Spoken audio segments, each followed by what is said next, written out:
Good morning, goblins. We are continuing the streamer arc with 5 days in a row. Hope you all had a good week. Happy Friday, or how to say it. Hope you're all enjoying the Warlock.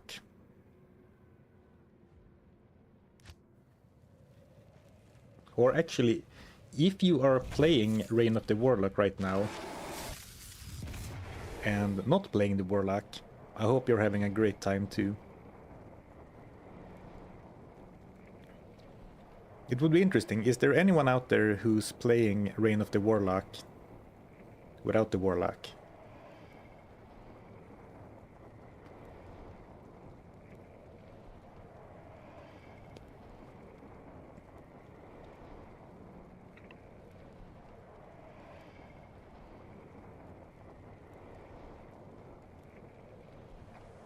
Oh, that's right, yeah, Andariel does have 4 hands. That comment's not gonna make sense to the VOD. Playing Dragon Din, playing Amazon. Nice. I guess you really get to enjoy the quality of life updates.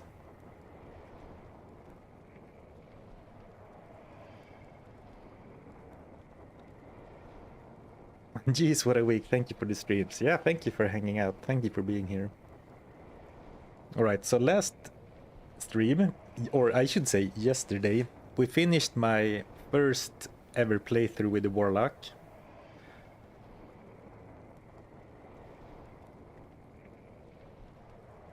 And today we're starting a new challenge.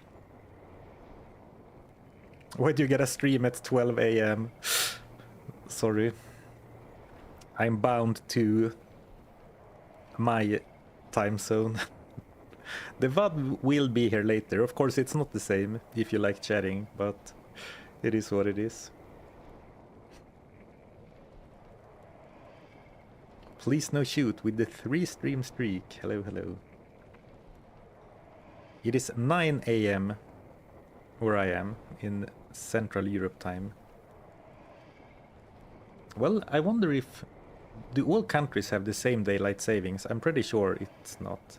3 AM? Oof.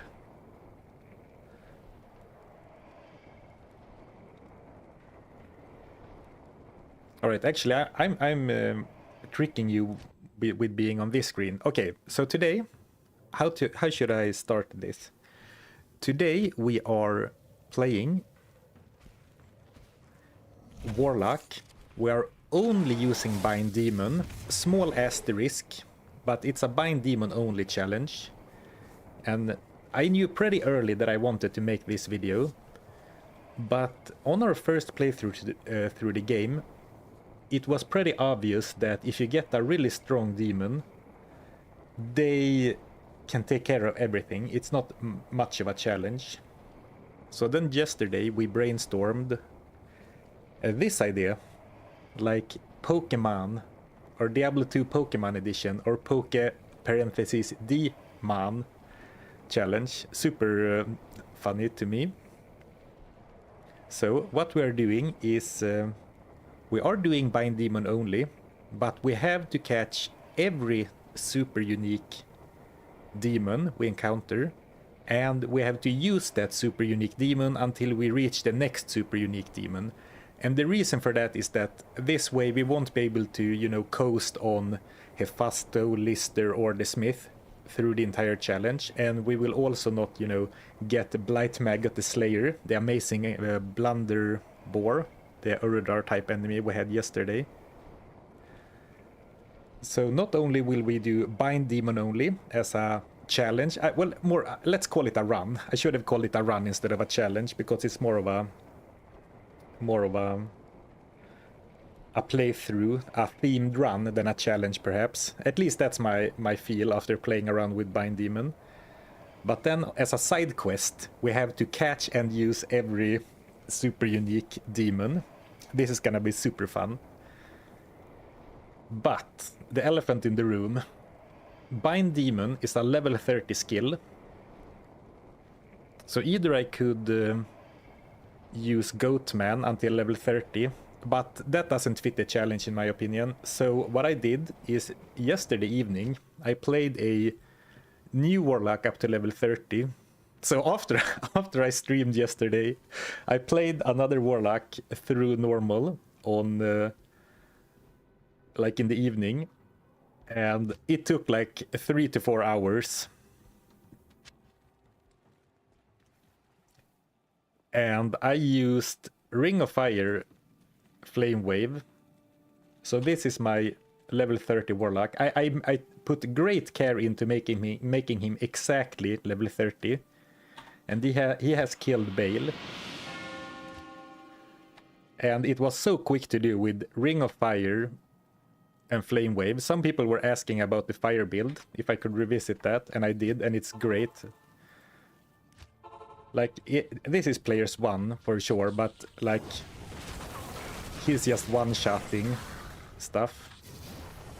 So this is a really fun build. I would actually like to use this sometime.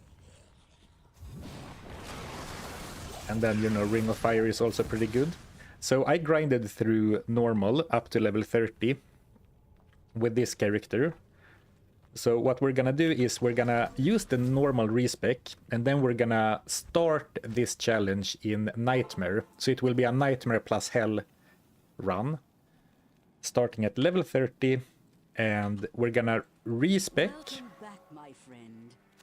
and throw away everything. I guess I should have shown you my gear before I respec, just to show you what I played through the game with. I bought a pretty sweet dagger from Drognan. It was kind of expensive, but so what I actually ended up doing was selling some gems from my shared stash tab. But I'm not gonna use any of the. We're gonna do it like usual. This character is gonna be solo self-found. But to get him to level 30, I sold up a few gems to make money for this. 2 Flame Wave, 1 Ring of Fire. Some people's favorite rune word, Tear. Or I guess Tear is people's favorite rune word. Man after each kill. Some random rare. I found a book with +1 to Flame Wave, and that was pretty cool. You know, a book with the skill you have. Stealth. Pretty sick gloves.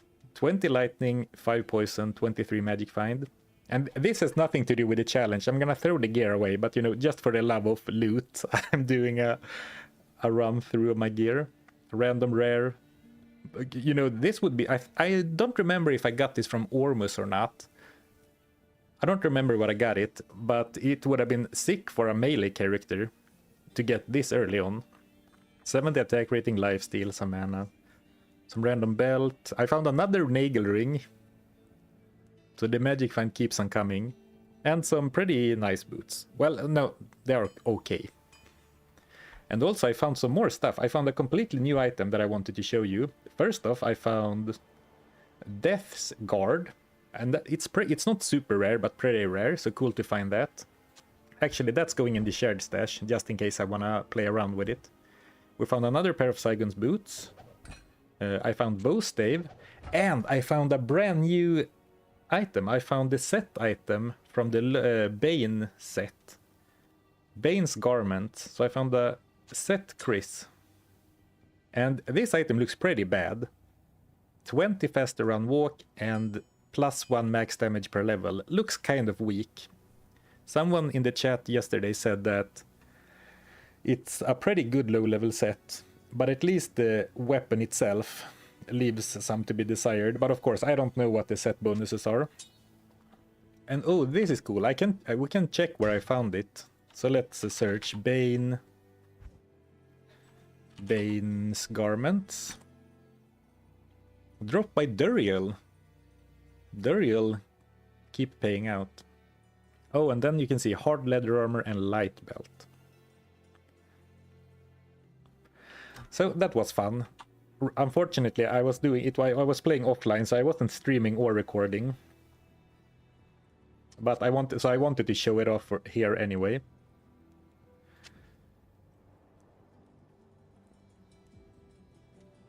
Lol, I have 0 rings but got a Shaco from a random elite. RNG, man. RNG is kinda RNG. Can you recommend me a strong demon to bind in Nightmare, please. If you're early in Nightmare, go for this Smith, I think. He's a good base monster type. Not the best, but you know, he's pretty solid. But if you are at the end, go for Hephasto, Lister, or one of the and some elite Urudar. It's quite good set for level 8. +1 to all skills. Oh, nice. If you get as a set bonus, I assume. Is the sound for dropping the ring the same as from dropping a gem? Not quite. It's similar. But we're starting over from scratch because I don't want to start the challenge with a bunch of gear. I will keep the cube, and I guess I can keep the tomes because... And I guess I can keep the potions because, I mean, those are, you know, whatever. I would find new ones anyway. And the keys, I guess. I hope you'll forgive me for keeping 6 potions and a set of keys and a couple of tomes. Not offhand tomes, mind you. And we are reset, and I guess we're getting rid of everything. Let's put some jewels in the shared stash in case I want to craft with another character. And once again, I'm not gonna use the shared stash, the gem, the materials, or the rune stash for this character. So actually, let me put everything... Well, if I wasn't gonna use it on this character, I should have done this from the start. Like... Oh, this is cool. When my inventory was full, it went straight from the personal to the shared, to the, you know, super stashes. And I mean, sure, it would probably have been fine to use...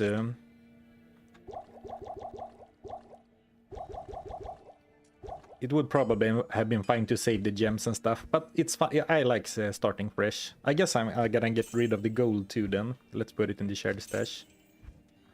So this is the character we're starting with. But, you ask, Zarfen, what are we even doing?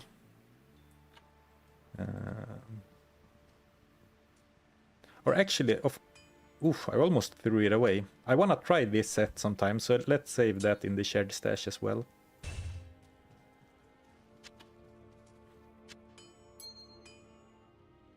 Realistically, I'm never gonna use the shared stash because I only play SSF, but it's there.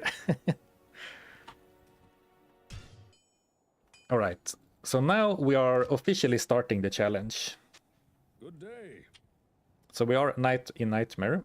I haven't done anything in Nightmare. Greetings, stranger.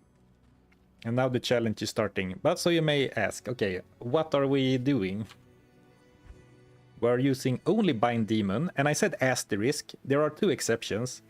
I will allow myself to use like Death Mark and Engorge, like support spells for the Bind Demon, because this is like an extension. It's almost like a Bind Demon spell. I will not use Blood Boil though, because for me personally that crosses the line to like, that's more of a magic spell that just happens to explode on your demon. So Bind Demon and all passives are allowed. Engorge is allowed, Death Mark is allowed, and if you don't know the skills, I'll run through them as I skill later, but like Blood Boil is not allowed. I thought a lot about the sigils, and I will not use sigils for this playthrough, only because I think it's too damn strong. But I think it's fun if my demons struggle sometime, and with lethargy, I think my demon is gonna be too safe. So to make it a little bit more interesting, the fight, we're gonna skip sigils.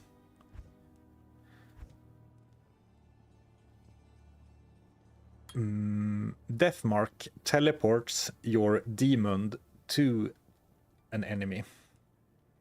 Very useful. Blood Boil is like you deal AoE damage around your demons. So we're not going to use that because that feels more like a spell to me. And Engorge consumes a corpse and gives your minion some bonuses. Maybe that is too strong because it heals. We'll consider that, but we're definitely gonna use Death Mark. We're not gonna use any of the summons. And then of course Bind Demon. And here's the second exception to Bind Demon only, because you actually need to you need to damage the demon before you can bind it. So right now, I don't have any summon. So I need, like, when I encounter my first super unique demon, which by the way is gonna be a Rakan issue, I need to be able to damage him somehow so I can bind him. So that is a small concession, or however you want to say it.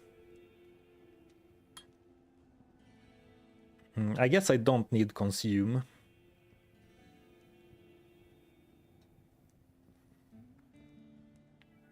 Oh, good point. Yeah, Rakanisha is not at all the first super unique. Bishibosh is.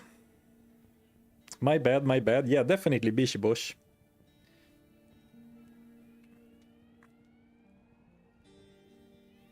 So I am exactly level 30. So we're starting the challenge at level 30 in Act 1 fresh Nightmare start.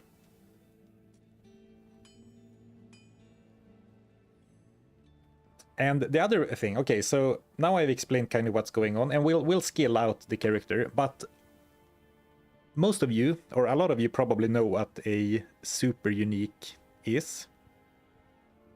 But for those who don't, what is a super unique monster? And I have prepared the OG, the Ariat Summit on battle.net. Super unique monsters are creatures that will always spawn in every game and in the same location.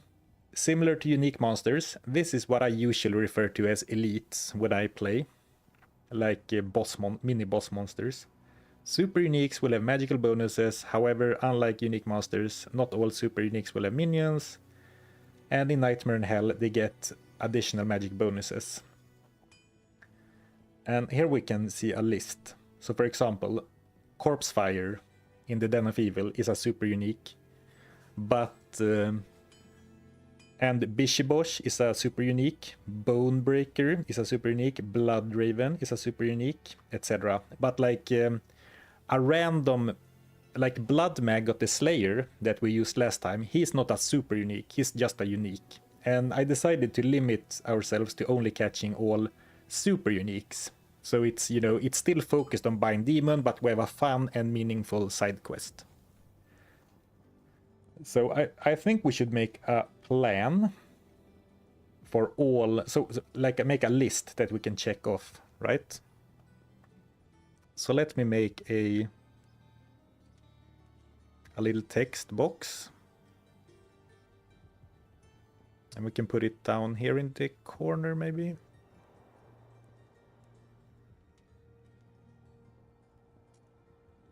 Actually, that might be, yeah, that text is too small.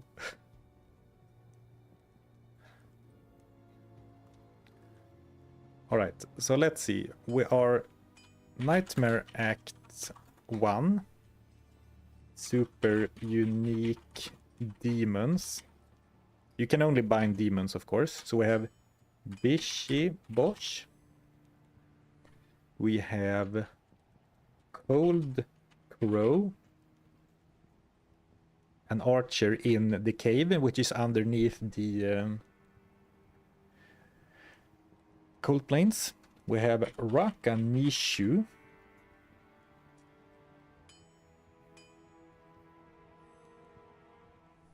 Can you read this? Maybe it doesn't matter if you can read it. Maybe if you lean in close. So we have Bishibosh, we have... well, we have Bloodraven, but Bloodraven is not boundable. But I guess we should still note her down.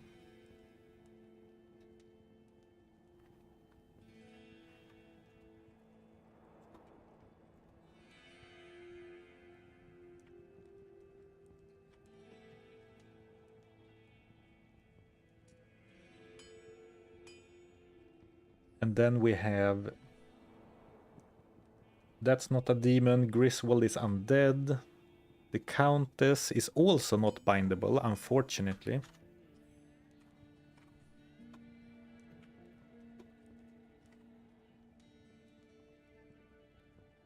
And we have... Oh, Pitspawn Foul Dog. He's definitely a demon. Pit... Spawn... Foul Dog. Bonash is a skeleton, undead. The Smith. Oh, there's a lot in Act 1. Actually, the Smith comes before... Oh, the Smith actually comes before Pitspawn Foul Dog. So when I quickly checked this this morning, I was like, oh, nice, we're gonna be able to kill Andari with the Smith. That should be easy. But actually, Pitspawn is in the jail, which is after the barracks. So we're not gonna be able to have the Smith for very long, which is good for content, I guess. So that should be all the demons we can get in Act 1. Nice. So this is our Pokédex.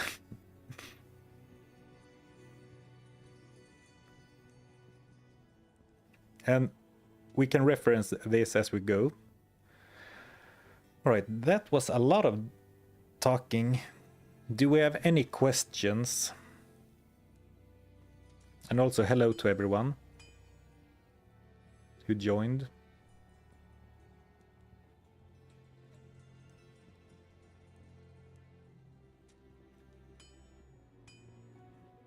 A super unique dex, as it were, yeah.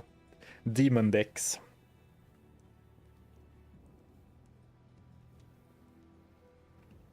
What happens when the demon dies? If the demon dies, I guess I will have to reset the game and go back and get him again. So like if I challenge Cold Crow with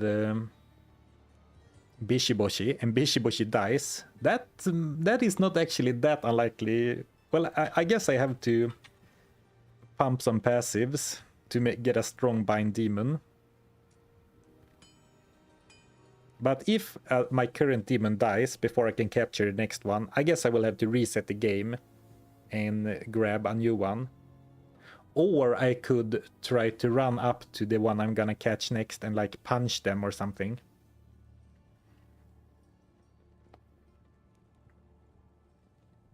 A knockout like in Pokemon, yeah, going to the Poke Center. Oh yeah, you cannot get act bosses. So like, let me... Of course, Andariel is obviously a demon. But she's not bindable. No act boss is bindable. What we are thinking currently, when we talked about it yesterday, is that act bosses and quest-specific bosses.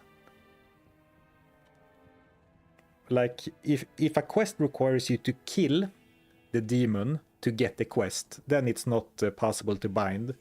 So like, you can bind Lister the Tormentor, because that is actually not related to a quest, but you cannot kill, or you cannot bind the Countess, because killing the Countess is a quest. Similar with act bosses, so I think that's how it works.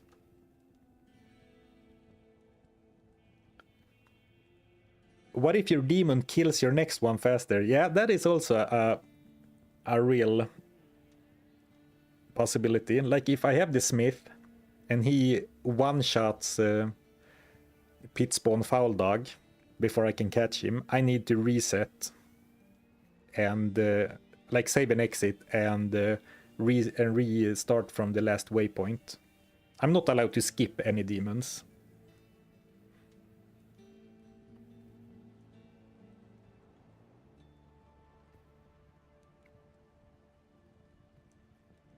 For the purpose of this challenge, you still have to kill the non-bindable demons.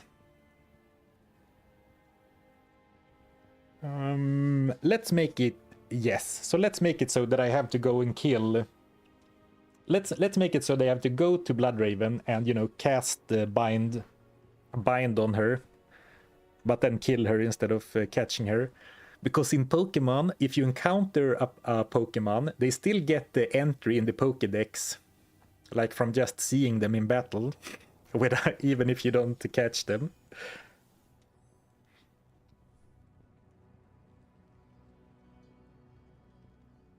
Pitspawn Foul Dog is the D2R version of SpongeBob SquarePants. I always thought that Pitspawn Foul Dog was a funny name. It's an amalgamation of a bunch of words. Who is Pitspawn Foul Dog? You will see as we catch him later.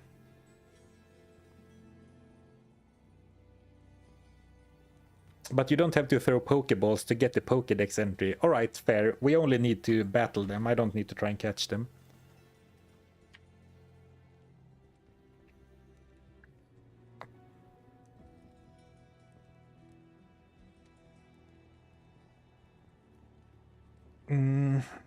Alright, I think it should be pretty clear what we're doing. And actually, I guess that since I did the walkthrough of the rules at the very, very start, people who joined later might have missed it, but you can rewind if you want to hear the full explanation of the rules. But we are Bind Demon only, but with the side quest of having to catch every super unique demon. And super unique demons are named demons that always spawn in every game in the same location. So like Sin Bang, the elite Darkstalker, is not, that is a randomly generated elite. That is not a super unique. Blight Maggot the Slayer, which we used on my previous challenge, is not a super unique. That's just a unique. But Rakanishu, the Smith, Witch Doctor Ndugu, those guys that always spawn. And I will try my best to not start singing the Pokemon theme song from the first Pokemon anime, but I can't promise anything. Okay, so where do we put our skill points? I'm gonna put 1 point in the Blade Warp, and I'm not gonna use it in combat, but just for convenience, like as a pseudo teleport. I will not use it to kill stuff, obviously. And I said I will skip sigils because I want to make the fight slightly more fair.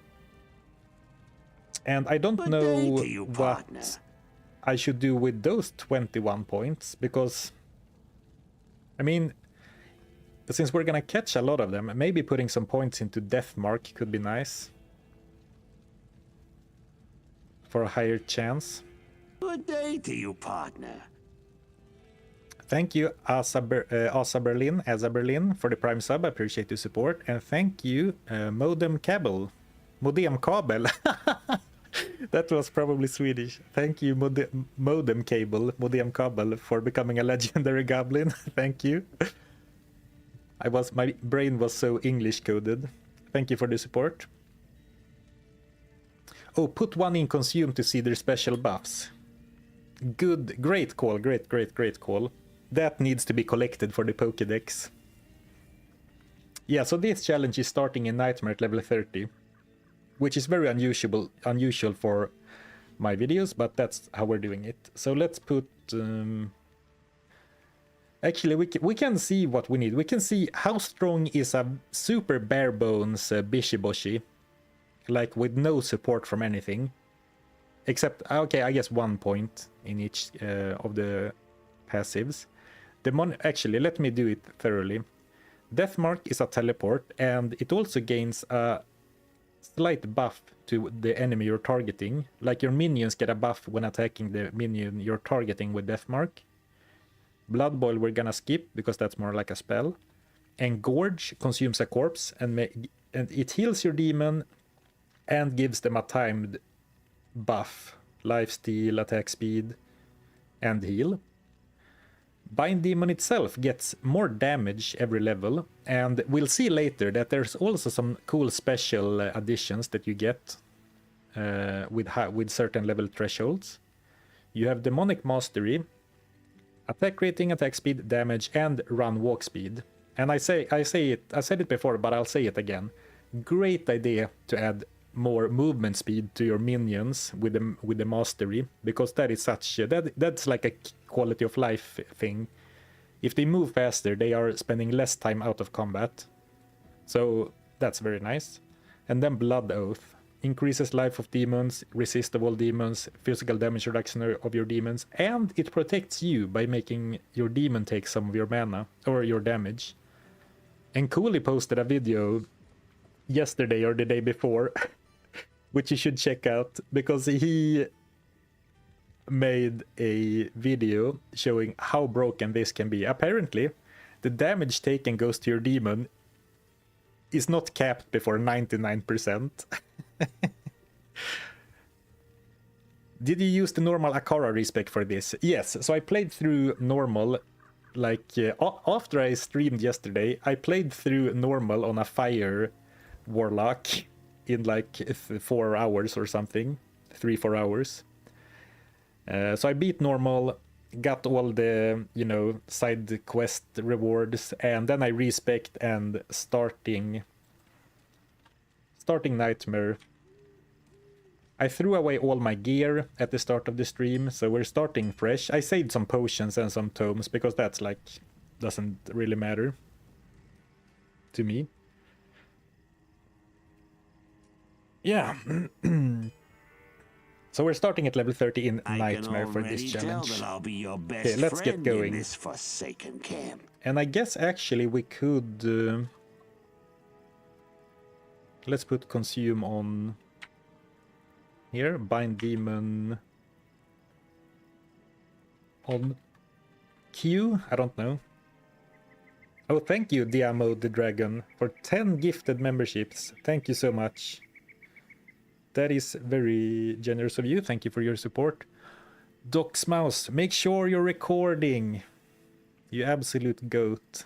I actually wasn't recording because I thought I didn't want to record the introduction of the challenge. Thank you so much. I would have been so sad if I didn't record this. Shout out to you. Thank you. Thank you.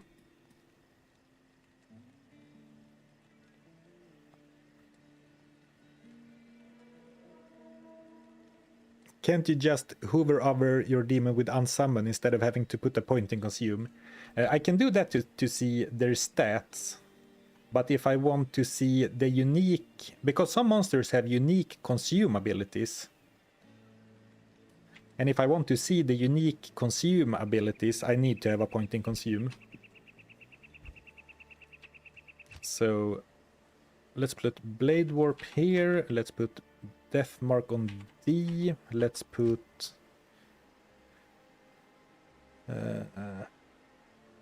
let's put Engorge on A, I guess. Well, I don't have very many skills.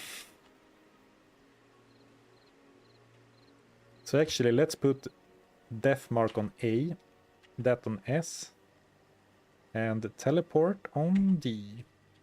I can already tell that I'll be your best friend in this forsaken camp. Thank you, Hologram, for gifting a membership. I appreciate the support. Also, hello to everyone who joined. Sorry, I've been so up in arms about explaining the challenge. But welcome, welcome, hello, and welcome to everyone. Can all super uniques be bound? No, they need to be demons, and some are not bindable, but almost all super unique demons can be bound. And actually, I guess before we encounter our very first demon, I could allow myself to punch a Fallen, maybe, in the Bloodmoor, until we reach Bishibosh. And also I should probably get some... Ooh, Scale Shrine, that's pretty nice. I can already tell that I'll be your and I best do need friend some... in this forsaken camp. Man, you're going crazy with the support. Let me hide in the Den of Evil. Wow, thank you, Royer Payne. Thank you for 10 gifted memberships. I appreciate the support. And also, hey, welcome back to the stream. Or maybe you were here previously this week, and if so, I'm sorry I didn't see you. But thank you so much for the support. And thank you, Diamo the Dragon, for the super chat as well. I've been watching your challenge runs and love them. Happy to hear that. Thank you so much. Man, thank you for the support. Are you gonna level up the passive skills for demons? Yes, but I wanted to start with a bare bones summon to see if they can hold their own without the support from the passives. Oh, thank you, man. Thank you so much for the support. The support has been off the charts this week. Okay, let's see. I guess it's not gonna be trivial to actually hit a demon. Oh, I hit him. No? I guess not. Actually, 1 to 2 damage. They are gonna out-heal that very quickly.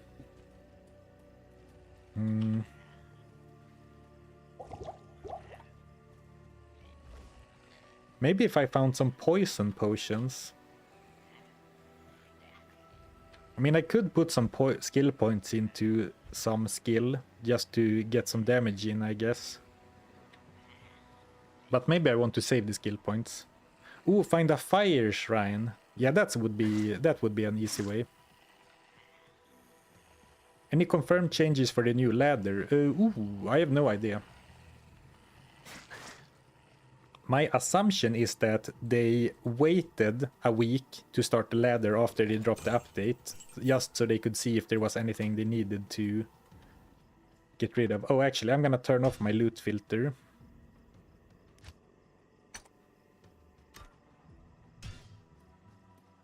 Just in case. Find damage reflect. That could also work.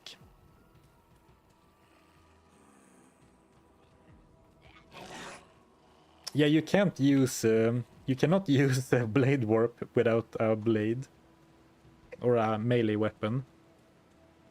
Are you Swedish? Yes, I am. What's your favorite class, Zarfen? Ooh, tough call. I like all classes actually. My least favorite is the druid. Sorry to the druid fans, but otherwise it's pretty close. Like, the paladin is not my favorite either. The barbarian is fun, but mostly because he's fun for challenge runs, to me. Like, he's great to do challenge runs with. Oh, look, this is kind of funny. He's levitating the oil potion. But like the Amazon, the Necro, the Sorceress, the Assassin... Well, the Assassin is like, for me, A tier, not maybe S tier. So the Necro... Boazon, the Sorceress, and the Warlock. Like right now, the Warlock is my favorite, but only because he's new. The potion is larger than his head. I guess. I guess the old oil potion is the highest fire potion, though. The highest level of fire potion. So it should be bigger, I guess. I don't know. Okay, so I have 11% chance to bind, so I probably need some mana, because bind demon is pretty expensive. Oh, let's go. Oh, first try. So here we have our fallen. If I consume a regular ass fallen, 8 fire resist. So this is our first demon. It's not a super unique, but we'll use that until we get Vishy Bosch. So I did punch a fallen once. I did throw 1 oil potion, which technically broke the rules. Oh, magic find. Perfect start to a Zarfen challenge.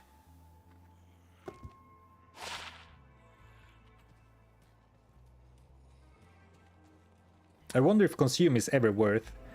My gut feel, without having played much, is that it's rarely worth it to consume your bound demon, but it's definitely, consuming those guys is definitely worth it. The bonuses are pretty good for consuming those, and those you can just resummon.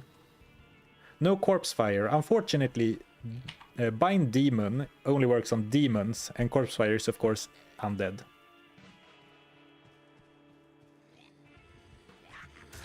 Let's see how he's holding up.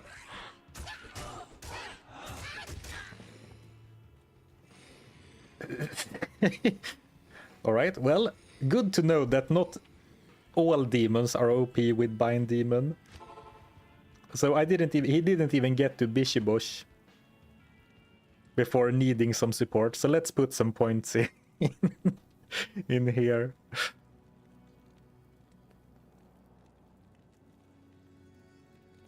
Actually, I don't think I'm ever gonna need anything else. So I can put like 10 points here, 10 points here.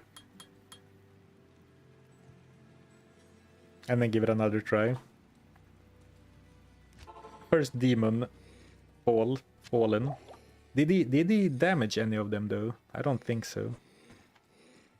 Okay, so I'm throwing another. Ooh. 11% chance. I mean, the damage bonus from Bind Demon gets crazy later. But early on, enemies... I mean... monsters in Diablo 2 have more HP than they have damage. So she's not really killing them that fast. So I guess I'm gonna have to engorge a lot to heal my... weak girl. And of course, once you start consuming elite monsters, they will get special affixes too. Like, this is a completely unboosted minion. She's gonna die too, what the heck.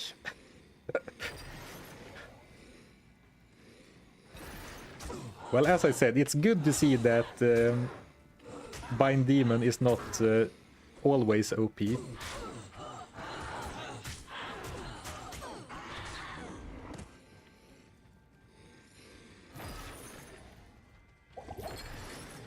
Oh, I need to target a damaged one. And you see, they get hit when they are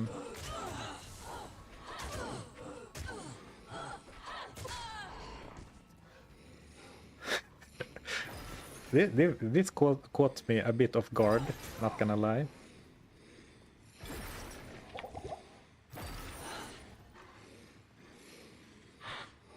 And they all healed up now. Yikes.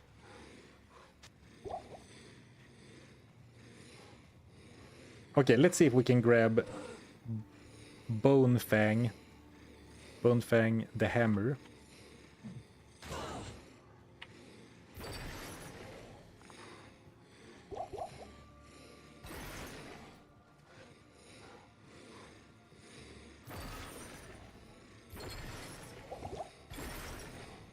It is only 11% chance to succeed, but you can spam it as many times as you like. Oh, here we go. Maybe, oh, she's cursed too? Alright, this should be good. Well...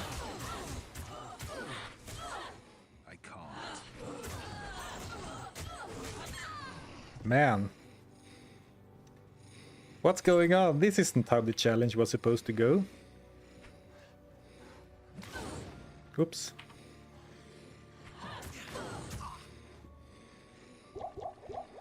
I thought we were gonna cruise until we got Bishibosh.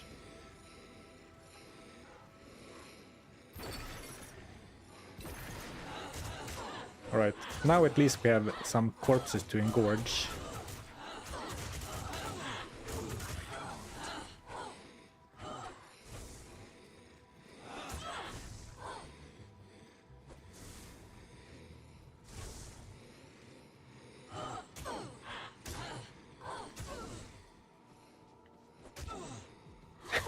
We're gonna bring our poor we're gonna bring the poor pulse slime, the axe, to Akara to heal it.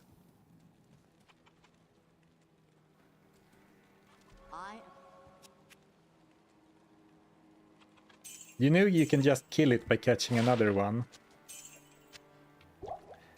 And yeah, I guess that would fall under Bind Demon only, if I kill all demons with Bind. But that's not really how I want to do it. I want to try and make them fight.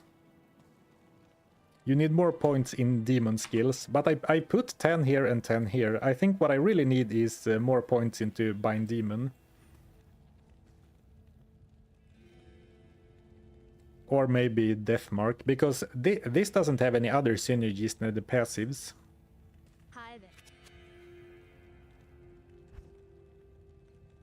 I guess I have underestimated... Ooh, Magic Fight.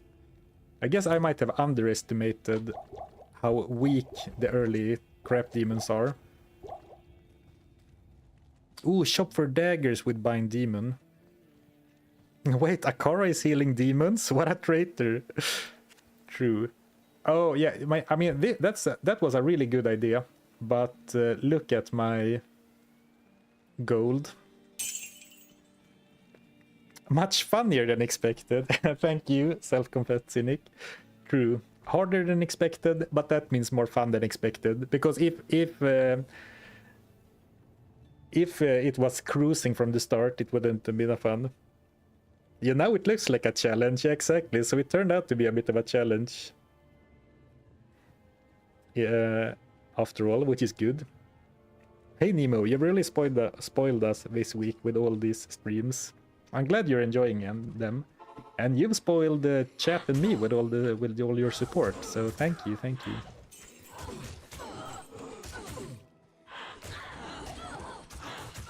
All right, now we're cooking. I mean, it's good to see the demon taking some damage, so now I'm gonna make sure to use Engorge to heal them and stuff. And of course, once I start getting some plus to skills, that should help a lot too.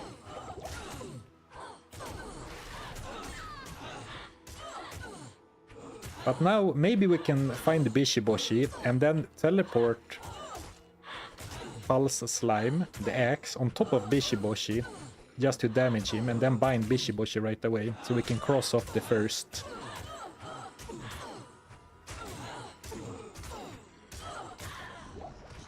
Yeah, I should kite as well. I tried kiting, but the Dark Stalker and Dark Spearwomen are so quick, so I couldn't outrun them. So even though you might have seen, I ran this way on the map, and I ran, teleported, but I couldn't outrun them. But while also spamming Bind Demon. Or Death Mark, sorry.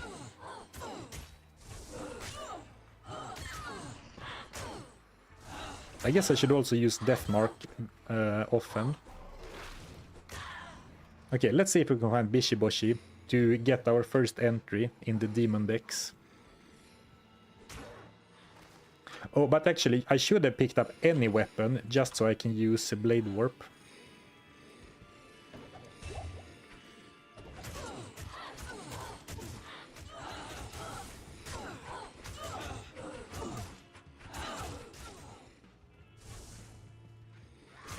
Man, there's elites everywhere. This isn't a normal experience. Of course, that's because we start in Nightmare. But it's unusual to start off facing so many elites in the Cold Plains. And I think that the Dark Hunters are actually faster in Nightmare than in normal. That might not be true. But it sure feels like it right now.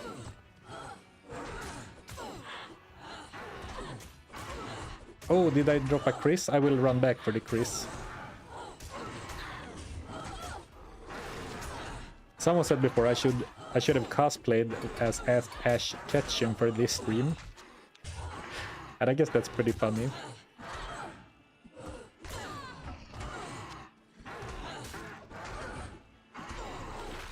And Engorge not only heals the demon straight up, it gives them life replenishment and physical damage reduction, attack speed, and lifesteal for 5 seconds. 5 seconds is very short, but like now it's not active and I don't have another corpse, but once the damage gets going, it's pretty nice. Why did we start in Nightmare? Simply because Bind Demon is a level 30 skill, and I could have started at level 1 or and used Summon Goatman, but that does feel like a Pokemon too, like it's a one summon, but I wanted to start with Bind Demon, and I also thought it's nice to start at the beginning sorry, at the beginning of Act 1. So rather than hitting level 30 in Act 5 normal, if we start in Act 1 Nightmare, we can get the list, you know, we can take the demons in the order they appear from start to finish. But we're not doing only Nightmare, we're going to Hell in the game, hopefully not in real life, in real afterlife. So where was the Chris? Well, now I'm... Ooh, crude Chris, alright, nice. Now I'm waking every single demon, but that's fine. Someone said that, like in Path of Exile, you can adjust your loot filter to so the items show differently, and maybe that would be good for me, so I could make it all daggers extra large and, you know, pink color, so I actually notice them and pick them up. I'm getting some gear. Ooh, actually, I need 45. Oh, I have exactly enough to get 45.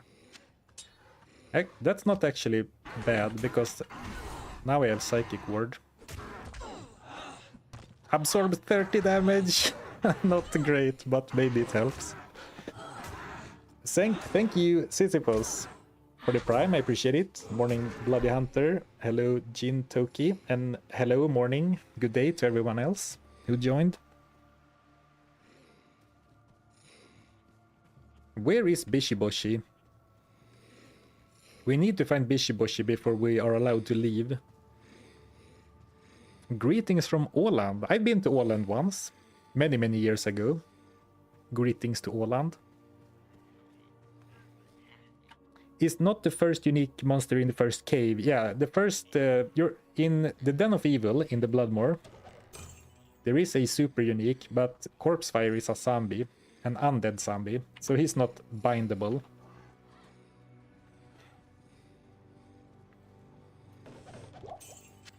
So I put a curated list down in the corner that shows you all the super unique demons in order. It's not all the super unique monsters, only the demons.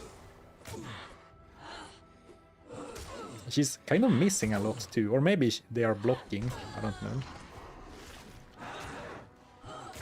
Okay.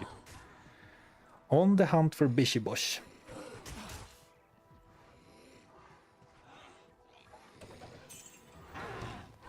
Bishibosh. Rakanishu. Kolenso. It's fun that all three voice lines from the Fallen are like the three super unique monster callouts are bindable demons.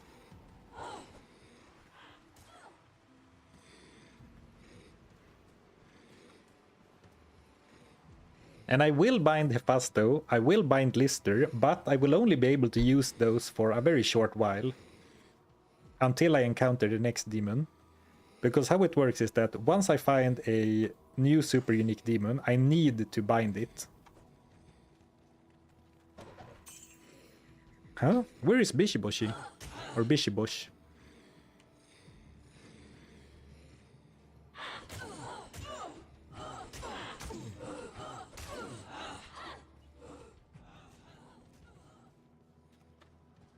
Am I crazy? Can you not...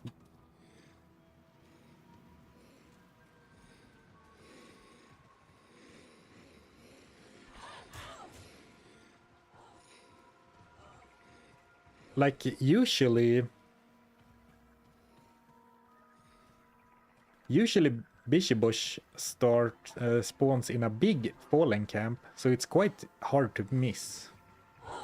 Right? Oh, I should have some stamina potions. I almost put points in vitality and energy to the point where I couldn't equip a knife. Lucky I had exactly 45 for the Chris. But like 35 strength is kind of low. I think I need a bit higher.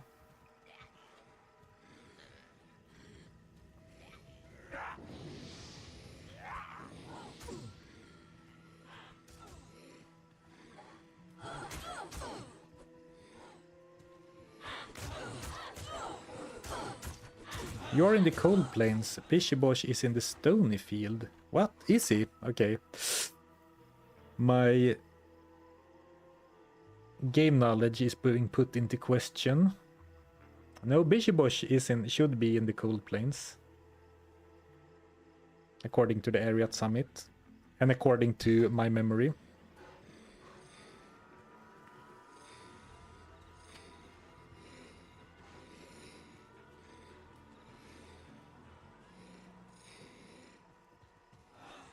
Maybe there is a rare bug where it doesn't spawn.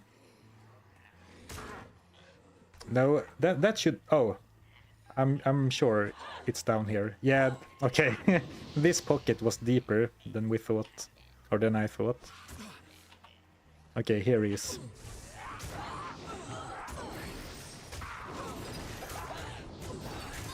I wanna be the very best, like no one ever was. To catch them is my real test.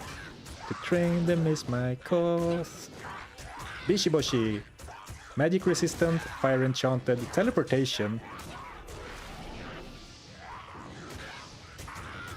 Come on, you can do it, Bishibosh.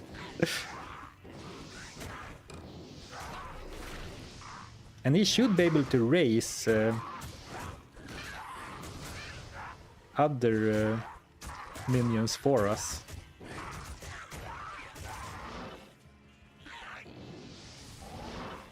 The fact that he's teleporting by his own initiative is not great, actually.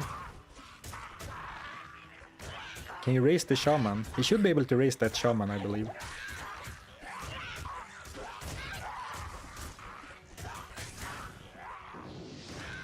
Oh, I guess I should be careful to not eat all the minions within Gorge. Or all the corpses within Gorge.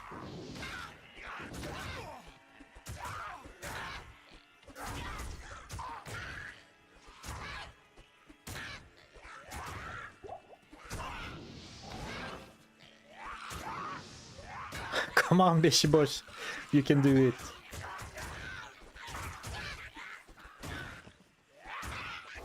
I'm gonna eat one to heal him. So it turns out Engorge turned out to be a crucial part of this challenge. I'm still waiting for him to raise someone else. When we have captured fallen shamans before, they have been able to resurrect others to do our bidding for us. Okay, at least he took care of his own camp eventually. Fallen shaman corpse. Shouldn't he be able to resurrect a fallen shaman or another fallen? He only reses other shamans and then the shamans resist the fallen. Okay, but here's a fallen shaman corpse. Shaman, a shaman.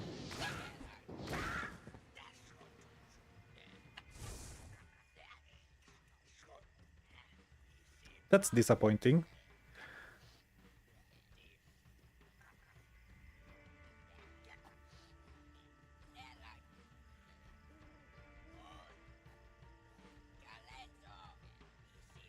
Oh damn, and thank you Royer Payne for another 10 gifted memberships. Thank you, thank you. I appreciate the support. And he didn't even notice. I did notice, but I was so focused on the freaking battle. Thank you so much for the support. But absolutely, call me out if I ignore donations and gifts.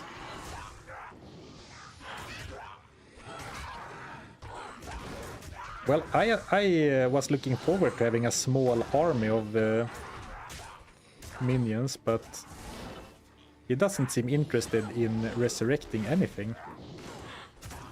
We did kill another fallen shaman here, like here, but he's not interested in raising it.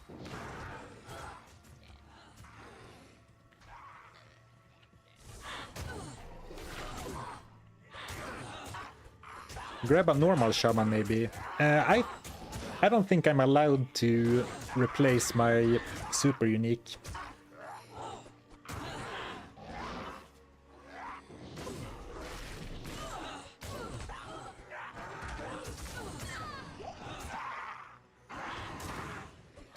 My favorite Zarfen moment was literally how I subbed first time. I asked him how to fight Diablo in a challenge with no armor, and he did. Now I'm sub. Oh right, I remember that, Royer Payne. You said you more or less dared me to fight him without armor, and then the intrusive thoughts took over, and I threw away my armor. And unless I'm mistaken, it was a hardcore round too.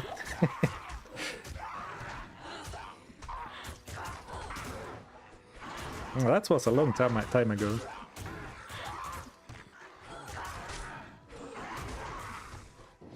Well, it's all relative. I'm pretty sure it was last year. I feel so old now that the reign of the Warlock is out, because we all are talking about we're all you know, time references like, oh, 25 years first expansion, it was the crafting only hardcore double throw. Oh, and that could have gone horribly wrong. Luckily it didn't. It seems like Bishiboshi, yeah, Bishiboshi is kind of weak. And I mean, I was thinking that having a small army would make it very safe. But I think that in general, your bound demons, if they have a spell attack, like the shaman sometimes shoots a fireball, that's super weak. You want them to attack in melee, especially because Bind Demon has some bonus damage, but that only applies to their physical damage, so melee attacks and bow attacks and such.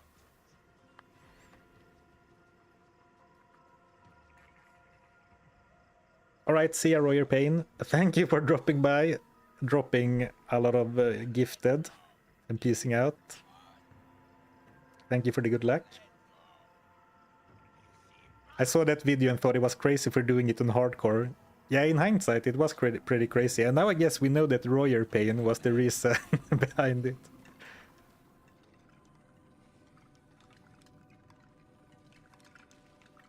Ranged Bind Demon is not the play. I agree, but I have to. Not only do I need to catch all the Pokemon, I guess I should have phrased that more clearly. Oh, perfect, here she is. No, that's Warp Maul, that's another one. A random one. Not only do I need to catch all super unique demons, I need to use them until I encounter the next super unique demon. So I can't catch Bishiboshi and then swap to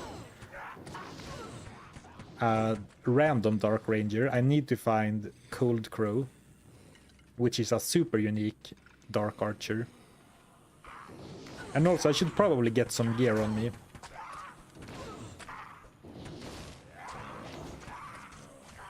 This is gonna be very sketchy, so I'm gonna open a town portal in case I die, because Cold Crow has killed me many times in my youth.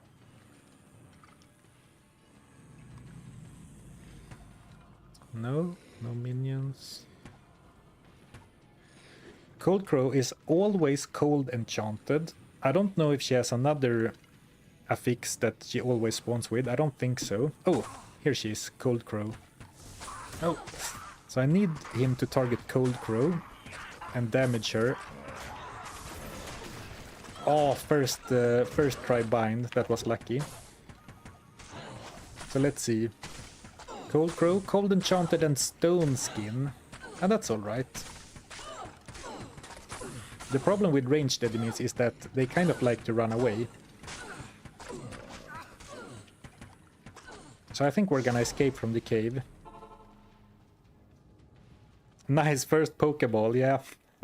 Hold up and select. Or whatever the rumors were to increase the odds of actually catching one. I don't think any of them were true.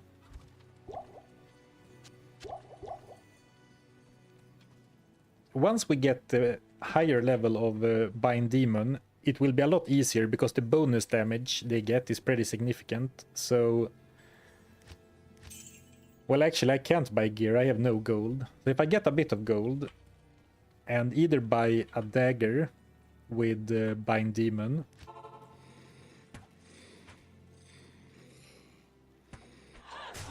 I mean, now it would be nice if I could stand and tank like the Amplisa challenge. But I don't really think I can. No. I guess I can force her to attack by using Death Mark. No, doesn't seem like I really can force her to. But if I could tank, that would help with binding or using ranged enemies or ranged demons.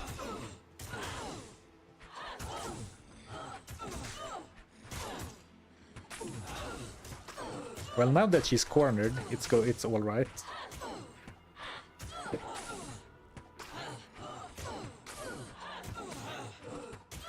Rich Red, is this modded? Isn't Bind Demon level 30 skill? Yes, which is why I'm starting the challenge in Nightmare. I played a Warlock to level 30 off stream, and then threw away all the gear, respect before leaving normal, and starting fake fresh at level 30, but in Nightmare. Because you are right, otherwise I could not bind a demon.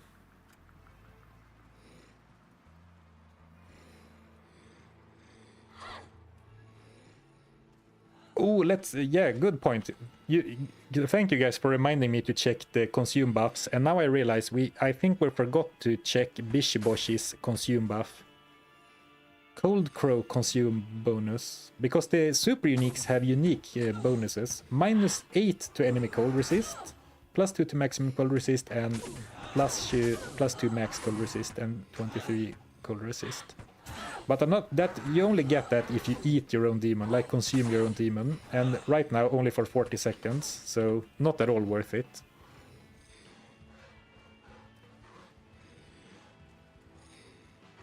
So let's go to the burial grounds, just to look at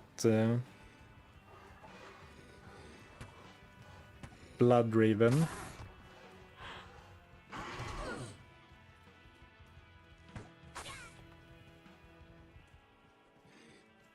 Just a normal sub 1 hour streamed normal run. Well, I'm no speedrunner. I thought I was going blazingly fast off stream last night, and it still took me 3 or more like 4 hours, and I thought, man, I'm blazing through the game. Yeah, we're going for Akanishu next, but I think, well, actually, Burial Grounds and this place are probably as far away.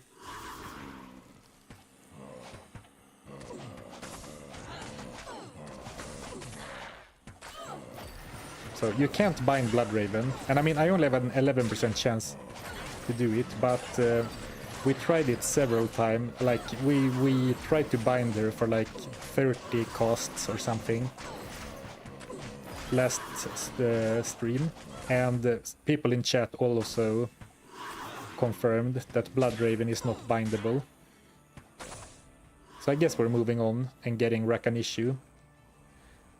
Getting a melee monster is gonna be pretty nice. You can't bind demons that explode on death. I don't think that's true. Because Bishiboshi is fire enchanted, right? I think so. So he explodes on death.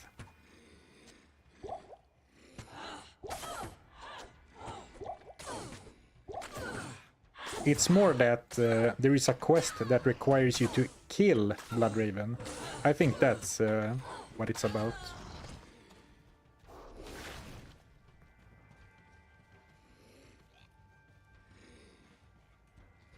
Oh, that was from Llama's test stream. Well, in that case, I guess I trust Llama. But shouldn't you be unable to bind fire enchanted monsters too then? Don't you need to kill a Bloodraven for the challenge?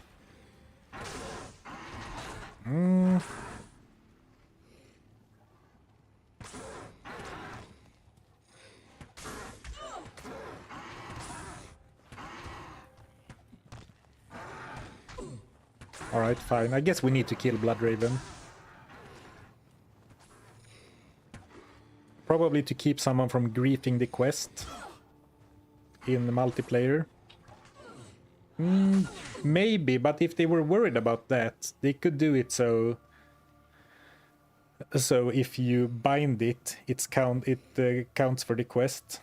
Like for example, if you bind Lister, the Bale quest line proceeds, even though you actually didn't kill him. Right?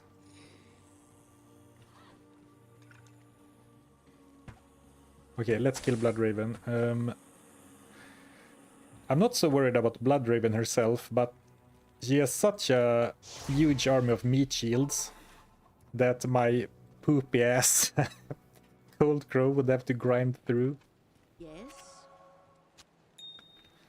So we'll give it a try, and if it doesn't work at all, I will save and exit the game and open chests to get some gold so I can buy a dagger, because I think just a single point in extra in Bind Demon is gonna make a noticeable difference.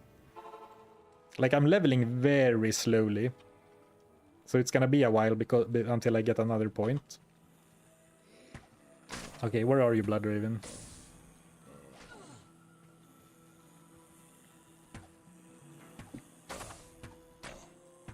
I mean, even if I thin out her undead army, she's just gonna summon new ones. Oh, I guess Bloodraven, all or at least most super uniques share that thing with the act bosses, that they do not regen. That's kind of nice.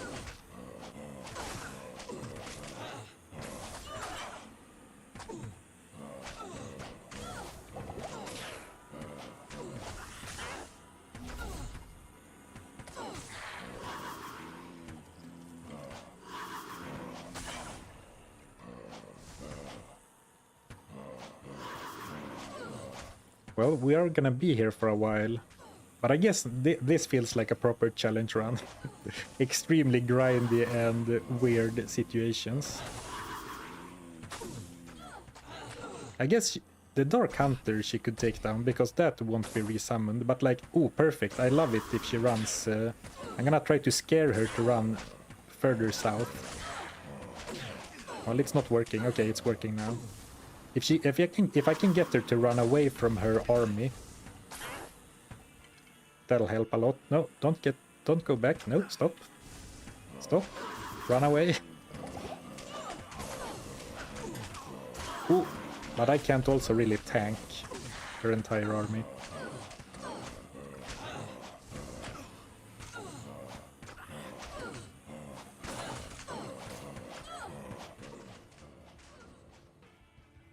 Ah, the good old times, barely scratching the life bar of random monsters. This feels more familiar. This is the Zarfen streams I tune in for.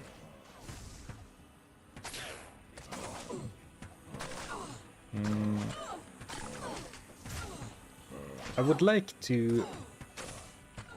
It's a little bit tough to herd monsters. I guess I can spam Deathmark more.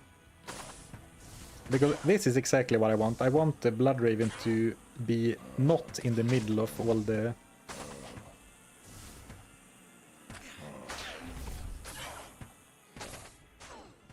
I guess now I scared her back towards them.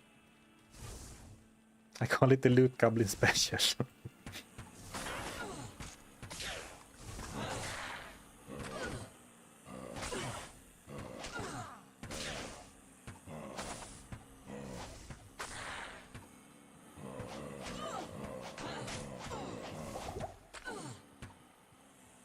Who would win, Bloodraven or Cold Crow?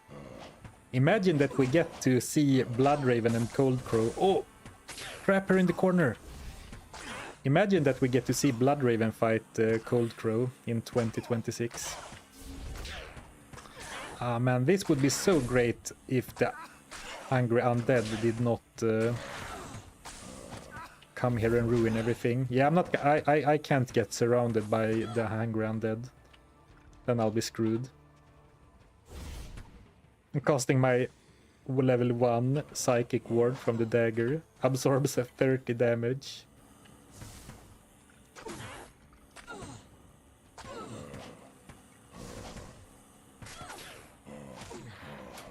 Well, at least Cold Crow is not dying at all. Oh, interesting that I can target Blood Raven would consume. Like, I can't cast it, but I can target her. Oh, I guess I can target all enemies. Okay, never mind. Oh, and they can shoot through the wall, but then she just runs around.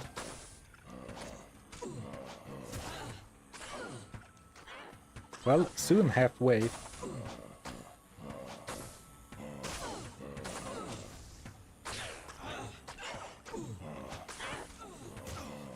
Okay, so far, both Engorge and Deathmark seem absolutely crucial for this to be even remotely possible. There's so many undeads clogging up the area. And I guess I said this already, but it's not worth trying to wear them down, because she can summon new ones indefinitely.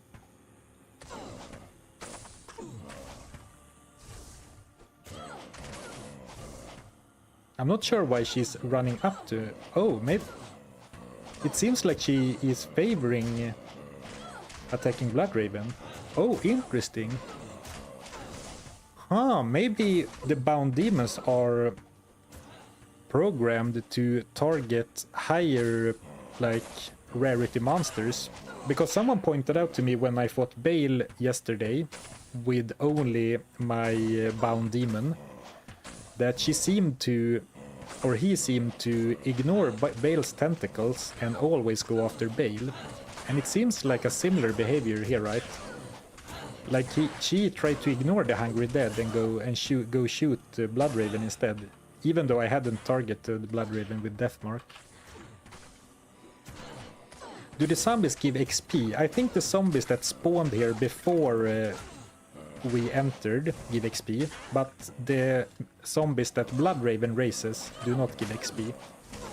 I'm fairly sure that's how it works. Okay, so we gotta disperse the crowd a bit. Oh, perfect. Thank you, Blood Raven.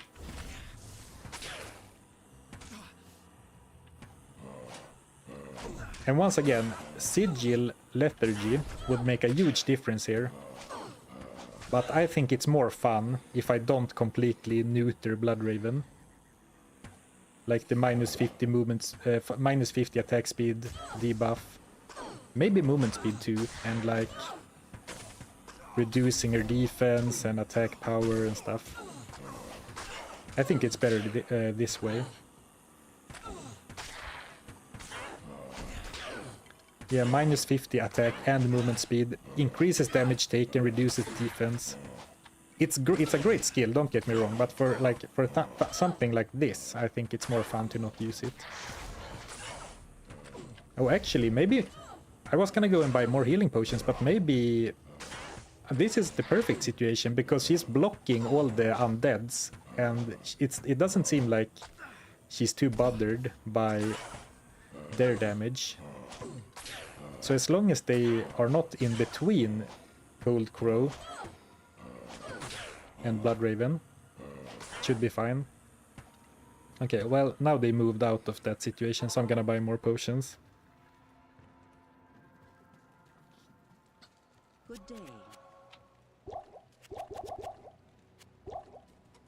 And now we're also back to the classic Zarfen part, where I'm so concentrated on some very weird niche task in the game that I don't have the mental capacity to also read the chat while doing something like this, trying to get Cold Crow to snipe a Blood Raven. I'm gonna let the old undead walk here, then I'm gonna teleport behind her. Nothing personal, kid.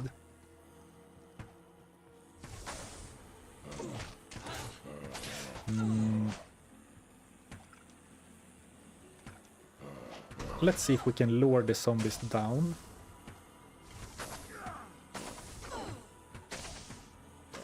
Oh, perfect. Go. Where did she go? Oh, here she is.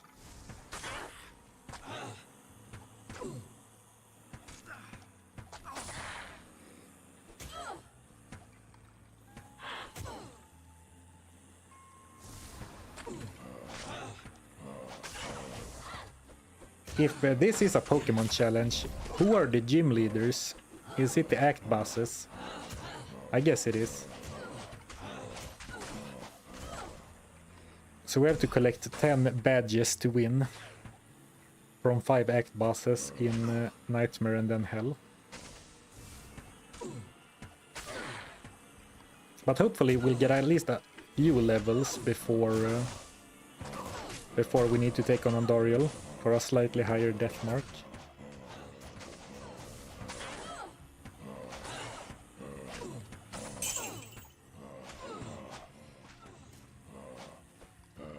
Thank you, Weston, for the super chat. Loving all the streams and the new Warlock stuff. Me too, man. Happy you like the streams and thank you for the support. I appreciate it. I love the Warlock stuff too, especially Bind Demon, if that was not abundantly clear after my first few streams.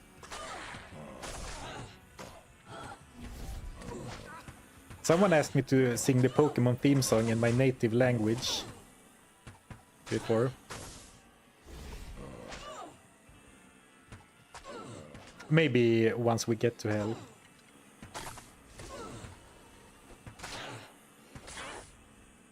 If the act bosses are the gym leaders, then Bloodraven is that bug catcher in Viridian Forest with a level 9 Weedle.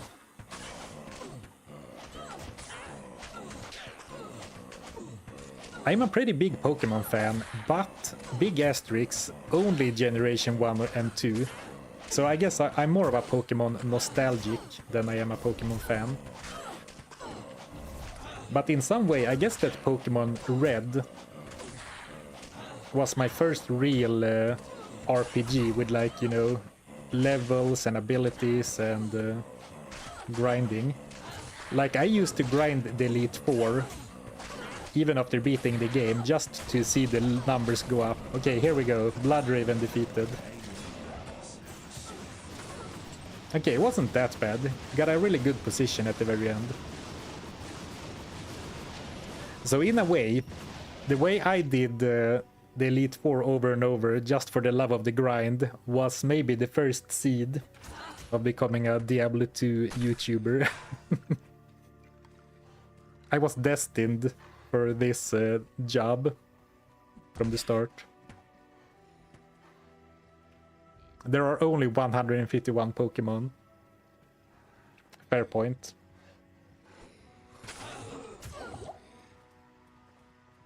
Are you not allowed to use a mercenary? No, I don't think so.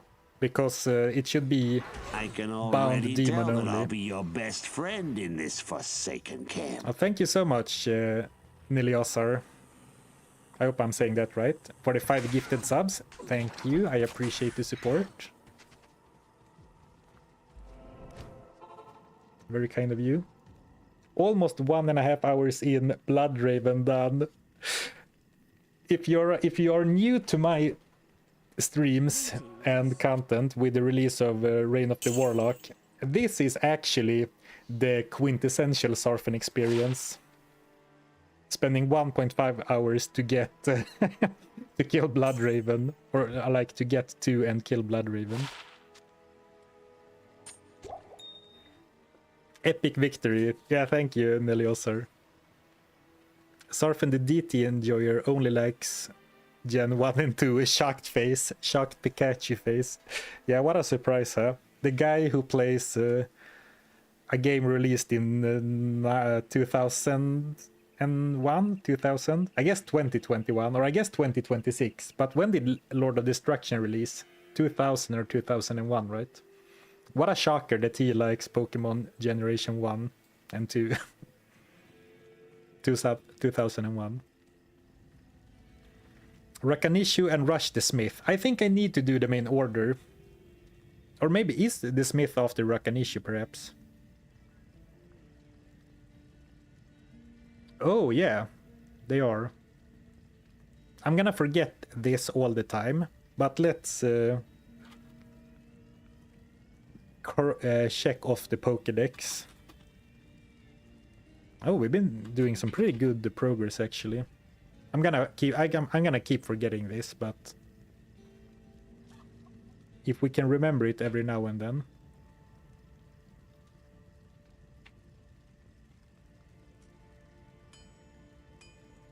It could be fun to keep track of where we are.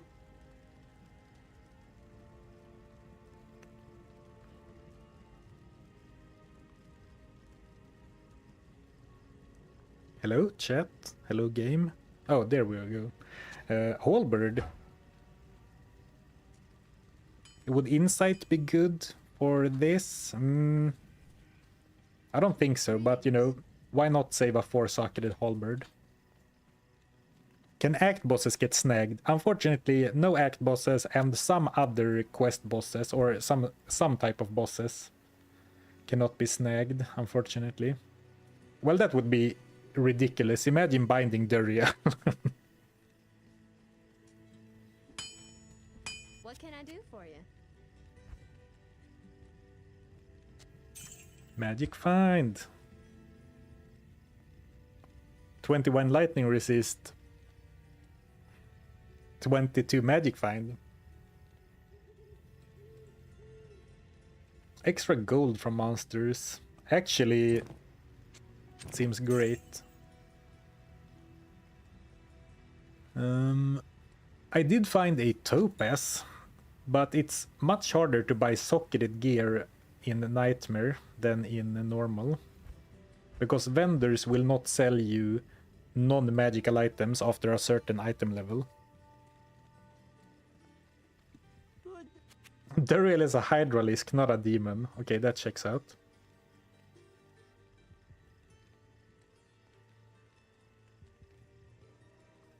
Looking for sockets or some move speed on some boots or something.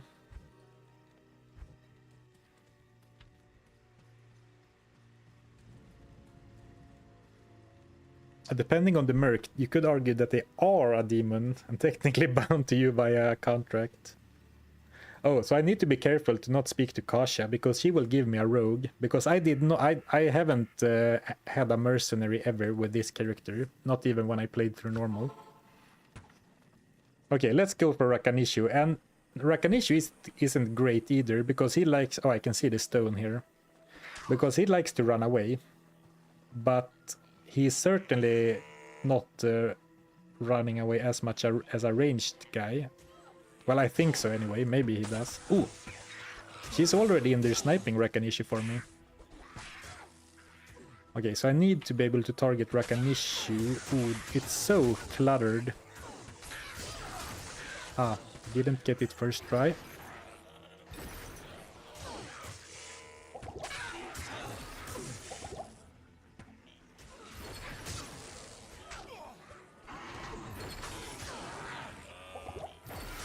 Oh, here we go. Rakanishu.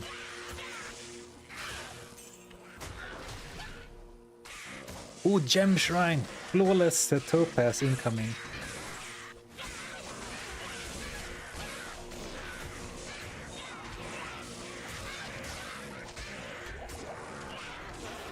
Let's go, Rakanishu. And I'm healing him with Engorge.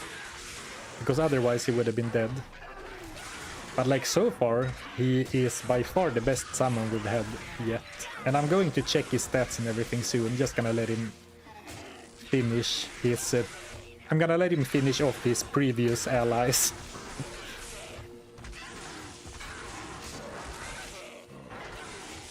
Also, I should do a better job of picking stuff up. For sure.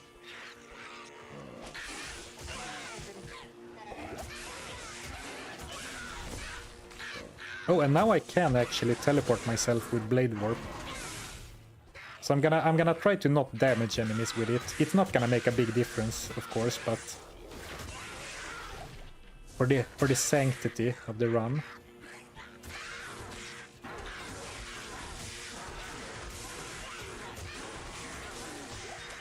And I guess if we were forced to kill Bloodraven, we should also be forced to kill the Countess, even if we can't bind her.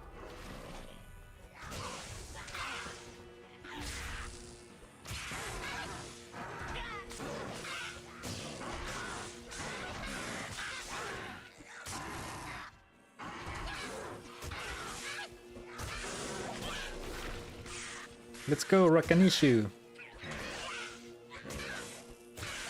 Okay, now it's a pretty chill fight. Lightning enchanted and extra fast. Rakanishu is always lightning enchanted and extra fast, but since we're in Nightmare, he gets one random modifier on top, which in this case is magic resistant. And you know, he gets some bonuses from Demonic Mastery, Blood Oath, and the Bind Demon. Rapikachu. Yeah. Pikanichu. Raka Pikachu.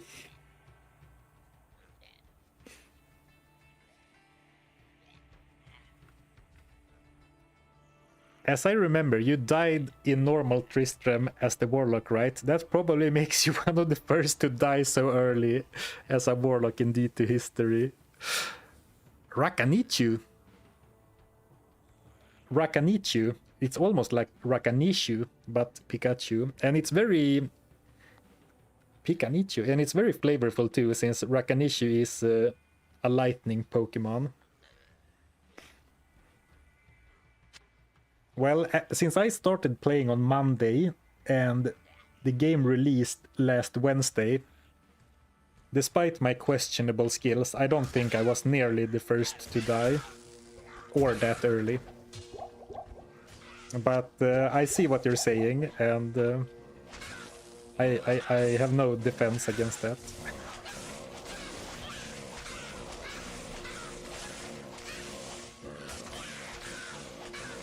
Oh, the lightning bolts are actually decent AoE at this point in the game.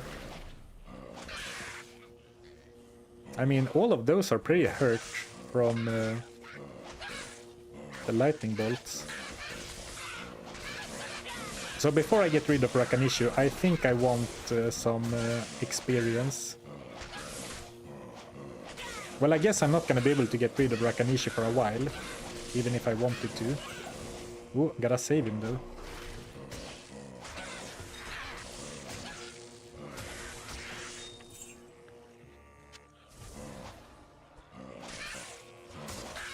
One socket.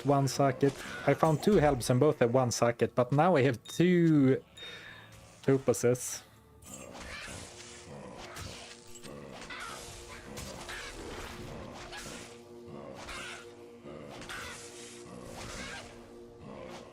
Let's go Rakanishu. Oh, let's check his special. +2 maximum lightning resist, +3 lightning resist. Oh, so no particularly special. I mean, max lightning res, I guess, but no minus res or anything. Is the challenge over if the needed demon dies? No. I would just, you know, save an exit and go and try and grab him again. Because I don't like to have those kind of things in my challenges where if something happens, the challenge is over. And part of that is because some of my challenges take 40 hours or more to complete. And if the challenge fails at hour 35 or hour 20 even, that would feel so bad. Which is also why I don't often do hardcore. Because then all of the hard work we put in is lost. But of course, I will do my best to keep the super uniques alive. I'm not gonna... Like, I'm gonna try my very best. Like no one ever was.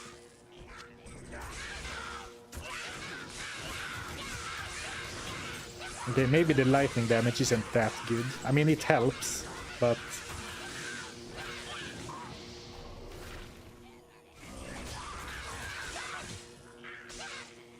Okay, let's move on actually. We could also do Pokemon Nuzlocke rules, so that if they die, they are gone forever. So if I lose Rakanishu in normal, I cannot use him in hell either. Now actually that will probably end up being a positive, because I'm most likely to lose the weaker demons, right?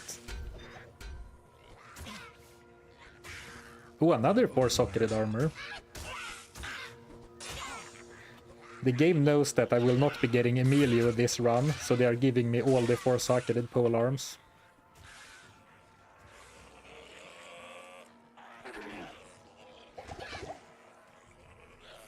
When you level up Bind Demon enough, you will be able to level up your demon too. Yeah, so basically every time I level up my Bind Demon, it is almost like I level up my Pokemon or my demon. Because then they get stronger. Because as far as I know, the power of the demon has nothing to do with my character level. Well, indirectly, of course, since they get stronger by Bind Demon.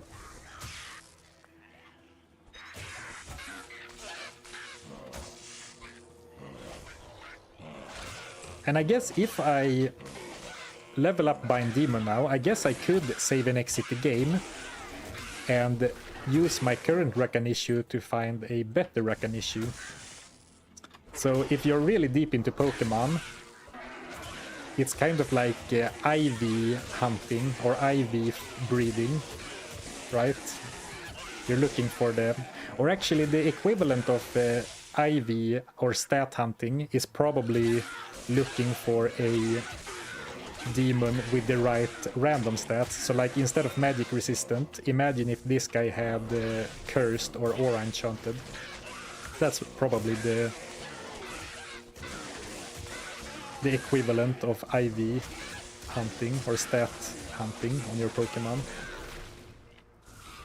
I mean, he's great compared to what we had before, but he's not super strong. I am having to heal him a lot, and those aren't even elite monsters. This is just normal Hungry Dead and Goatmen. Though I think the Hungry Dead are fairly lightning resistant, and he is lightning enchanted, which means not only lightning bolts, but also lightning damage on his attack. So maybe a good portion of his damage is actually lightning. That would explain why he's struggling a bit against the Hungry Dead.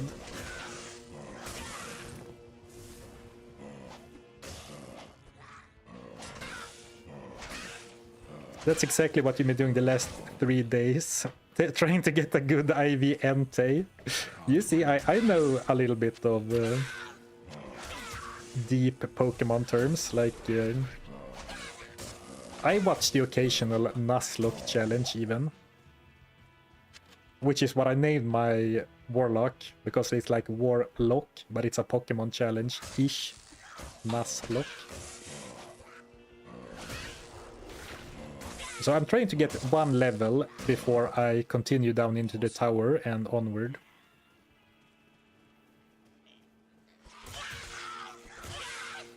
I believe it will be better to bind Pikanishu first and then evolve it to Rakanishu yourself. Yeah. We just have to find a Thunderstone. Man, this stream is gonna suck if you have never played Pokemon Generation 1, at least. With all the references.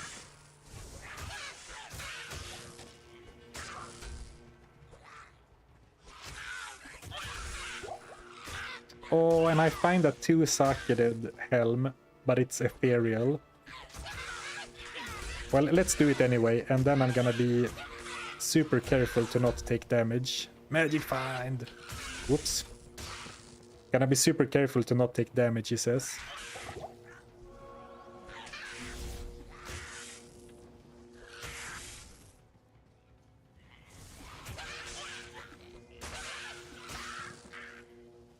But it feels like I really need to babysit my guy, so after I take care of this pack, I'm gonna cross Rakanisha off the list, and I'm gonna grab a Pepsi, and I'm gonna respond to a couple of chat messages. But the plan is to level up to level 31, then we go take care of the Countess.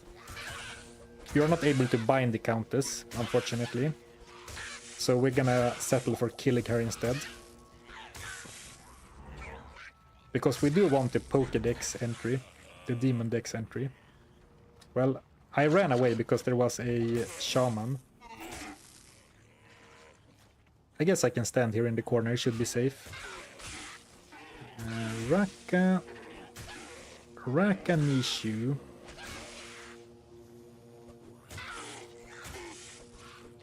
Cross him off. Very, very professional graphical elements on this stream. One step above notes.txt, or maybe not even a step above. It's a side step from a notepad added to the stream.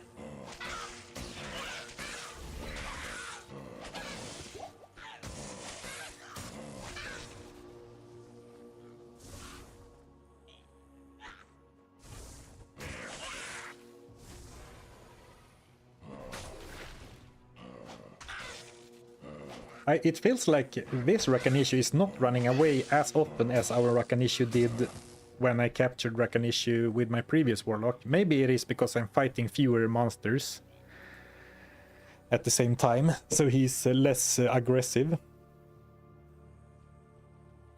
I wish we could charge and scream Rakanishu and force him to spit out lightning bolts. Yeah. I added some words to your chat message. Hope that's all right. I started reading your message, then I filled in. Pretty sure the monster level of the bind demons can't be higher than yours. Oh. If that's true, that's interesting, because level 30 is not that high, and that could maybe explain why at the start of the stream I bound a random Dark Stalker. And even with all of those bonuses, my Dark Stalkers seem to be just as weak, or, you know, slightly stronger than the enemy Dark Stalkers. Terror Zone demon hunting. I guess we could be allowed to do some. Actually, how do Terror Zones interact with Bind Demon? I'm not. There's so many questions for me exactly how Bind Demon works, like underneath the hood, or how to say. I'm sure there will be detailed guides from people who are better at game mechanics than I am at some point.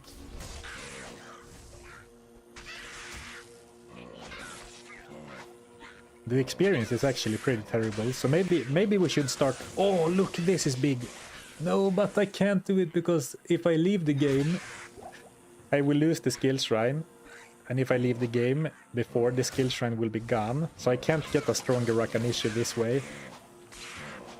I guess I can get a stronger Psychic Ward for a few seconds. And, you know, stronger Blood Mark. Stronger Engorge. But skill shrines could be pretty big if I can find one before I bind a demon.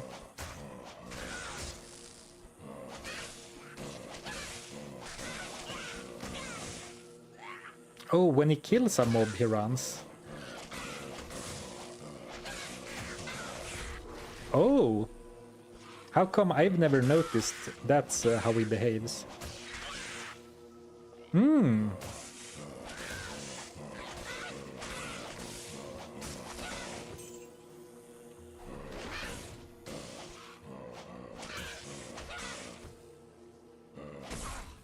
Oh, I'm trying to find the message of whoever said that. I lost the message.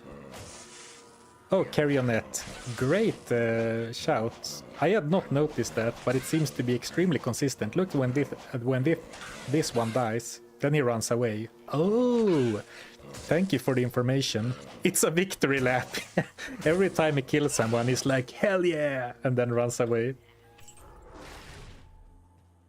You can grab the shrine before the smith. Oh, good point. So let's remember that there is a skill shrine in the stony field, a little bit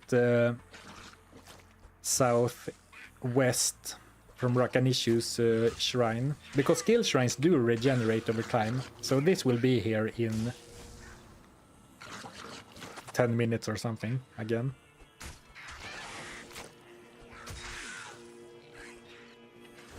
Ooh, but I can't take a bunch of damage because I have limited durability. Zarfen, will Binded Shaman resurrect dead Rakanishi type demons? Yes, and they do appear on my side. For some reason, Bishiboshi, or Bishibosh, the super unique shaman, didn't revive shamans or Fallen. But on my last playthrough, I did bind some shamans, and they did resurrect other shamans and Fallen. I'm still level 30. I started this challenge at level 30, so we haven't leveled up even once. Oh, that's nice. 30k in the bank. Can I get a dagger with plus bind demon?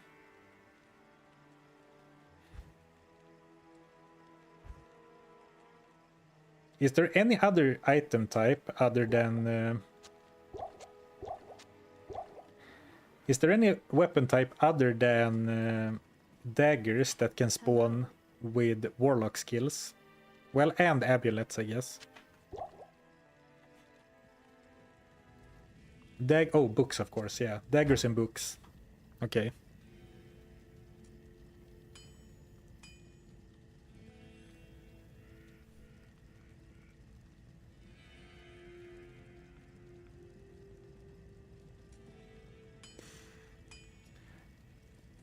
The list I've made here is all the demon super uniques in Act 1. There are lots of other super uniques, but they are not demons. So like Corpsefire, Triad Woodfist, Griswold, none of those are demons, unfortunately.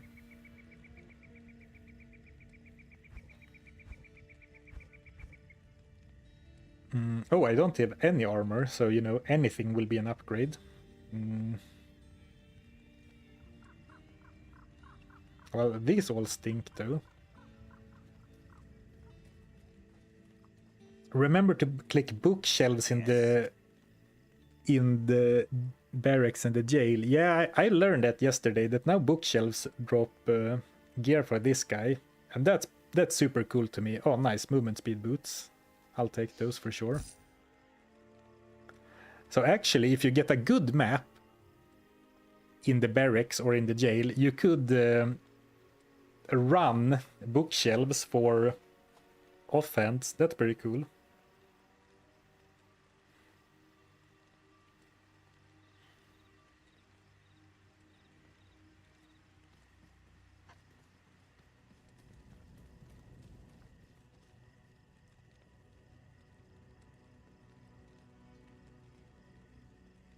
Does this mean that we're running through all of Act 2 with pit spawn Foul Dog?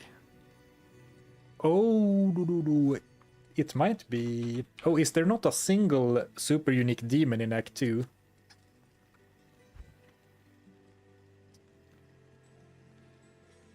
I can't think of one off the top of my head. We'll look closer when we get there, but... If that's the case, that sucks, but then that's what we're gonna do. Please upload all your current streams to YouTube later. Got no time to watch them, but would love to see them later. Dimi, since I am streaming to YouTube, every single one of my live streams is automatically saved as a VOD, but not under the video tab. But if you go to my channel and click the live tab, all the VODs from previous live streams are there automatically. Alright, I'm gonna run and grab a Pepsi real quick. And then we're gonna try and get that level up. Eradament is also not a demon. He's an undead.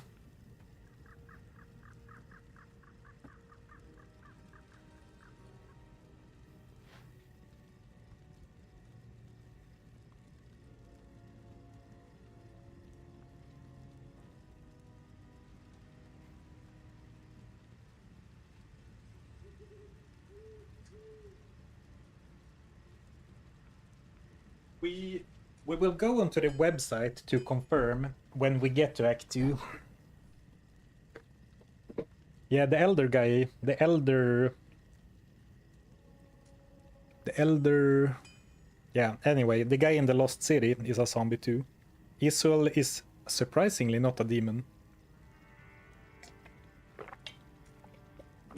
The cat unique in Halls of the Dead is not a demon either. Pepsi breakfast. It's almost 11, so a Pepsi is fine. It's not a morning Pepsi anymore. It's an early lunch Pepsi.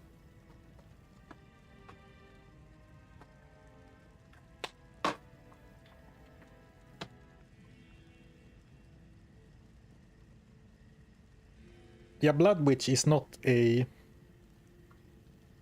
demon. All the cats are like animals or beasts. They don't have a monster type. So they are not undead or demons.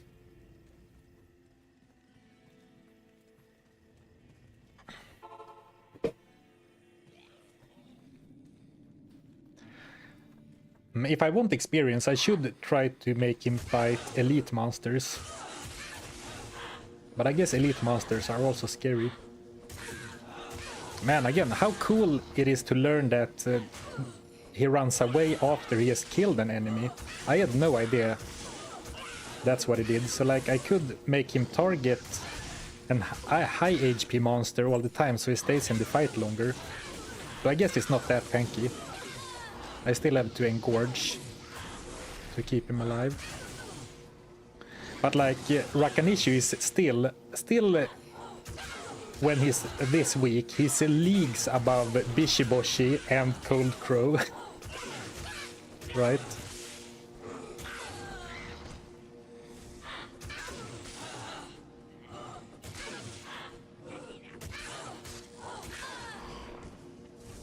And actually, when he runs away, I can just teleport him back instantly. But he's also very fast. He's naturally extra fast, always, so it's not that big of a deal. He's streets ahead. Ooh, unique monster! Sinwing.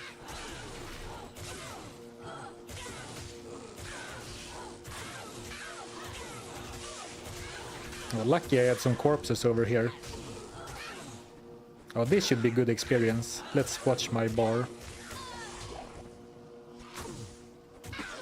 It actually wasn't that good experience. I mean, I'm level 30. Is that too low level? Am I getting experience penalty from being under leveled right now, or is it simply that monsters don't give that much experience here when you kill one every 30 seconds on average?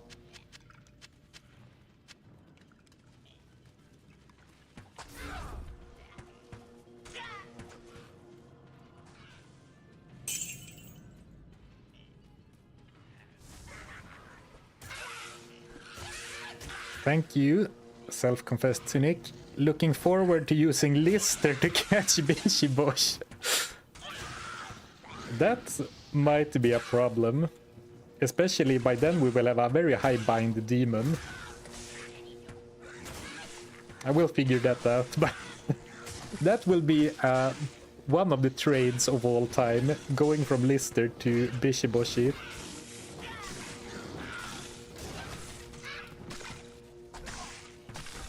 That won't be an upgrade, it will be a grade. I guess it's called a downgrade, actually. There is a word for that.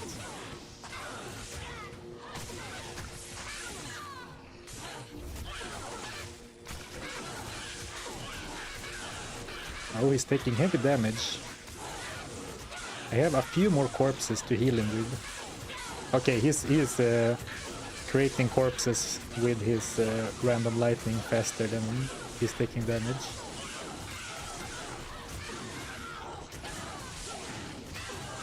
And I mean, it's so great because this is such a unique playstyle. I have never played the game like this before.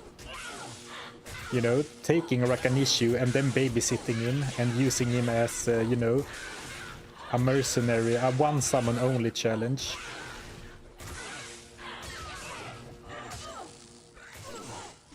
It's amazing.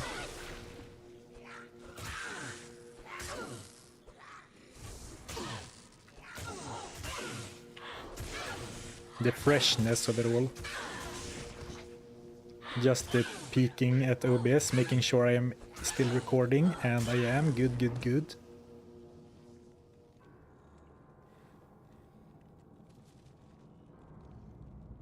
Just like me playing Pokemon, spamming full restores. Man, when I used to play RPGs, and it doesn't matter if it's Pokemon or Final Fantasy, but in the Game Boy, in my Game Boy and PlayStation era, I had always had such, you know, too good to use syndrome, so I always ended the game with every single full restore and every single elixir or super potion or whatever still unused. I could never bring myself to actually using the good heals in those games, because what if you need it later, right?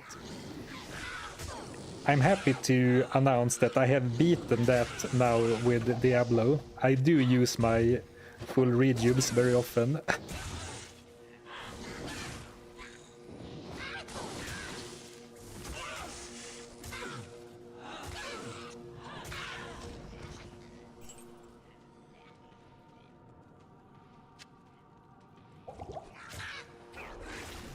Oh, we're getting close to the level up. I guess once we get the level up, it would probably be a wise choice to exit the game and grab a stronger Rakan. Because I believe that I seem to remember that the difference between a level 1 Bind Demon and a level 2 Bind Demon skill adds significantly more damage. Like the jump in damage bonus, especially the flat damage bonus, is pretty big if I remember correctly.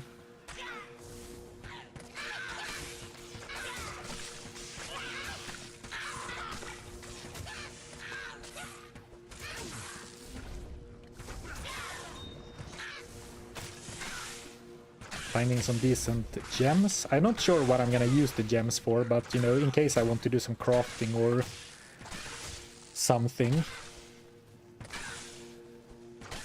I mean, I guess in this challenge the only gear, the stats I want on my gear is like survivability, so I don't die, because then I will lose my my demon. And also +2 skills. I guess that's the only thing I care about. And of course magic find to find even more stuff for the chronicle. I am overburdened.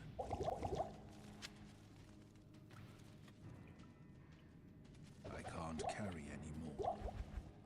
Oh, I don't need all those potions. Some mana potions are nice, but we don't really need mana unless we are spamming Bind Demon to bind one. So a few more enemies. I guess we're gonna go to level 31, then we're gonna get a waypoint in the next area, and then we can find a better Rakan. Oh yeah, I didn't think about that. Edge rune word. Yeah, I could get gear with the auras on them. Oh, that's a really big brain. Yeah, I should definitely try to get some gear with rune words. For sure, good point. My Pokemon, I mean my demon, you heard that, right? You heard that. And that was not on purpose. Like, I unironically referred to my Rakan as a Pokemon. Sorry, I mean Rakanichu.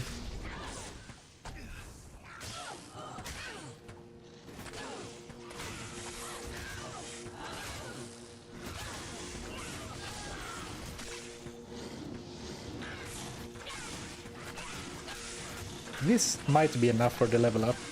Yeah, Edge would be super nice against all melee monsters. That would help with some AoE for clearing. And then, you know, long term, if I get a Shale Co Eld, I could make Hustle. I think that gives you a level 1 Fanaticism aura, which would be quite useful. I think that the range of a level 1 Fanaticism aura is quite small, though. Oh, it was barely not enough.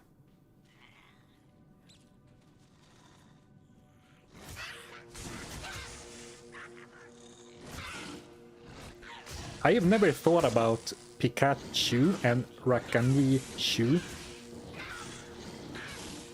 being small. They are both small, cute companions that are lightning enchanted. You know, Pikachu, famous for his double-edged battle axe.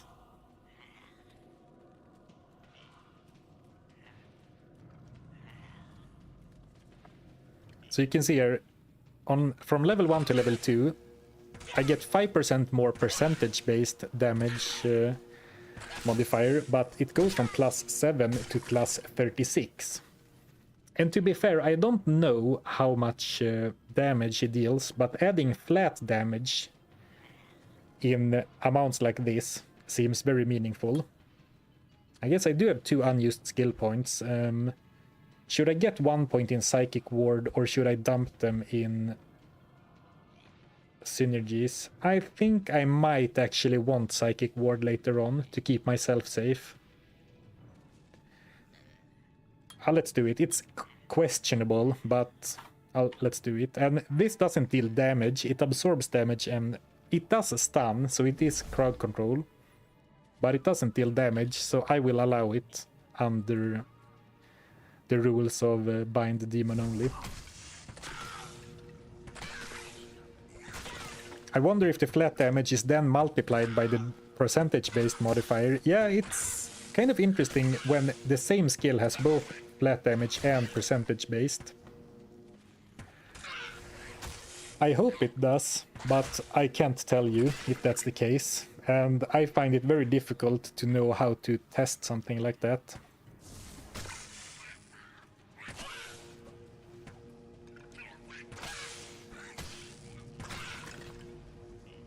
I would say I'm allowed to do anything that supports my guy,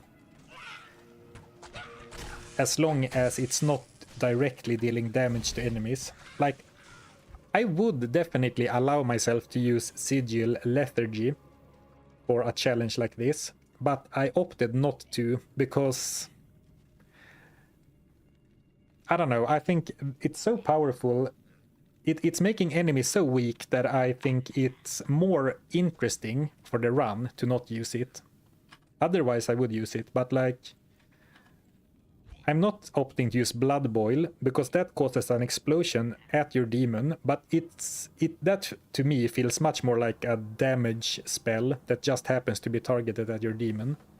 But like, I'm using this because it boosts my minion, I'm using this because it heals my minion, so anything that supports my minion or debuffs enemies or buffs my minion is fine, as long as it doesn't deal direct damage from me. That's how I usually do my, you know, I did the same when I did the Rogue Mercenary only playthrough.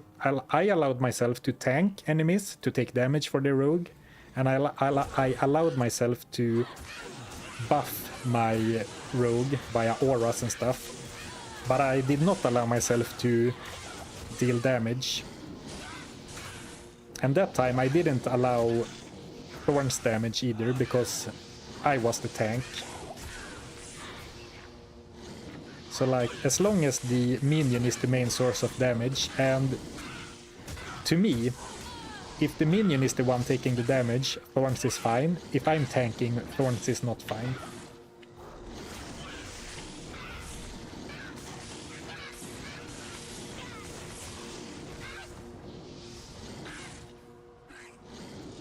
But very good shout about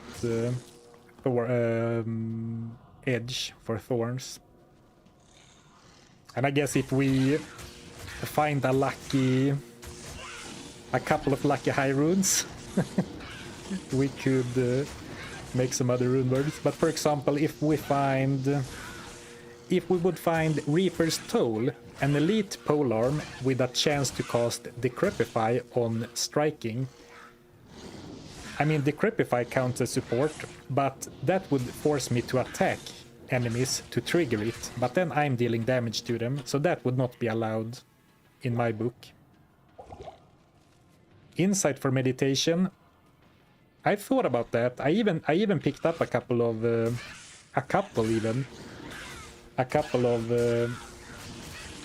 four-socketed polearms just in case.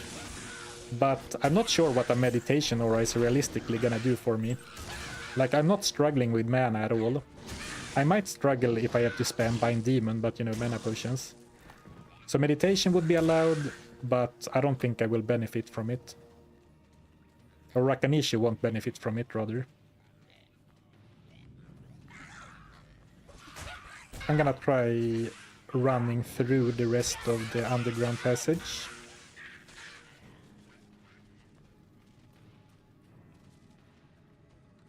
Oh, I would look at wand still. Could be some can be useful, I think. Yeah, you can get curse charges. You're right, I should. Now, amplify damage and decrepify, arguably the best curses, can't spawn as charges on wands or any item. But you can get weaken, you can get lower resist.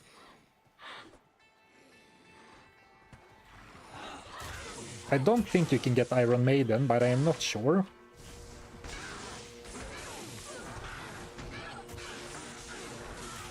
Oh, he cannot tank all of those. I need Anya.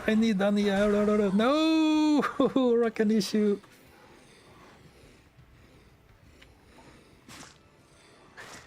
Blah blah blah blah blah blah blah blah. All right, I'm gonna look for the waypoint. Then I'm gonna save and exit the game. For Rakanishu, I thought I was safe because it looked like he had like a few millimeters of life left, and I tried spamming him out, but Deathmark does have a casting delay of 0.8 seconds, so there is a slight cooldown, and I guess Rakanishu was too quick to run back into the fight.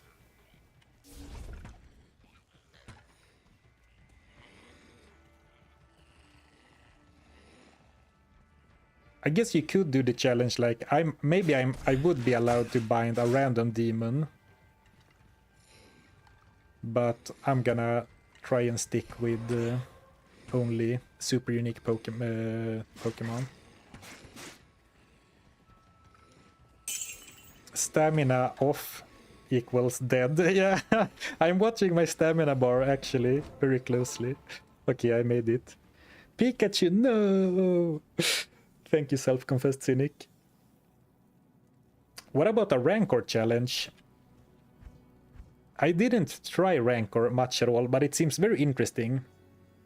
I don't think that can work as a complete challenge because apart from Andariel, there aren't really random monsters around Act bosses, so it would need to be Rancor and something. Well, I cannot. Okay, my bad. Let's go kill off Ampelisa. Oh, we got Ampelisa even.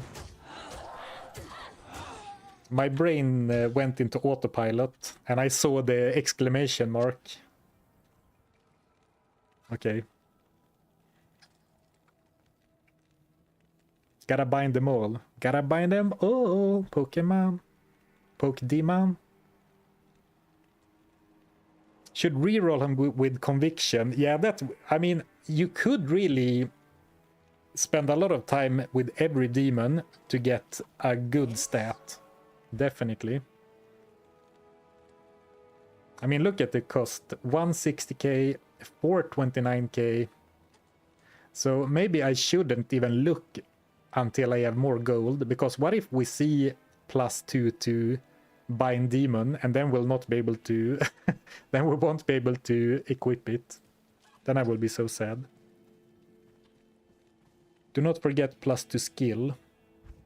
I did skill bind demon. Actually, maybe we should do we should probably do the first quest for the skill point. I forgot about that.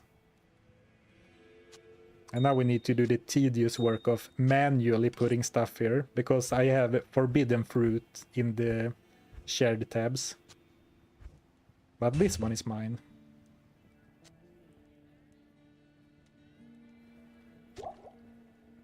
Actually, let's have some rejuves. And I'm gonna buy a stamina potion in case I need to run. Is Zarfen playing a summon build since the title is gonna bind them all? Yeah, and not only... No, I'm not playing a summon build. I am playing a bind demon only. No other summons, no mercenary. Only bind demon. And unfortunately, we lost our champion, our current champion Rakanishu. So now I'm gonna go and try and grab him again. Let's see if this is a skill shrine, mana regen. So I do have one more oil potion. Ooh, that's pretty sick. Oh, I got him first try. Cold enchanted. Or no, Holy Freeze enchanted. So he's always lightning enchanted and extra fast, and you can see again he still has those stats. And now he also is aura enchanted instead of magic resistant, I think last time. And since this is level 2 now, he has more damage. And you know, the damage seems to be significant, the damage increase. So this kind of makes me believe that...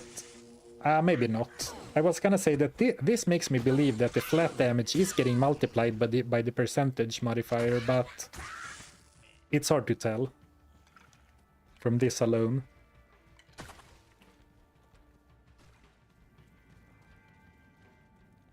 I think you can control shift to put them in the open tab or something like that. Oh, I will try that next time, Neliosar.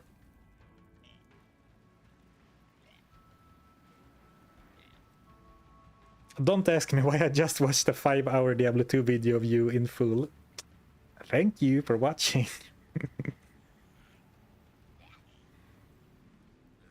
Seems so, yeah. I mean, maybe if we go back here, I will do the Den of Evil, but let's go to here again. I'm not sure, actually. It's very hard to tell. I'm not sure, because we also need to remember that the Holy Freeze aura not only slows enemies around him, but it also adds cold damage to his attacks. So he has plus 36 damage compared to before, and he has the extra cold damage from the Holy Freeze aura. So it's hard to tell if the flat damage is getting multiplied or not. I hope it is. But... I'm sure that eventually someone smarter than me will do some testing and then make a video about it.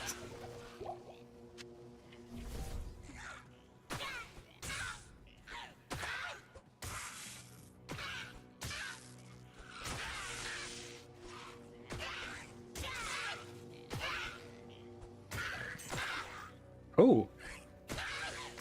He's not running away after killing enemies now.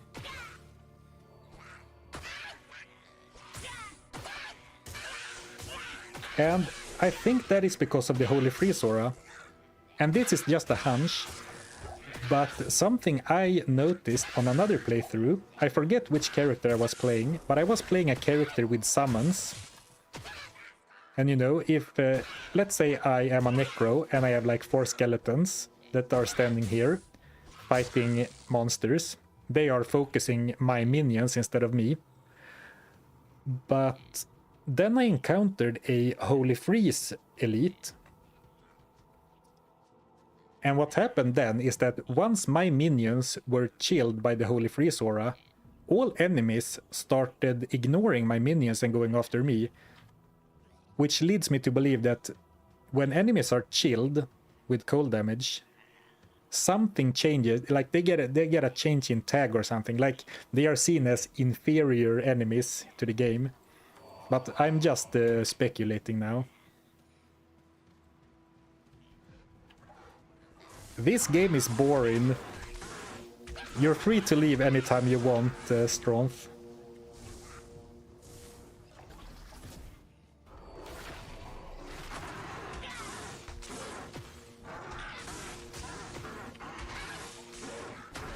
Ooh, Rakanishu is not feeling too well. So actually, well, hindsight is 2020, but maybe instead of going for 10 and 10, I should have maxed Blood Oath. I mean, this is also good, but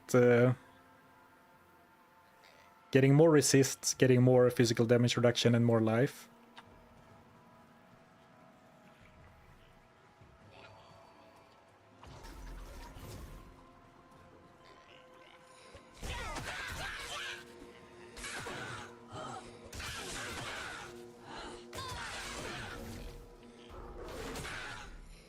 I need to heal Rakanisha, and actually, maybe some points should go into making Engorge better.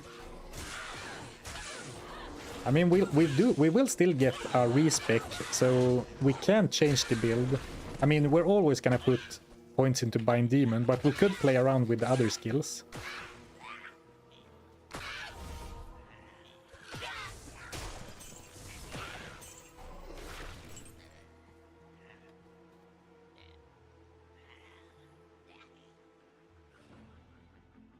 Current pick an issue is manlier than the previous. Yeah, maybe.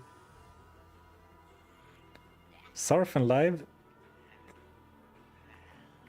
5 days in a row. I will not stream on the weekend though, so you'll get a break soon.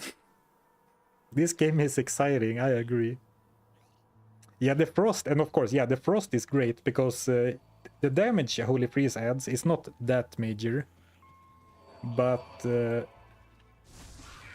you know, slowing all enemies makes him much tankier. Okay, maybe now he ran away, so maybe the pack I fought before was just... okay, yeah, it was just some temporary other reason, because he is definitely running away now, so disregard my previous speculation.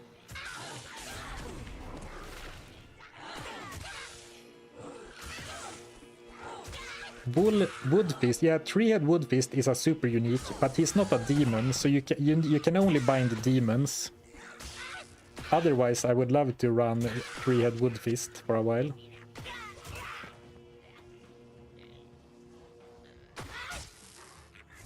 So anyone that's not on my list down in the corner is not a demon. Well, of course, I can make mistakes, so...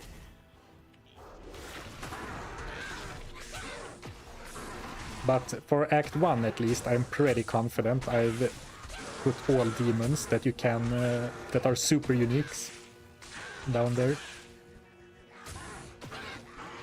But we'll eat 3-head Woodfist's corpse though, for a quick heal.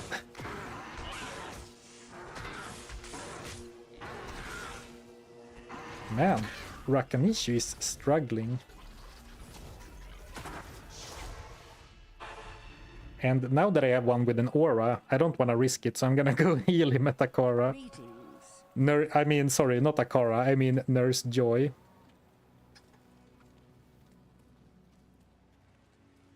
I really wanted to bind Bloodraven. Yeah, me too. I hope they can change it so you can bind every super unique demon. And if there's a problem with the quest or whatever, that they can program around it somehow. Because blinding Bloodraven is also very flavorful, like binding Rakanishu.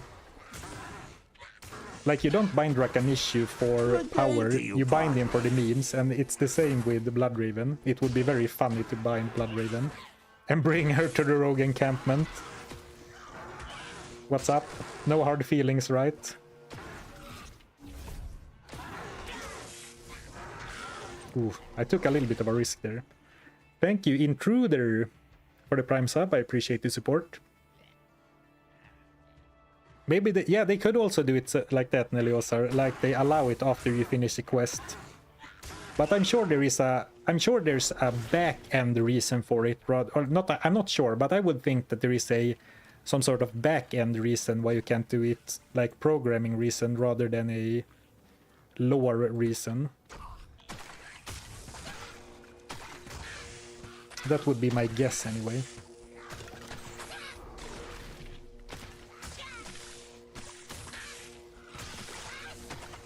One downside, it hasn't happened now, but one downside with having a Cold Enchanted or Holy Freeze guy is that they can shatter corpses, which means I can't engorge the bodies to heal him.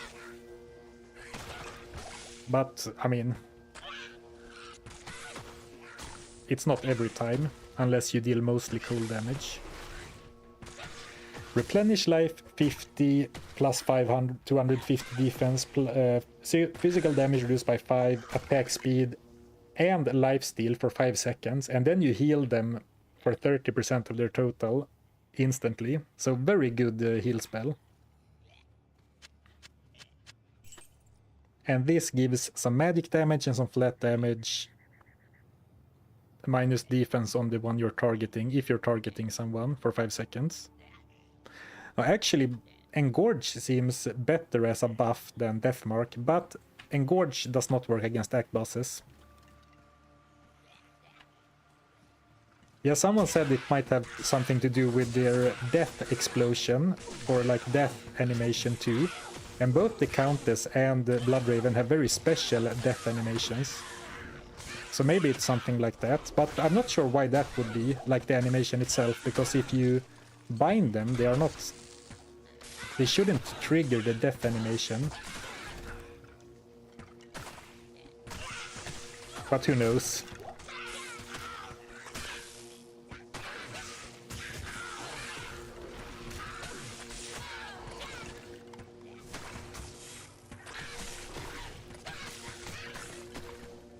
Well, I lost one durability on the helm, but only one, so that's fine to me. Hopefully I will not be wearing 36 MF on the helm for too long. Something like a lore or something would be nice. Only demons holy, and not only demons, only enemies.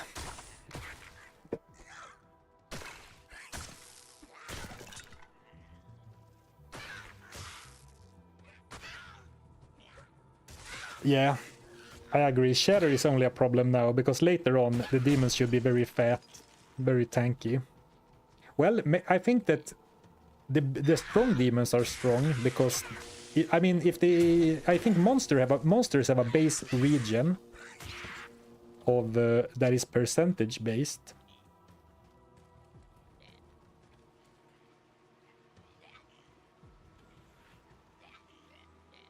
Hold on.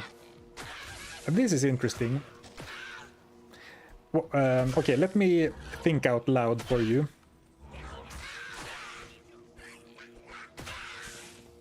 Some...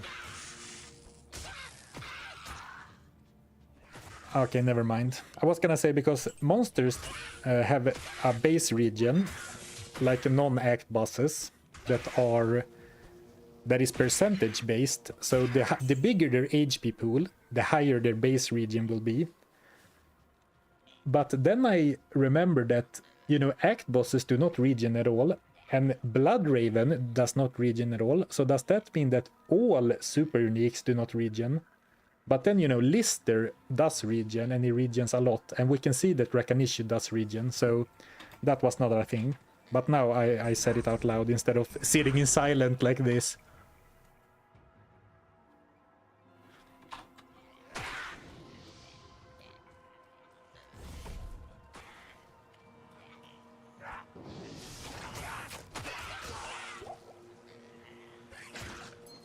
But I think that even if we max Bind Demon, it would actually not make Rakanishu tankier, right?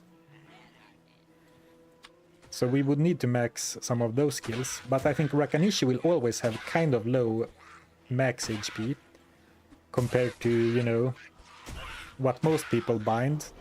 The Fasto, Lister, the Smith, Urodars.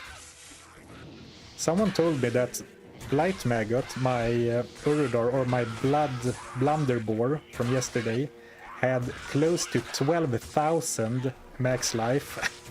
And that would explain why he's so tanky, because even with like 1% regen, that becomes crazy life regen per second.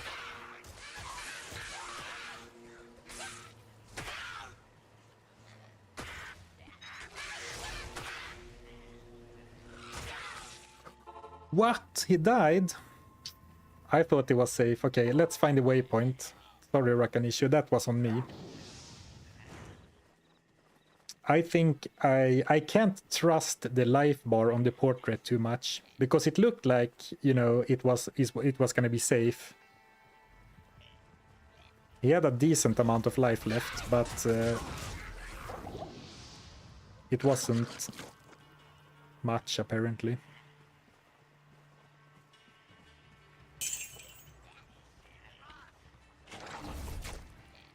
Thank you. I'm just gonna focus to not die while finding the waypoint, and then I'll see what you wrote, but thank you for the support.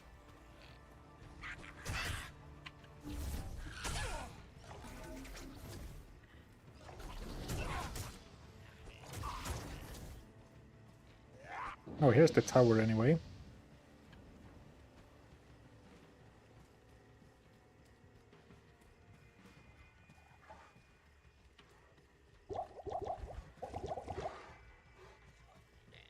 Any waypointers?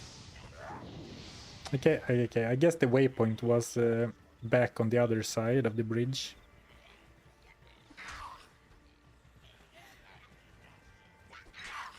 Thank you, Hologram, for the super chat. If you max Bind Demon, you receive more buffs. Oh yeah, that's true. Every 5 levels, your Bind Demon skill grants your Bound Demon an extra buff. And in case you haven't played it yourself, I'm gonna keep it a secret until we unlock it. So it'll be a little... So you get to experience the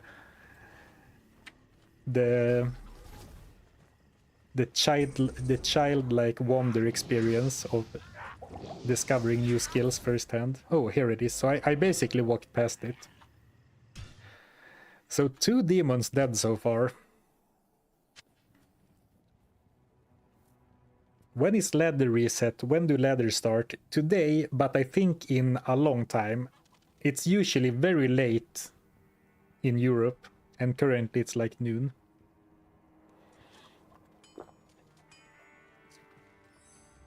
Yeah, so it sucks that we lost that Rakanichu, that Pikanichu. Because he was very solid.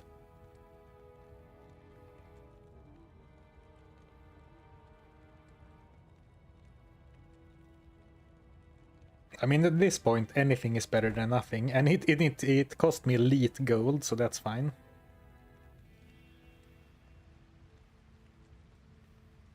Ooh. 47 strength. Also 10k gold. Let's hold off, but...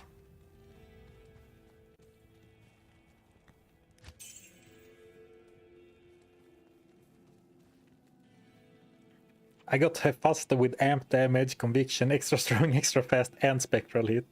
Yeah, binding strong demons is so fun. Okay, I'm very sad to have lost that Pikanichu. And, oh, actually, well, I guess I can use Blade Warp to attack monsters, because I have no more potions.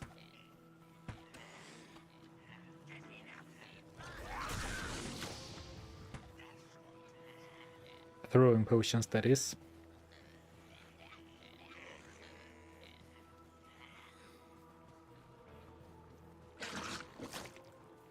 Or actually, I've lost 2 Rakanishus, but I have probably lost more total demons. I think I lost a couple early on. Maybe not the super unique ones, but I definitely lost some of my fillers that I used for a while. Oh, I hit Rakanishu.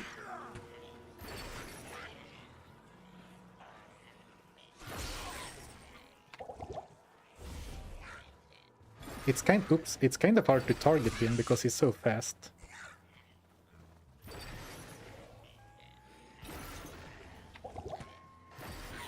And if you're wondering why it's not working, it's because this skill only has a 13% chance to actually steal the demon. But you can spam it as many times as you'd like. Ooh, I never bought the stamina potions, I guess, or I sold them again.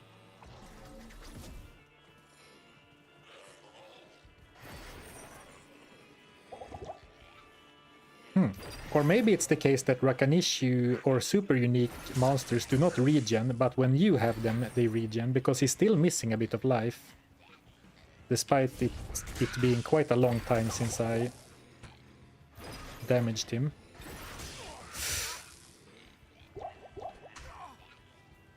Oh, beautiful. If I can bind him now, that's gonna help so much.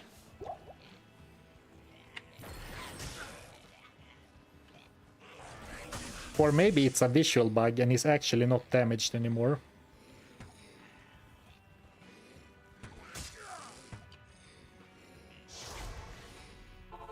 I really want to bind him before the timer runs out. Good day. But I also don't want to die. Use an Ultra Ball. Why didn't I bring an Ultra Ball? Or if you have ever played Pokemon Go, I should have brought a Raspberry too.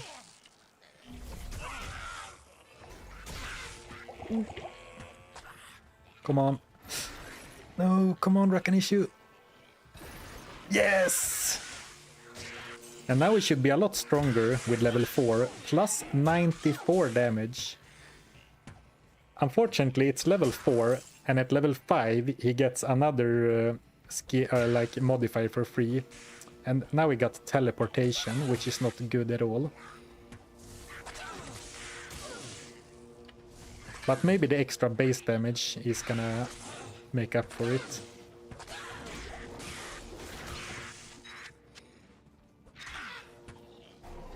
Alright, I'm gonna forget, but help me remember that the next time I find some oil potion or something, I should pick it up as a nice reliable way to damage a demon in case I lose it again.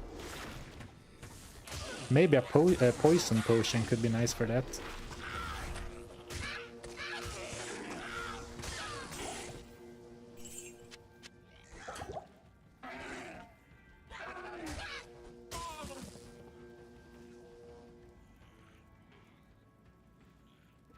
Raka has half the HP of a Bloodmore zombie, alas. Oh, hey, 80 Space. The unsung hero from the one-shot challenge, explaining to me how kicks benefit from base damage from stats. Yeah, I mean, that makes sense. It checks out with my experience so far. He really seems pretty weak. Unequip Helm before you bind next time. I see what you're saying. I should unequip the helm before I run around and take a bunch of damage. Good call. I was like, what? Why would that affect the bind? But you're saying that I lost durability unnecessarily.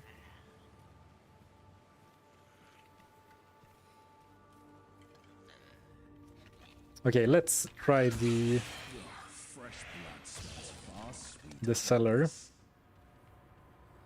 I was looking forward to get some experience here. You know, there is at least 1 or 2 elites per floor. But right now, I don't know. Elites seem kind of scary. I mean, other Devilkin is probably fine. As long as I should also make sure I have some corpses nearby when taking on elites. And also I'm spamming Gorge even when he's not damaged to get the attack speed boost. So I could probably be a bit more careful in how I use Gorge, but it's fine, probably. Could be a 3-socket bow for edge. It could have been, but it was a 1-socket bow. Or the first third of edge, a tier bow. Doesn't quite hit the same. Ooh, alright, let's see if he can handle that pack. He can't. And now I have no corpses at all. I guess we have to skip that pack. Or at the very least, find a weaker pack to get some corpses first. Well, that's not a weaker pack. I guess we have to skip some elites on this floor.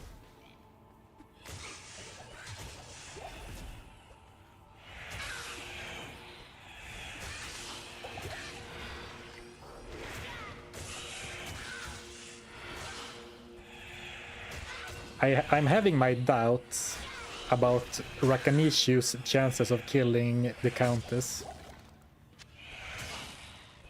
And I wrote it down here, but just for new joiners, you cannot bind the Countess, unfortunately. Even though she is a demon.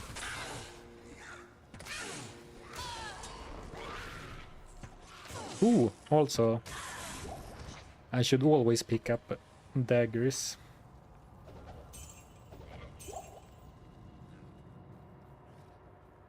Oh yeah, call to arms would be great for this. I mean, it's not impossible to find an Ohm rune, and if we find the Ohm rune, surely you could grind for the Ist and the Mal and the Ral. In Hell anyway, not in Nightmare. Call to arms to make Rakanishu stronger. Oh, did I miss a potion? An exploding potion.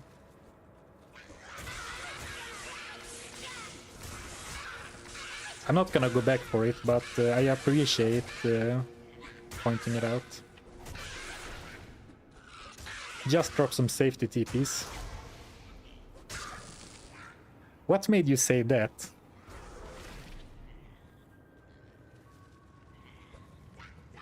Yeah, Blood Oath is crazy good, but I think where Blood Oath really shines is the 25% damage taken goes to your demon, and this time it won't benefit. Though, oh no, actually, yeah. 8% physical damage reduced, and plus 56 all res, and plus 400 life. Yeah, pretty good. Pretty good. Imagine how it would look like without that. I assume this works for my bound demon as well, because this says enhances your summoned and bound demons, whereas this only says bind the life force of your demon to protect from enemy attacks.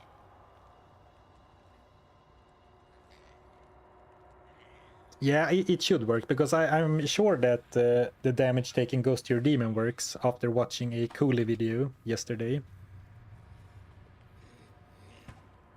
where he broke Blood Oath completely. Apparently, the damage taken goes to your demon is capped at 99%. If you can get the level up high enough.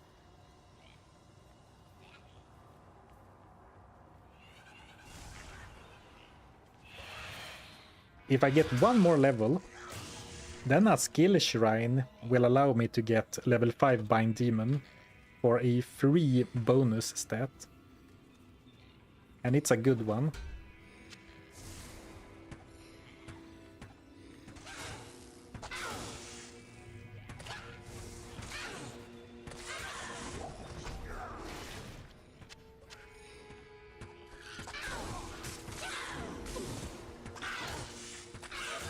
So you might be wondering, why are we going down into the tower if I just said you can't bind the Countess? Well, we need to collect her for the Pokédex anyway, so we're gonna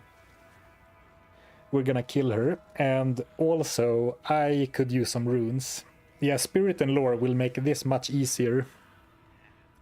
But it also doesn't feel like we can quite grind it yet, right? So maybe we'll go until we get the Smith, and then we'll do some Countess farming before continuing down to the jail. So I have between the barracks and the jail level 2 to use the Smith, because once I encounter pit spawn Foul Dog in the pit or in the jail level 2, I must replace the Smith with him. Ooh, Skurum, 3 sockets. 71 strength is kind of much, but might be worth it. And of course a 3-socketed shield. is for... Ooh, Crystal Sword is for... what the heck? Ancient's Pledge.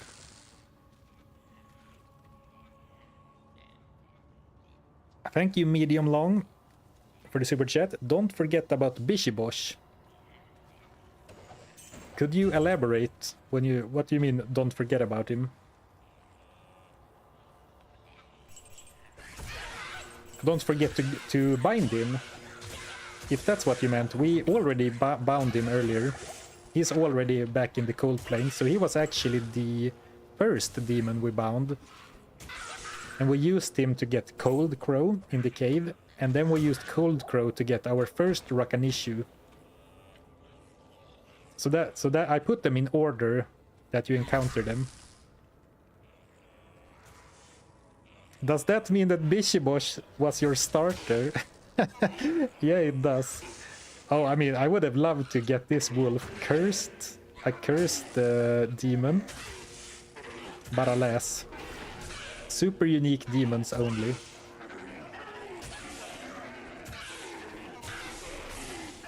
Ooh. Okay, saved.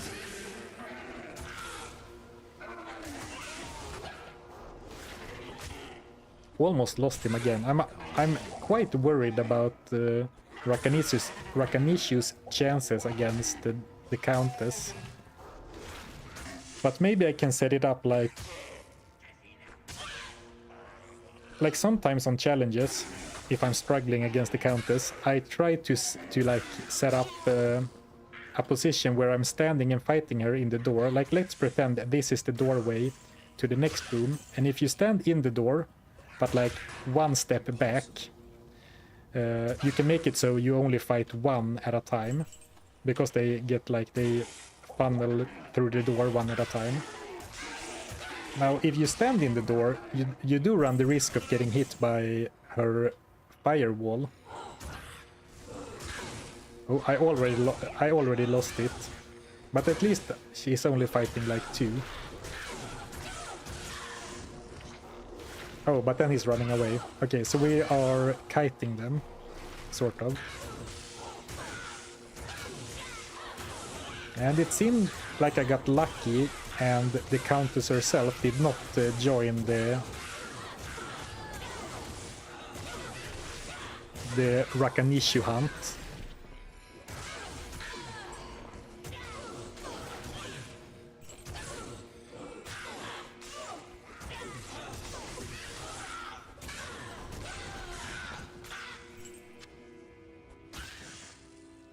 Okay, maybe it's not too bad. Let's make sure we kill all other enemies before we go after the Countess.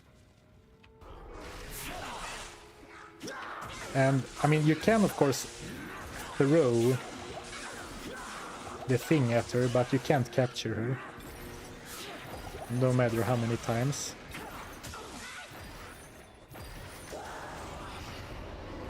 Rel Tier Ort. Decent, considering I don't have any runes.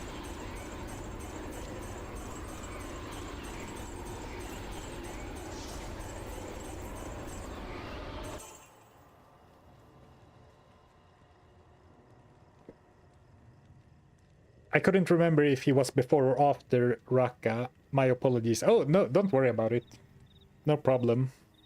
Yeah, Bishibosh is in the cold plains.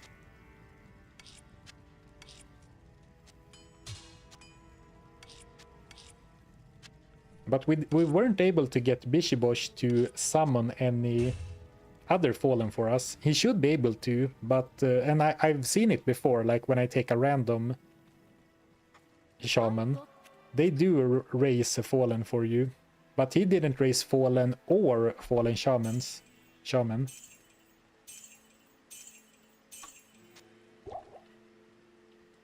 Sadly. So Bishibosh was a bit of a struggle, but we rushed Cold Crow and then teleported Bishibosh onto Cold Crow, so he attacked her once and then we stole her instead. Magic Find, run speed. I'm pretty happy with my gloves, boots, and belts, and I guess the rest doesn't matter that much. Oh, actually, 28 lightning resist. I'll spend 5k. Oh, I'm actually kind of rich now. Now we could start looking for... Ooh, and lightning... Well, I'm gonna be all lightning resist at this rate. I mean, it's super cheap, 600 gold. What? So let's hope we encounter some lightning enemies and nothing else. But 137, I think I wanna get a bit more gold before we start looking at daggers, because I still think that a dagger with skills, like here, +3 to life tap is 167. This one with the 3 random skills is 162. This is... And yeah, Bind Demon is a level 30 skill, so I assume that's gonna be even more expensive. Like, this is 300k, holy... I'm actually not even sure I am high enough level to see level 30 skills.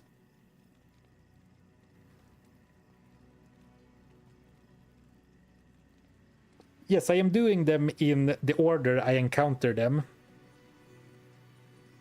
Just to follow some structure and also to prevent myself from, you know, min-maxing the best demon, since they are kind of a different power level. Oh, did you complete the Den of Evil quest? No, I forgot about it, Blake. So let's do that before we continue. Let's complete the Den of Evil quest for the skill point. And then we'll go get the smith. And I think once we have the smith, we might do a few countess runs for some runes. Though, for example, Spirit is not something I can really make anyway. Actually, I did get that lucky Thal rune randomly and then an Ort. So we have Ort and Thal, so we only need Tal and Am. But I don't have a 4-socketed sword either.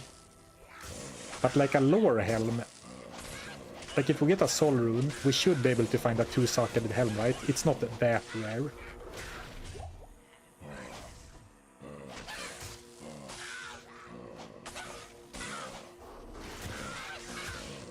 It's gonna take a while to clear the Den of Evil like this, but it's fine. The Den of Evil is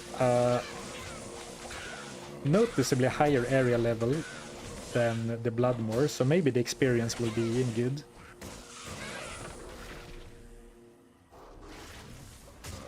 But man, Rakanishi can't stand in the middle of all those zombies.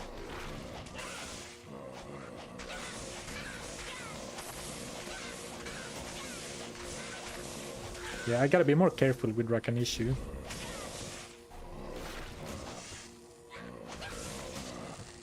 Okay, here we go.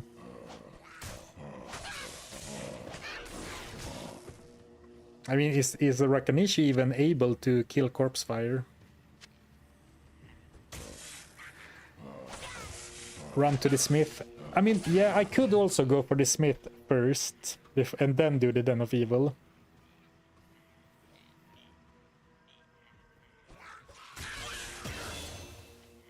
Ooh, nice. Now if I get a skill shrine...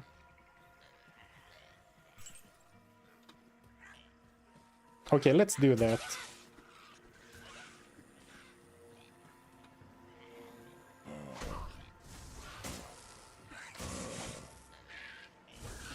Let's grab the smith and then we finish off the Den of Evil and grind some countess. And then we traverse deeper. So we get... I mean, the smith is a great demon to steal. So we might as well get some use out of him, since I have designed the challenge so that I can't keep the smith. Like, once I run into Pit Spawn Foul Dog on J level 2, I must replace my smith. And that is because I don't wanna, you know, only use the most popular ones. Oh, nice. But it's, you know, why not use the good ones for a little bit when we can, right? 80 gold, thank you.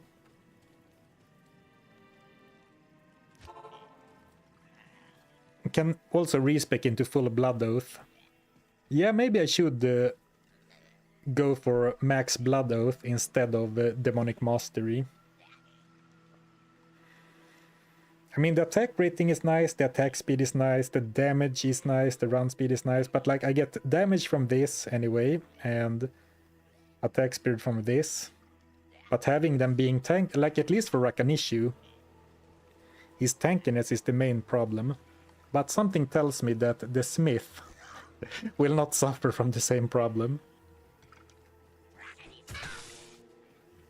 And something interesting I noticed is that my Tainted shoots fire balls, whereas Pitspawn Foul Dog and most or all enemy Tainted type enemies shoot lightning.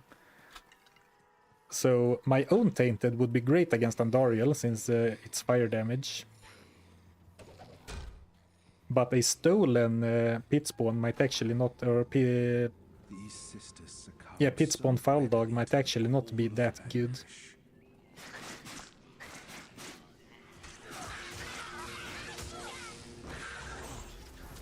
Demonic Mastery, what would your mother think?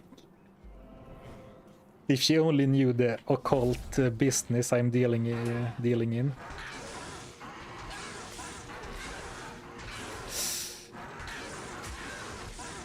Well, about grabbing the Smith.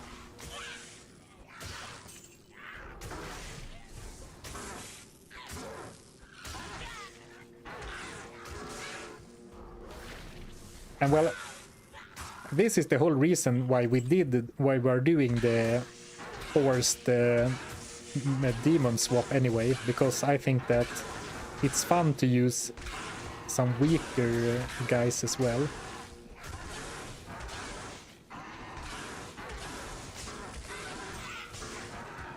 Like we know that Lister and Hephasto can kill everything. And of course it's very funny to have a Rakanishu. Rakanishu hero.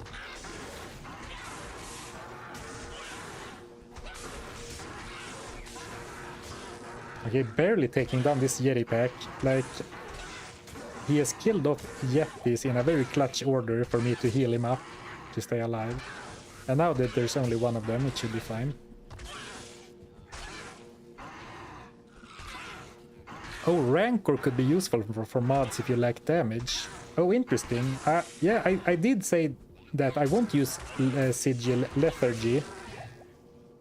Not because it doesn't fit the theme of me being a support, but because I think reducing the movement speed and attack speed of enemies for 1 point by 50%, it feels too powerful, and I'm not against power, but I think it will make the challenge less interesting. Now, Rancor is interesting because it makes all enemies, or everyone in the circle, deal bonus damage.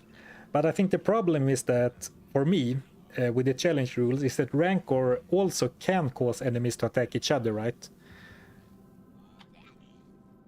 And I want the Summon Demon to deal all damage.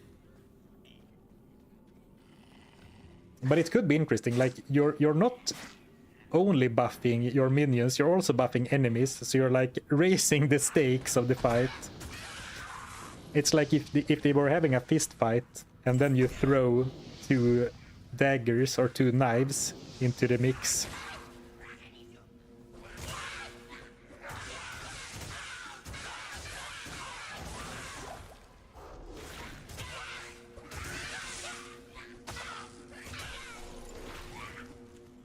Now he shattered a corpse. I didn't even knew he had like cold damage right now.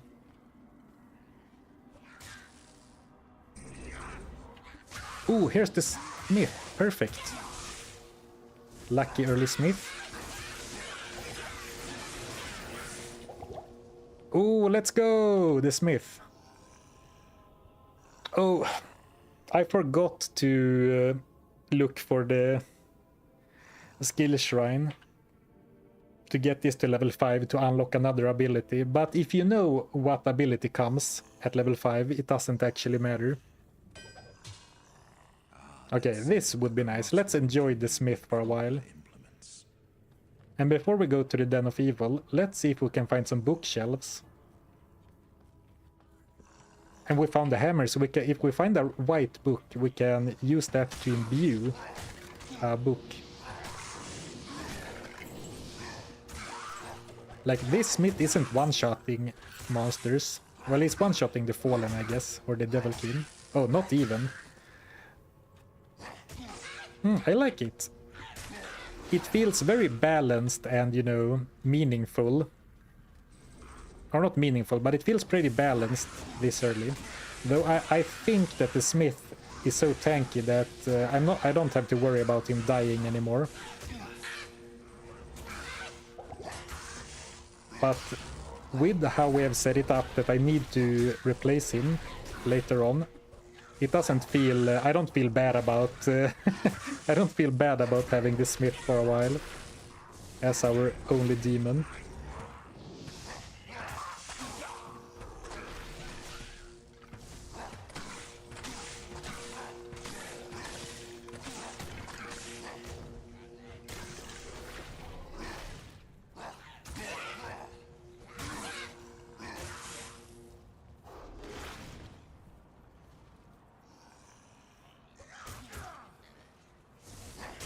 There is usually a small room that has the books in the barracks, right? He is actually taking some damage, but I guess he's also cursed, so... Ooh, escape! But it's not like full-on immortal. It's so nice that you're able to snipe casters so easily. Well, easily, but like you can pretty easily snipe shamans, for example, compared to other summoners.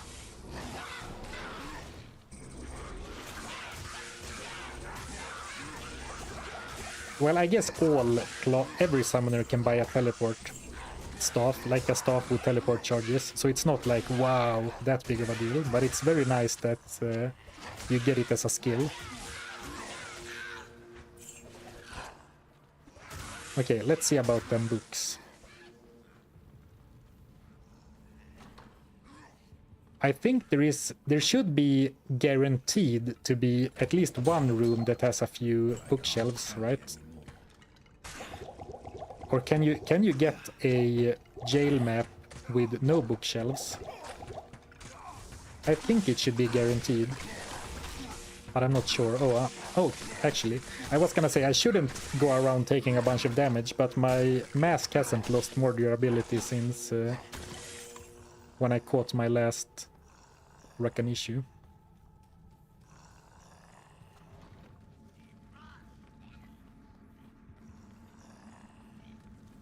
Oil potion. Alright, this time I'm gonna go look for it, just to have for the future. Oh, here's a bookshelf. Scroll of Identified. So they can still drop scrolls and tomes. Oh, here's an old potion. So one bookshelf so far. Maybe it's not always, but usually there is a small room that has two bookshelves. Maybe not usually, but often.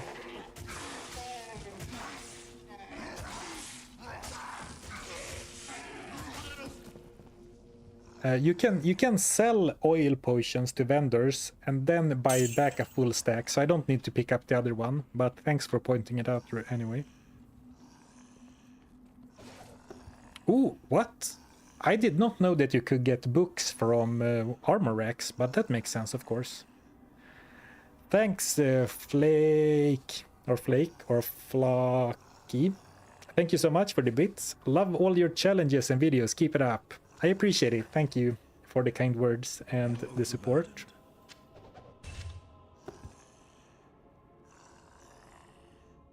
All right. Well, we can imbue this, but it is also We need some very specific things. I miss Picanichi already. Since our smith ended up being lightning enchanted, we can pretend, like if we really channel our imagination, we can pretend that we upgraded him or evolved him into Raichu. It takes a bit of imagination though, for sure.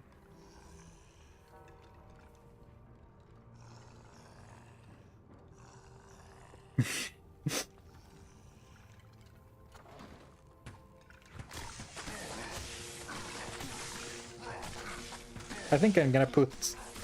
Yeah, I want at least like 60 strength, I think, so I can wear like plated belts and the gauntlets, I think. Greaves maybe require 70, but that just allows me to wear more types of rares that I find. And like I don't feel I don't feel like my life pool is that taxed. Nah, it's Electabuzz. It's more like Electabuzz. When I was young and played Pokemon, Electabuzz and Magmar, and you know the Pokemon that were humanoid, Mr. Mime, I guess, they were kind of creepy to me. Like they looked too close to, you know, people with arms and legs. I preferred Pikachu's and oh, here is the room. So only one bookshelf, but this is what I meant. Like, usually there's a small room with a bookshelf in it. I thought it was 2 bookshelves, but maybe it can also be only one. Another scroll. If we really, really wanted something specific, I guess now that we have found 2 bookshelves in this map, we could bookshelf grind, but I don't think we need to. I guess Mr. Mime, yeah, Jinx are also creepy, is also creepy. I guess Mr. Mime is the creepiest of them all. Mega Raichu, maybe. Oh. Yeah, I don't know the newer generations of Pokemon, but by just being online a lot, I know there's something called Gigamax. So it's Gigamax Raichu. Let's keep a few jewels. And now, we did this joke several times already, but now we're bringing the smith to Charcy to apologize for taking her hammer. What you need? We could save the imbues to imbue at a higher level, but it's fine. It's fun to do it. So let's do it right now. So +2 to bind demon, +1 to all warlock skills, 30 all res. Oh, +1 to all demon skills. And that is a lot of plus to skills. +3, +2, and +3. Not to any useful skills, but main +1 to all demon skills. That's amazing. Unfortunately, not much in the way of defensive stats. But this is by far the most skills I've seen on a book so far. Though it doesn't really go together, like Psychic Ward. Well, Psychic Ward will be useful, but Psychic Ward, Flame Wave, and Eldritch Blast and the +1 to demon skills don't really go for the same build, but I'm happy to take +1 to demon skills. Definitely. Losing 9 to all res, but level 4, Bind Demon. Nice. And it also boosts our passives. Nice, nice. Yeah, oh, half poison duration. Yeah, that's and 8 poison res. Good for Andoriel, I guess. Yeah, great for Flame Wave. Yeah, I showed at the very start of the stream. I used Flame Wave and Ring of Fire to blast through normal to start the challenge with a fresh respec at level 30 Nightmare. And this would have been pretty nice for that build. Well, nice, cool. Let's say start putting some crafting jewels in here. Let's put this in the stash for when, if we need it, not when. Good day. Also, you get the barrier. Yeah, and that would have been amazing if I hadn't already spent some points. I mean, a level 4 Psychic Ward is a lot better than a level 1, but I already invested the skill points.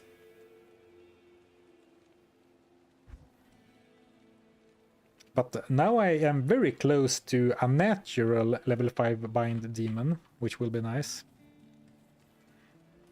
That's the better book I found, and I'm through hell. Yeah, this book is much better than any book I found with my first Warlock too, who beat the game. Oh, yeah, and then we need to go and save Professor Oak, aka Kane. So what are the rules for the challenge then? I can only use Bind Demon and Death Mark and Engorge, because those are like minion spells. I'm not allowed to attack or cast spells. With a few exceptions, like if I need to damage a demon before binding it, because you need to have... the demon you bind needs to be injured. And also as a side quest, we are binding every super unique demon in the game that can be bound, and I have to do them in order. So that's why I'm going back and doing some quests now that I have the Smith, because the Smith is powerful. But as soon as I reach J level 2 and encounter Pitspawn Foul Dog, I have to replace the Smith. So we'll end up using all of the super unique demons too. And I guess we should cross off some we have found for the demon decks.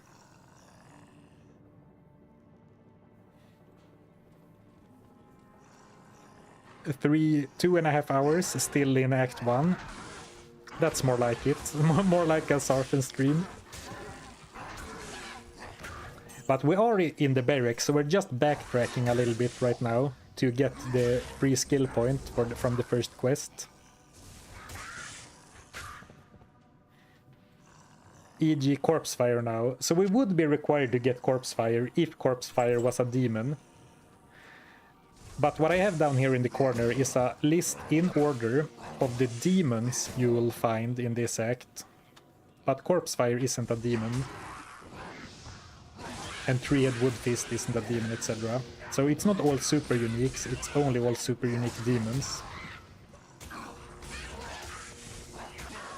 Actually, it would be cool if someone made a mod where you could bind all monsters. But I'm sure that would make it even more ridiculously strong.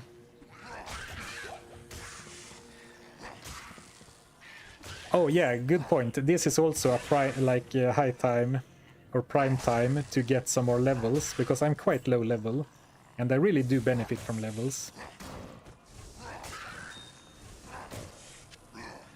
So we'll do a few tower runs as well, I think, so we get a few runes, because I played through normal with a non-bind demon build off stream, but when we started the stream I respect and threw away all my gear and everything I had in my personal stash, so I don't have any runes or like any decent gear. Like I have some very random stuff that I found so far in Act 1 Nightmare. I mean, the book is pretty great, but 10 run speed boots, 75 extra gold belt.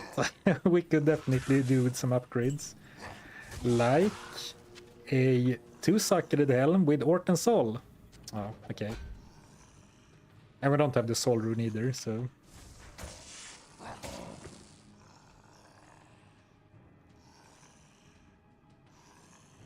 Can you move the demon decks to the top left? It's covered by chat on YouTube.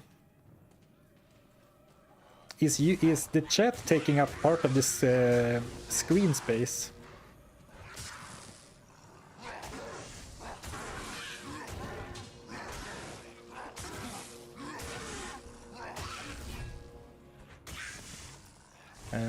I could, but I think it's less in the way if it's down here in the corner. I think it's less obstructive, so I'm sorry, but you're gonna have to tab out. I mean, isn't gonna change that often, so I will humbly request that you tab out of chat if you want to look at the list. I could have it up here, and I usually do have the rules up here on when I stream, but I think it covers more stuff. This is sort of an empty corner.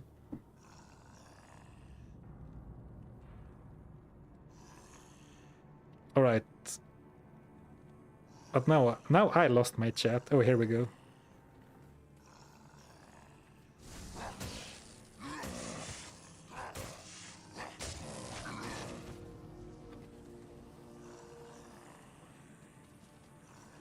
And this is basically the reason why I wanted to do the Den of Evil after reaching the barracks, because I don't think that our Rakanichu or our Pikanichu would have been able to kill Corpse Fire. I'm a little bit doubtful. I'm gonna forget Engorge now that I have the Smith, because he doesn't need to be healed, but once I get a weaker minion, I will have forgotten about it.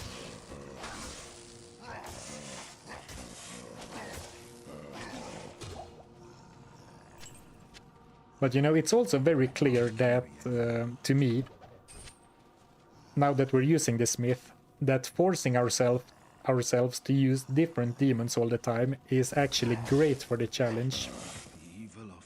Or like for the interest of the run. Because the Smith is simply such a baller of a demon. Release the demon files. Self-confessed cynic, Rye Smith. Yeah, that's a good one, Rye Smith. Good evening.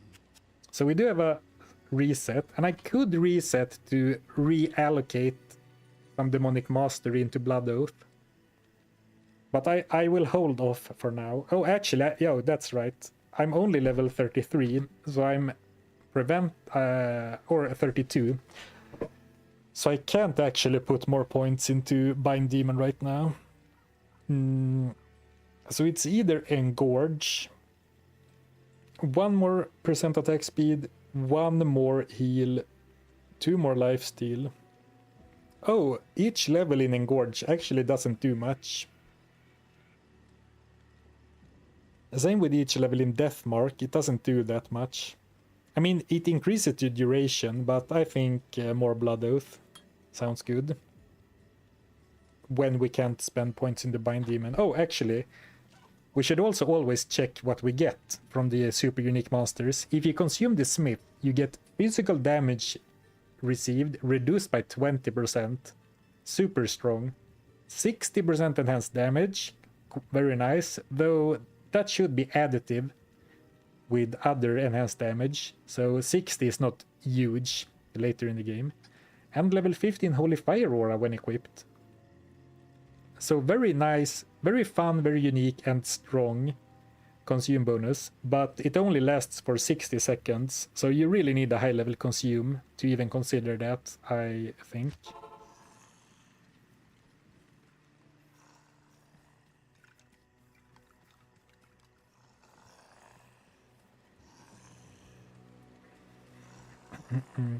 What demon will you run in with in Act 2? Yeah, we discussed that briefly, and I think that, unfortunately, and I didn't think about this before I started, it doesn't seem like there are any super unique demons in Act 2. So either we will catch the other available demons, because we can... Oh, I need to save and exit the game. I've already killed the Countess in this game. So either we will pretend that, or either we will catch the other demon types, because there are so few demon types. We could either do it like we just catch one of every demon type in Act 2, and unless I'm forgetting something, I only think you can get Blunderboars and Goatmen. I think those are the only demon types that spawn in Act 2, unless I'm forgetting some. Or we will try and speedrun it with the pit spawn foul dog. But Act 2 is definitely gonna be the most boring and least impactful act, because there simply aren't any super uniques. Act 3 though, we will have plenty. Act 4 we will have a few. And even in Act 5 there are a few, kind of a lot, but there are a few scattered throughout the act, so I think the challenge will work very well for everything except Act 2. Yeah, Radamant is a demon. Can you bind Isul? No. And I'll show you it later, because I have some beef with Blizzard. Because the quest log for the Isul quest says, destroy the demon that holds Isul's soul. So you are going to kill a demon that holds Isul's soul. But the Isul, the monster that you fight, does not have the demon tag. Can't carry anymore. And I knew this even before this challenge, because when I played a Holy Bolt Paladin, he is immune to Holy Bolt too. Radamant is undead. Fire Eye is not a demon. He's not a demon or undead. He's like a beast or a humanoid. Well, he doesn't have a monster tag. The cats, including Hellwitch that guards the cube, is not a demon. But we will go to the Ariat Summit and look at the list of super uniques for Act 2 to confirm. But I am fairly certain that there simply isn't a demon that is a super unique in Act 2. So it's either do we stick strictly with super uniques, and in that case we will play Pitspawn Foul Dog, or do we make a slight change for Act 2 only, so that we get a few different ones. And for me, I think number 2 is more interesting.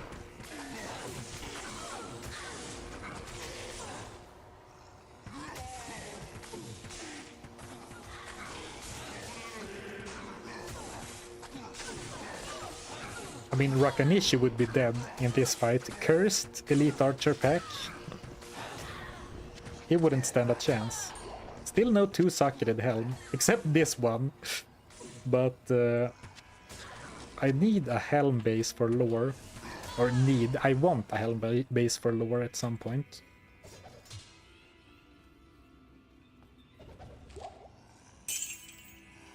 Blood Witch the Wild, Fangskin, and Ancient Cad the Soulless. Yeah, neither of those are demons. They are no monster type, and undead.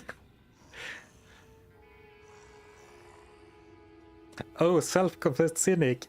Thanks for the super chat, first of all. Act 2 is the Safari Zone. Catch every unique you find. I like that. Then we have sort of shoehorned a on-theme exception to the rules into it as well. I like that. Let's go with that. This challenge is turning into a video though, for sure. Like, my first playthrough is not gonna be a video. But this one is becoming a video, and then I can you know, tack on that explanation for the video. That's great.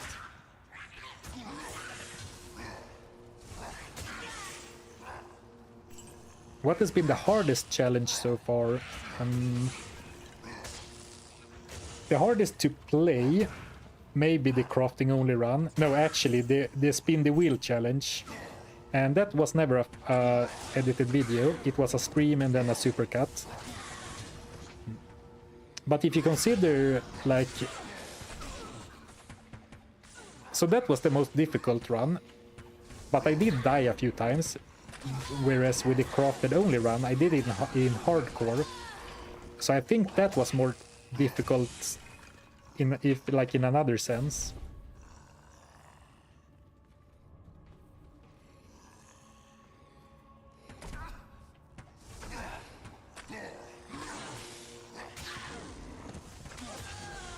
Well, I've done a 1 HP hardcore challenge, and that is definitely the hardest one, but I also haven't completed that. I only made it to Act 2 twice in hardcore with a single HP.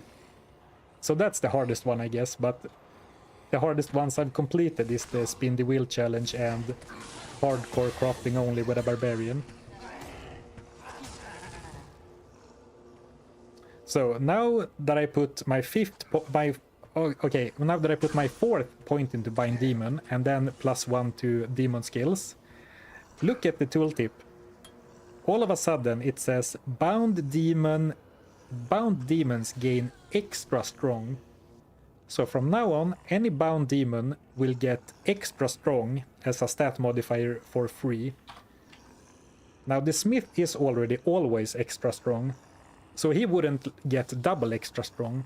But from now on, every single demon we bind will be extra strong in addition to their other modifiers.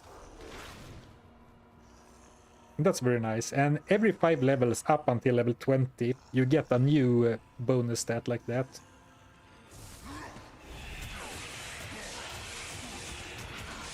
Not the one hit. Well, the one hit challenge was definitely the most... the one with the most, you know, theory crafting and... one of the most fun to play, for sure. Like, I enjoyed solving the problem of one-shotting every monster so much. The one-shot challenge and the one where I started Hell difficulty with a fresh level 1 character, those two are my favorite challenges that I've done. I had the most fun with those, and I think a big part of that was because the central challenge was one of, you know, problem solving. Like, not execution and not purely grind. They were both kind of grindy, but it was not like I need to grind only, but like the problem solving aspect. So those two are my favorites I've done.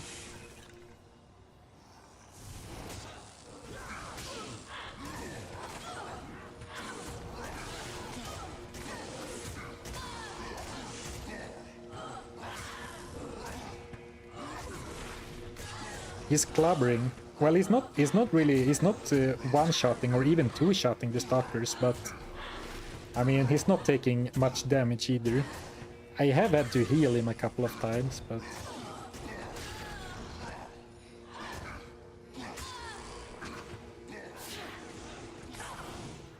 So I guess the one-shot challenge is a lot easier on this guy. I don't think so. The thing with the one-shot challenge... Ooh, perfect. Now I have full spirit, if I only had a 4-socketed sword. The thing with the one-shot challenge is that you need to deal a lot of damage in a single hit. Not, you know... This guy has great damage, great DPS, but I'm not sure if he has that great single target. At least not compared to an assassin with Tiger Strike and Dragon Tail. But maybe once we are starting to, you know, run dry on the more Warlock-centric challenges, like using his skills, maybe we can try a one-shot with this guy. Maybe there's some potential. Like, he has crit from a skill. Tell, Fall, Ort, Am. He has a lot of... Lethargy has a stat that says damage taken plus 20%. Levitation Mastery gives you crit. So maybe there is something in here. But like, binding a strong demon is amazing, but if your demon attacks an enemy and then I one-shot it, I don't consider that a one-shot, because then it's damaged when I one-shot it.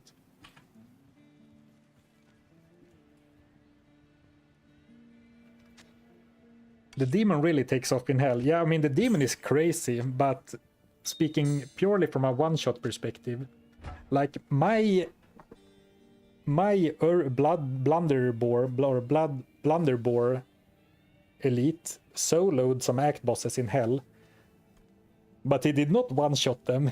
He soloed them, but I mean, not even close to a one-shot. The one-shot challenge seemed more like a theory crafting than a skill challenge. Yeah, and I think that is what I like the most, and I think that's where, like, I operate best. Like, I'm not a super skillful player. Especially not compared to some of the other creators. I think I am very patient and have a knack for problem solving and finding unusual and different like I enjoy min-maxing low power situations. Like for me it's not that fun to min-max the most powerful endgame character at level 95 in hell, but min-maxing the strongest character you can in Act 1 of normal without outside gear and without leaving normal, like to one-shot Andariel, that is extremely fun to me.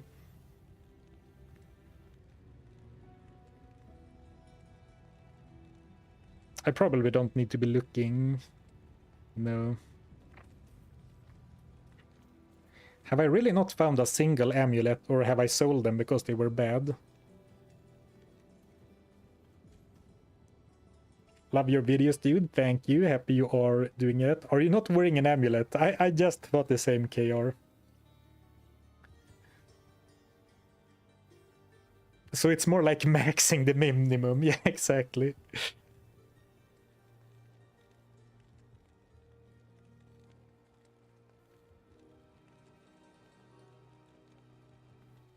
Rather than the one-shot challenge, the Warlock seems far better option for the 1 HP challenge. Ooh, yeah, maybe. I mean, this skill is crazy.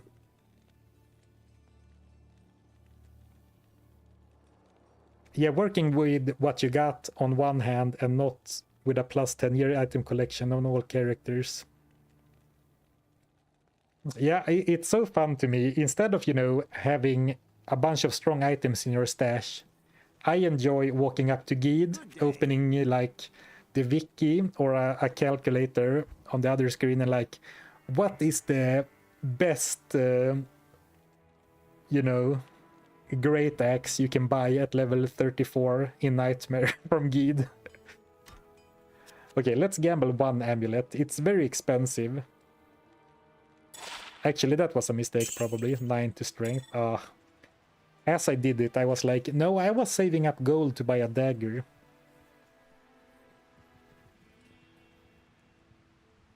You might not remember this, but weapon swapping between your bow and a weapon with open wounds was to clutch through a knife to Andariel was a top tier Zarfen moment. Oh, I do remember. Yeah, that was... The Spin the Wheel challenge had some boss fights in hell that were like 30 minutes, 40 minutes. I believe we spent an hour fighting Hell Mephisto in that challenge. I need to drink a Pepsi. I can hear my voice going deeper and deeper. Do you have to bind both versions of Witch Doctor and Dugu? Ooh, good question, Silith. He is still called Witch Doctor and Dugu when he's not a shaman, right?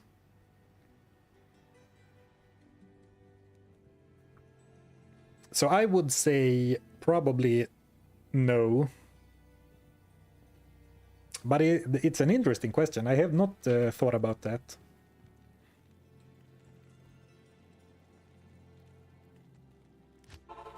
What do you think? And also thank you, Self-Confessed Cynic, for the super chat with your question. Guide to suit your greed. Yeah.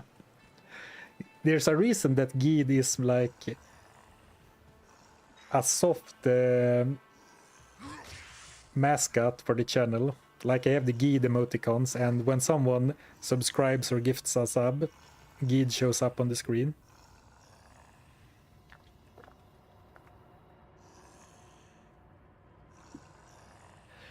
If you bind the shaman version, you won't encounter the lower half, right? Yeah, exactly. So I would have to choose to either bind the shaman or kill the shaman and bind the guy that comes out. And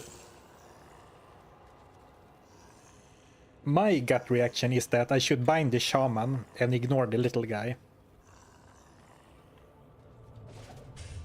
I think the shaman is more unique from the other monsters.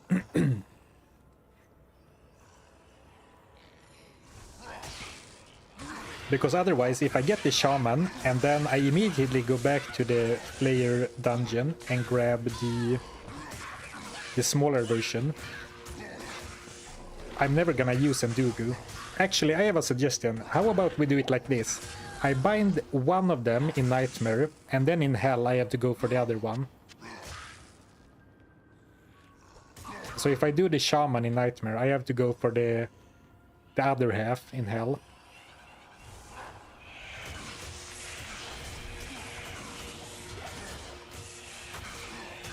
Please remind me of Colossus Sword and Colossus Blade, which is better?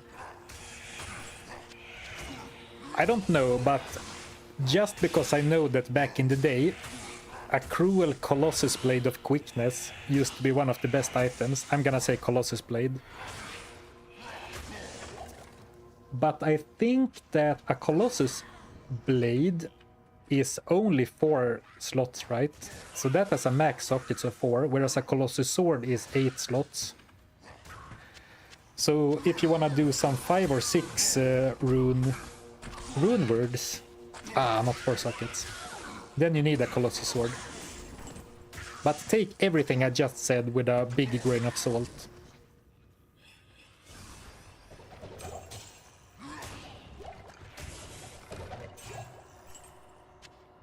Currently not running with any loot filter, as you can see. Crude mace, bolts, crude razor bow.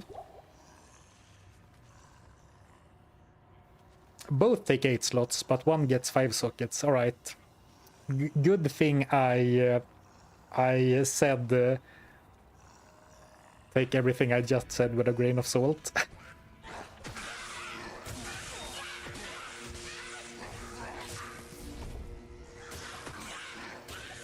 They are equal for DPS.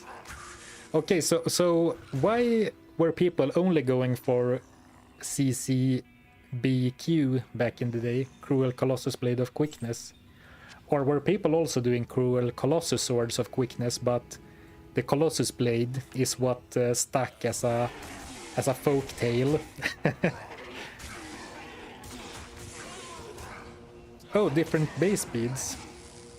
Oh, okay, so it's slightly faster. So both are good, but Colossus Blade is slightly faster. Alright. Good question, though. Just thinking about Cruel Colossus Blade of Quickness made me happy. And I didn't play online or in Hell at that time, so I never hunted for Cruel Colossus Blades of Quickness myself. But I've heard the stories around the campfire from players even older than I am.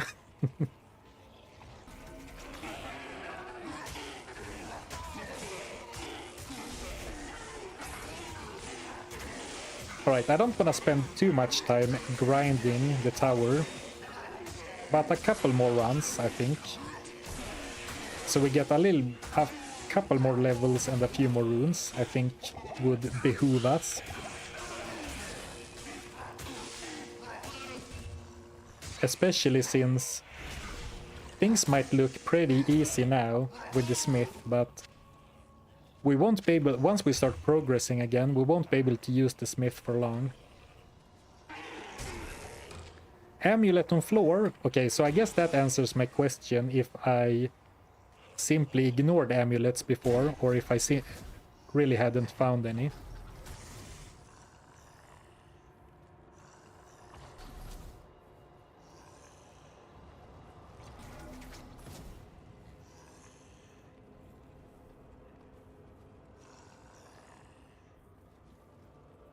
I'm starting to feel like you're trolling me. You got it right now. Oh, it's in my inventory. Whoops.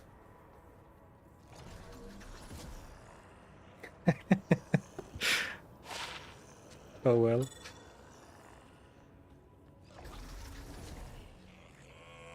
Shows you how much attention I pay.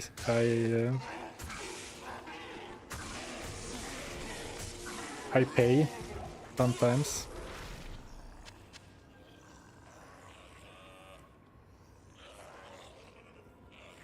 When I see a crude razor bow, my heart gets filled with joy. You know, you better enjoy it, because soon I assume that everyone, including me, are gonna filter out crude, cracked, and low quality items forever.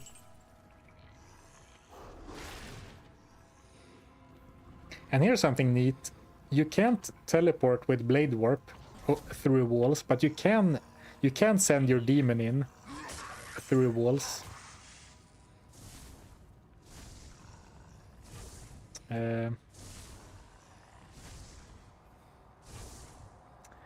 You could send your demon through walls yesterday. What? I did it. I even did it at the Countess yesterday. Has there been a stealth patch? Like, I did exactly this yesterday. Oh, okay, now it worked. Inconsistent. Now you can see the smith was in that room. Oh, it needs a target. Okay.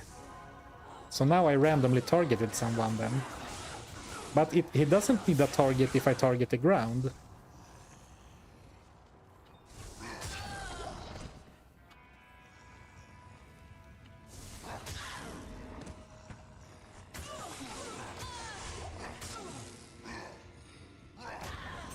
That's weird.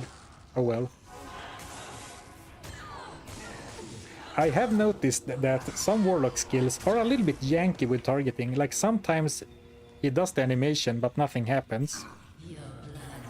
And you can't bind the Countess. I'm not sure if I talked about that, but the Countess is one of few enemies that are not possible to bind.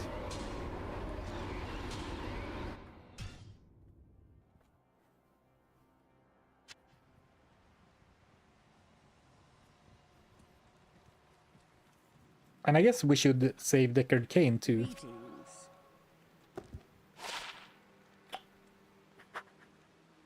I mean, move speed, but have you considered 35 magic find? The highest magic find you can get on a pair of magic boots. Highest roll on boots of luck. The only way to get higher magic find is War Travelers, I believe. Sorry, movement speed fans.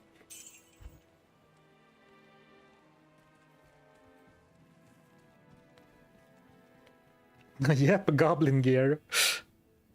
Perfect roll too. Shale. Rel tier eld fall shale. Shale fall amn. Bring a little Valkyrie into the mix. We're not going to, but we could. So let's do the... Oh, actually, okay, let's save Deckard Cain, and then we'll do the Countess until like level 35 maybe. Then we'll move on.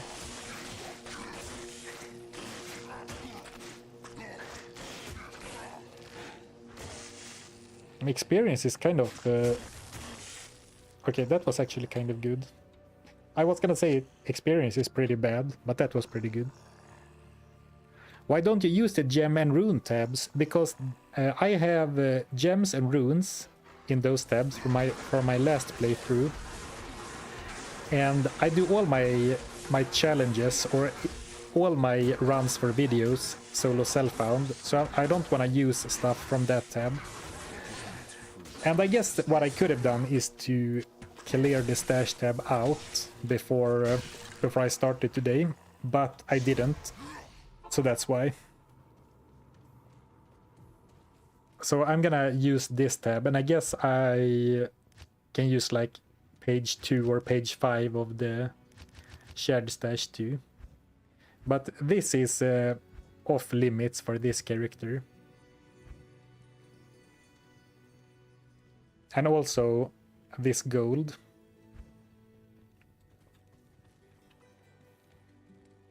Ooh, 71. Well, as long as I have the space for it, since we don't know what we're gonna do. Griswold is undead, unfortunately. So no binding Griswold. I think only greedy goblins are watching you. I am definitely among my people when I stream. Yeah, the bound demon is saved between games, which is kind of crazy, but also very cool. So if you find the demon of your dreams, they will be your ally until they die, or until you die, or until you accidentally unsummon or consume them.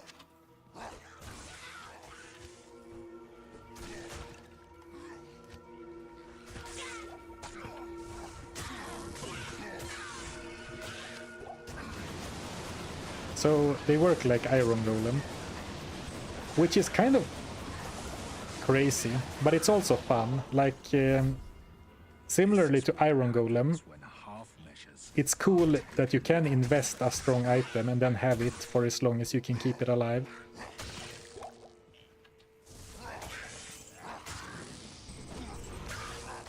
Like you can start to form a parasocial relationship with your demon. Or I guess parasocial is not the appropriate word for the relationship you have with your pet. So Griswold, undead, cursed, extra fast, so you can't bind the Griswold.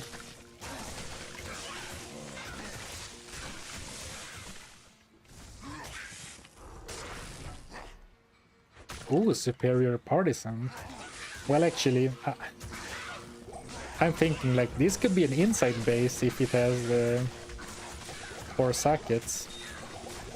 But I don't think insight is really something we're gonna do on this playthrough. Like, what would an insight do for me? I mean, mana. Oh, and we got it too. We have found 3 4-socketed polearms so far in Act 1 Nightmare. That is highly unusual and highly useless.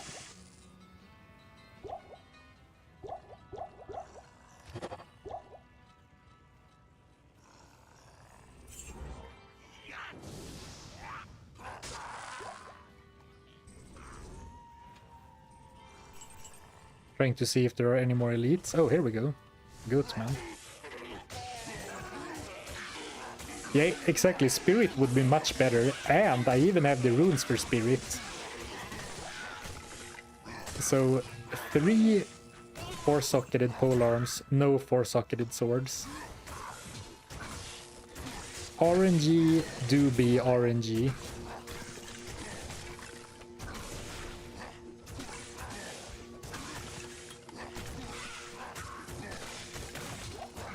But now the flat damage bonus is getting up there. Level 6, plus 152 damage. I don't believe it scales retroactively, so I don't think my smith is getting stronger with more points right now, but future demons will certainly appreciate it. Just curious, are you also such a talkative and entertaining guy in real life? Not really. I kind of surprised myself when I started streaming that I enjoyed being an entertainer so much, but I guess it's when I get to sit and talk about Diablo 2 for hours on end. It's quite different than making small talk about the weather with people in real life, you know?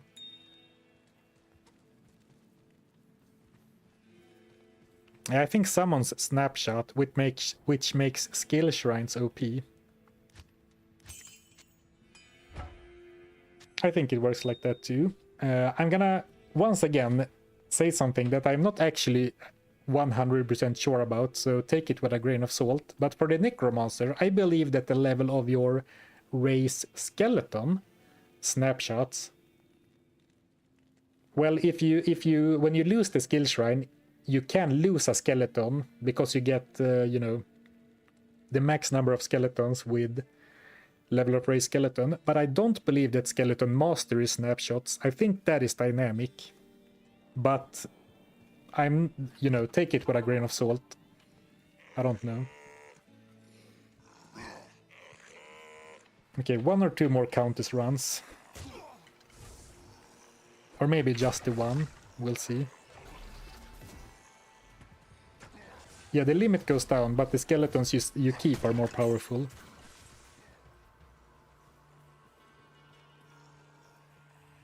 Yes, the stats of the skeletons snapshot from from levels of raised skeletons. But I haven't tested it, but that is what I have gathered.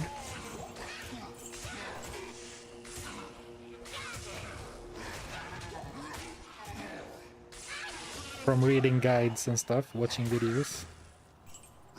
I'm not as confident about that other part I said, that Skeleton Mastery is dynamic. But I do seem to remember that from somewhere.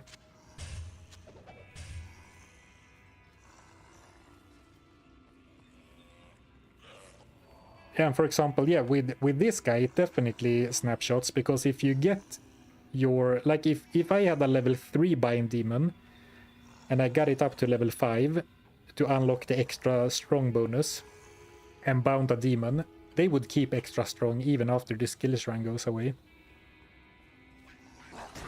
So, you know, snapshotting can be powerful, but it's like now I have gained a couple of levels, but so I have increased my level of Bind Demon, but the Smith does not benefit from the new bonuses, because he snapshotted the stats at a lower level, right?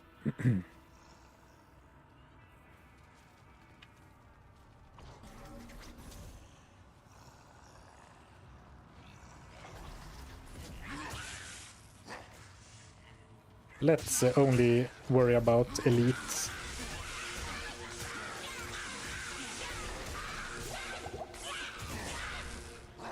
For experience, and then go straight for the Countess. And the minions, I guess. Are there any more minions? Yeah.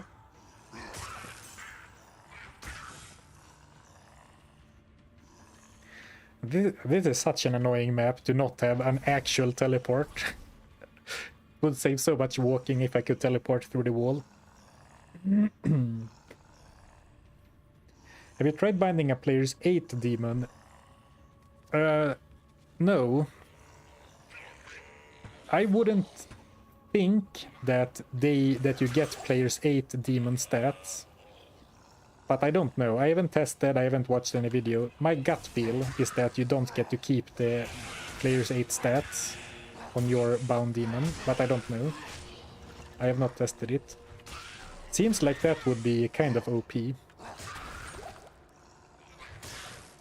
As if the skill isn't OP otherwise. Like as if binding Lister isn't OP already. Some pretty crappy charms, but you gotta start from somewhere, as I threw away all my charms from normal. Psychon set just for the snapshot. So how goes the Pokemoning? It goes well.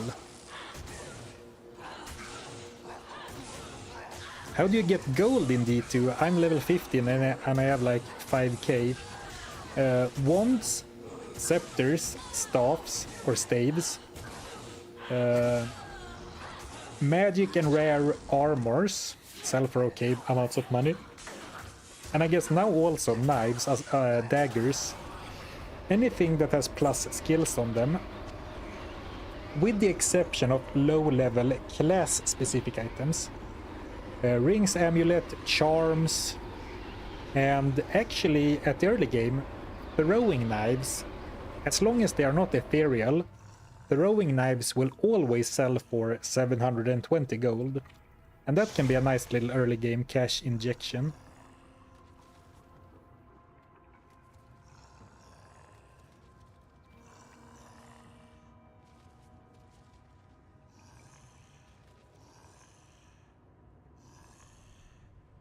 Yeah, basically, pick up items and sell to vendors. And later in the game, basically, like when you get to end of normal and forward, any body armor that looks like it's made out of metal Like not chainmails, but like light plates, mage plates, and all exceptional and elite level armors almost guaranteed. I think they are guaranteed to sell for max gold. The order welcomes you. And like this. This has a lot of skills on it, so it sells for the max. High runes sell okay. Yeah, that's true. You can sell your Sir rune for 35k if you'd like.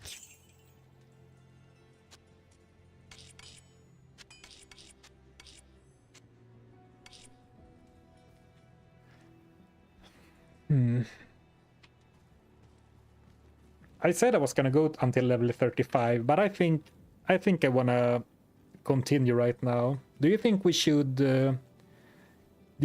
stick around at the Countess or keep going? Or sod like Kano? Oh yeah, Giga Chad Kano.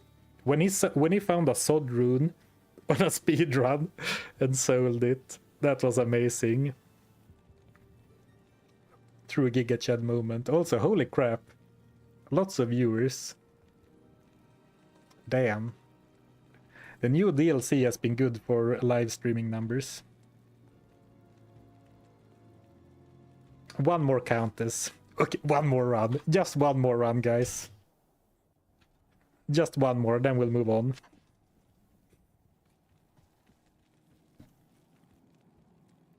Hello, Max Folder. Very good idea for a challenge run. Also 3k viewers. Yeah, crazy. 3k viewers. That happened on Monday's stream, the first time I played Warlock. I guess it's Friday. 3.3k goblins. Time to end stream. Yeah, I have ended stream on peak viewership before, but not today. I mean, this is a very fun concept, right? Like binding all demons. And like, I'm not doing it because I thought it would be a good stream. I did it. I'm doing it because I, as a person, feel like, holy crap, finding all the demons, stealing all the super unique demons. And I guess because I feel like that, viewers also feel like that, right?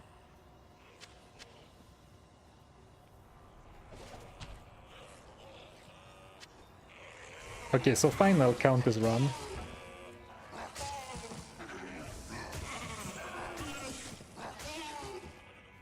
Then we will say goodbye to the Smith shortly, as we will find another super unique demon.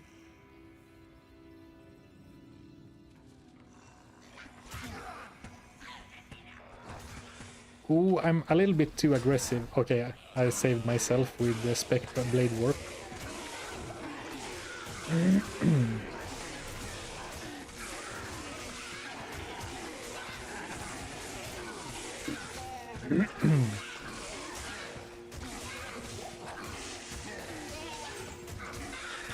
I guess maybe it's also Friday, so you know. Tell me honestly, how many of you are at work pretending to be working, but watching the stream instead? I guess actually this is probably a pretty neat stream for second monitor viewing. Here I'm working, I'm in bed, I am pretending since Monday. Oh, that's funny. Yeah, I'm actually working also. I'm in the US and it's 4 a.m. Oh, holy crap. Just came home from work, but watch it. But watch it on. I never pretend to work. I'm working with your stream in the background.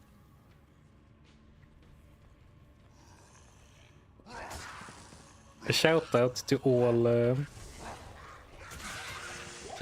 viewers.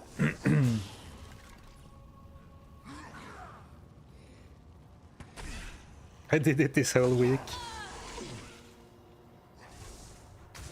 It's been kind of odd for me because I usually don't stream every day, but this week I've streamed between 5.5 and 8 hours. I think 7 hours 45 minutes was the longest. So I've been streaming like crazy this week. But because I've streamed so much, like after 7 hours of Diablo 2 gaming, and you know, a little bit of prep before the stream, or like yesterday when I prepared this character off stream, I have watched almost no other streams and very few videos. Like I watched a couple of Cooley's new videos, but those were like 4 minutes each. But I have not watched what others are up to that much. I mean, I still kind of have an idea because people in chat have told me what the lay of the land or the beat of the drum is, or whatever the expression is. Like having chat on my second monitor is like having my ear to the rail. Is the ear to the rail a Swedish expression? I think you say you have the I think you say in English that you have your finger on the pulse.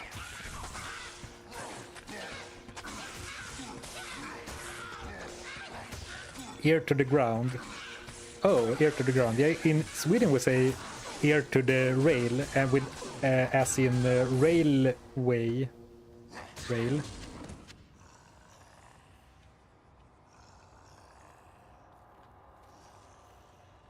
So I know all about Echoing Strike and 1-Uber's speedruns from Kano and what others are doing somewhat.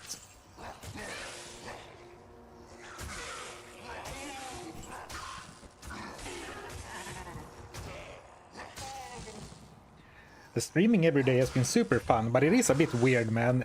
It's kind of weird to sit in the chair, you know, because I barely take any breaks. Because it's so, you know, it's so easy to get sucked into the whole thing for hours. Then it's like 4 p.m. in the afternoon, and I'm like, what happened to this day? And I know that I spent it in Diablo 2, but it's like, it's a bit weird. Kind of lose the concept of time. This week has been like super short in a way. Like it feels like the real life part of this week has been exceptionally short. It's nice that I can see the lightning bolts from through the wall. Alright, we didn't get what we wanted.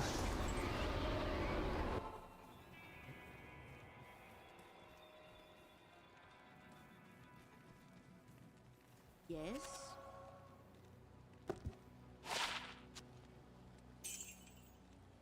Man, such a bad amulet. You know what I should have done? I should have saved all my rings and cubed them. I will start doing that now. Better late than never.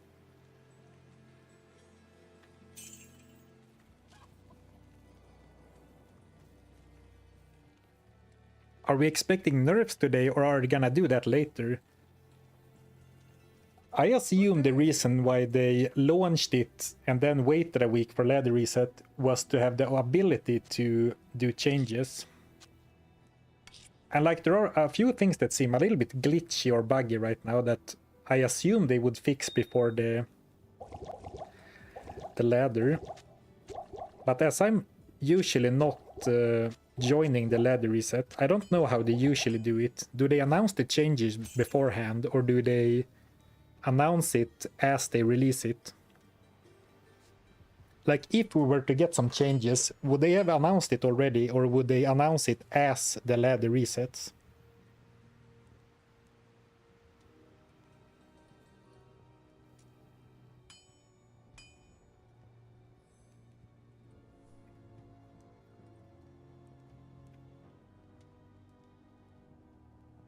I'm second monitor watching you while doing nightmare cows. Nice. I try working but focus on your gameplay, Zarfen. I don't know if I should say thank you or sorry.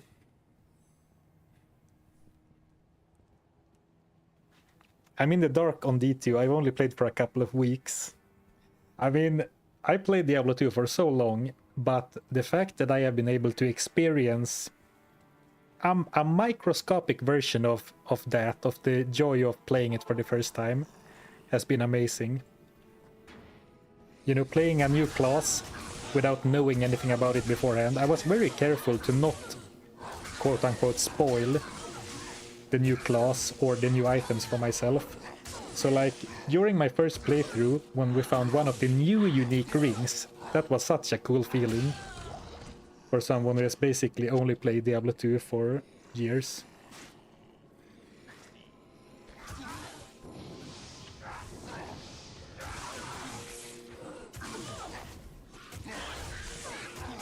I need them to fix the Chronicle. Yeah, apparently there is some bug that resets your Chronicle, which is of course very bad in a game about collecting items. So I mean, stuff like that and some of the glitch, like some skills seem a little bit unreliable when you cast them. That I would expect and hope they fix, but balance changes, I have no idea.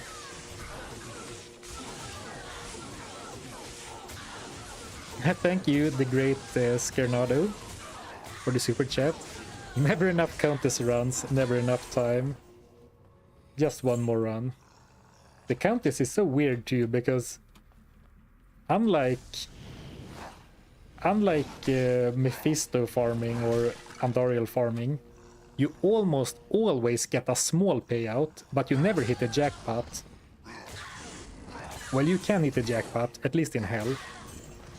But Countess grinding is so different in that way.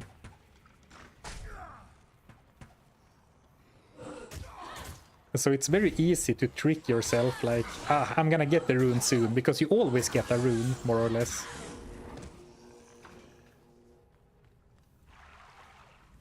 Thank you for the support. The miasma magic skills are very buggy. That is my impression too. Maybe not very buggy, but well, miasma chains were pretty buggy. I still really liked Abyss, awesome skill. But I would hope, maybe that's super difficult to fix, I have no idea. I'm not a developer, I have no experience. But it would be nice if they fixed some of the jank. And of course, you know, straight up bugs like your Chronicle resetting. That would be very nice if they fixed sooner rather than later. But who knows? I mean, 1 week to find out, prioritize, and, you know, decide what should get fixed and then implement it. I mean, I assume that's a pretty short time. So for that reason alone, maybe I wouldn't expect any balance changes right now. Because I would think and hope that they prioritize bug fixes.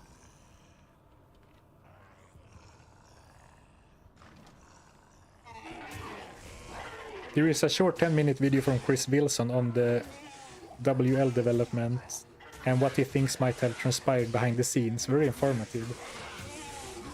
I saw that video and I clicked in on it, but it was like past bedtime by half an hour already. So I only watched the intro and put it in my watch later. But that could be interesting to hear.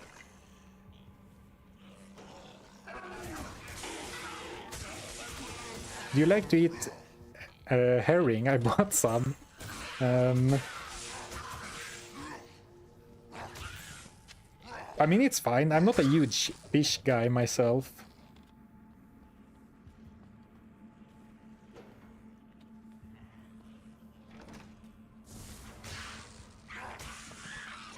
But you know, fish is good for you.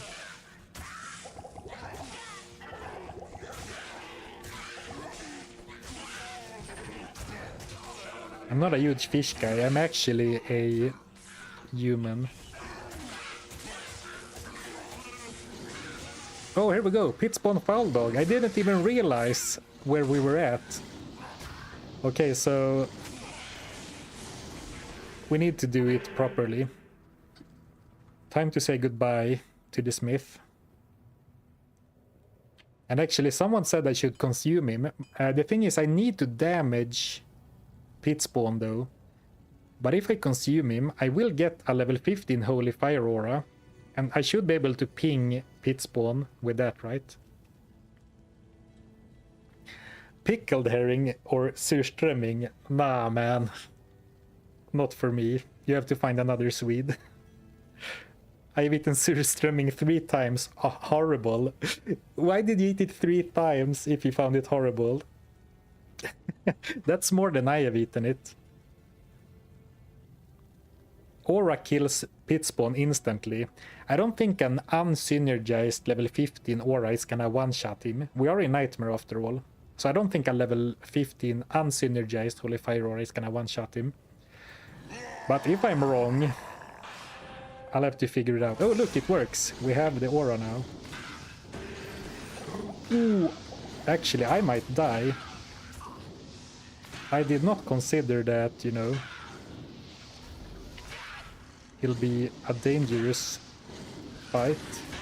I'm cursed too, of course. Ooh, okay. Am I allowed to bind one of the tainted as a distraction? Does that fit in with the Pokemon challenge? I know there is a term in like challenge Pokemon that is like a sacrificial, something you put out to eat an attack. Oh, here we go. Okay, I didn't need to. A little bit scary.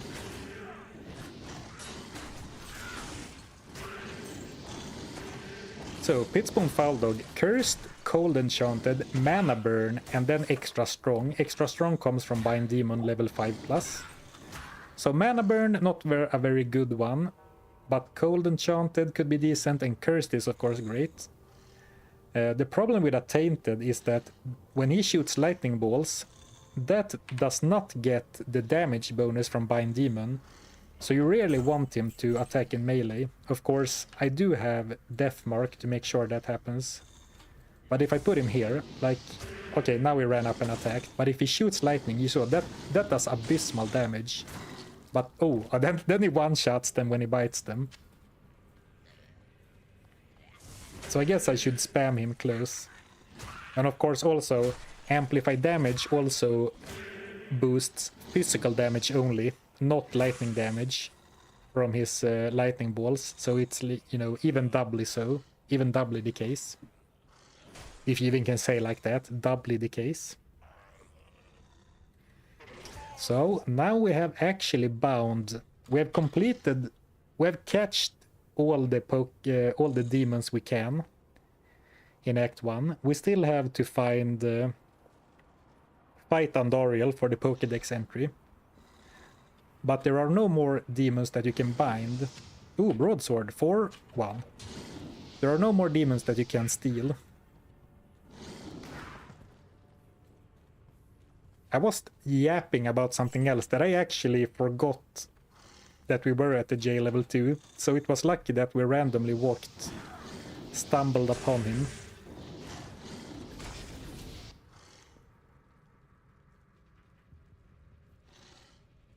Where did chat go? Here you are. The first message I read is microwaved Pepsi question mark. I'm not that much of a degen. The consume buff is gone. Oh, you wanna see what Pitspawn gets? Good call. If you consume Pitspawn Foul Dog, minus 12% enemy fire resistance. What? Minus 12 enemy fire resistance. And then plus 3 max lightning and plus 26 lightning. That's a bit weird.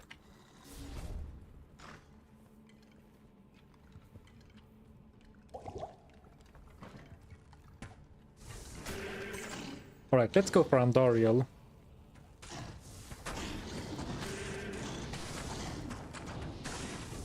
Man, it's hard to get him. It's kind of hard to force him to attack in melee. Oh, is there something going on with his AI that he wants to use his ranged attack against ranged monsters? Let me back off real quick.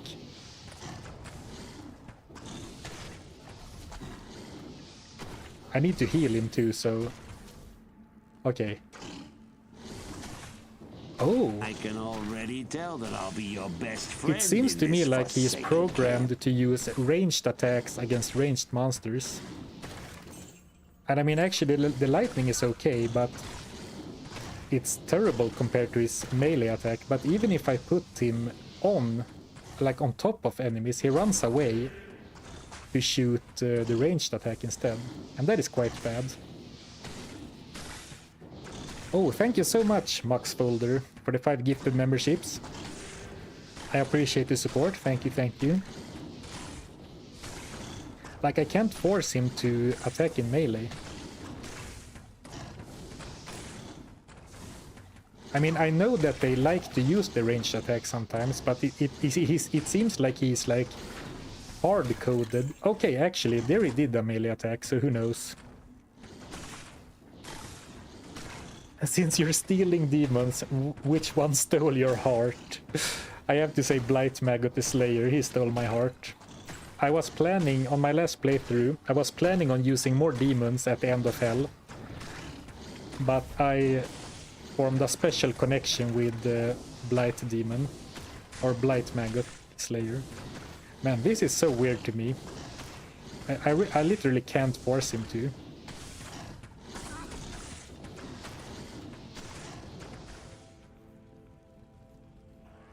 So I guess that is really bad news, because his melee attack is great, but his ranged attack is kind of bad. I'm gonna try and find the exit, and I'm gonna see if anyone in chat has any idea about the behavior.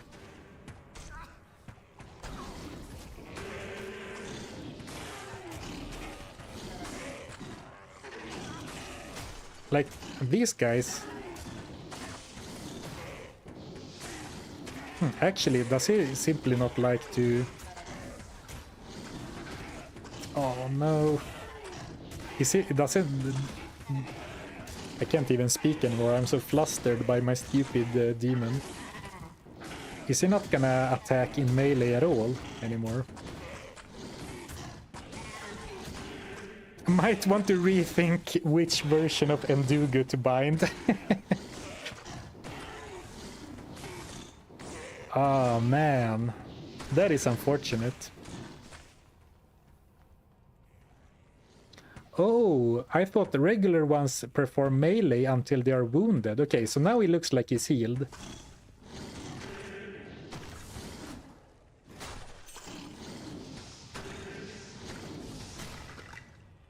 Ah, you could be onto something. Let's try that against... Let's try and pay attention to that. Okay, melee. Oh, you could be onto something. He only does it when he's healed. So if I use Engorge now and then immediately teleport him, yeah, then he doesn't run at all.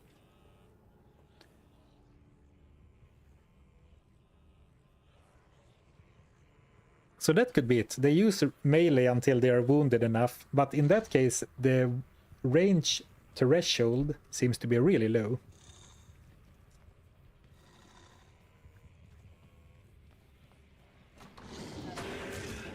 Your minion is on a ranged attack only challenge. He saw what the smith could do and said, nah man, that's too easy. Let's up the ante. Ooh.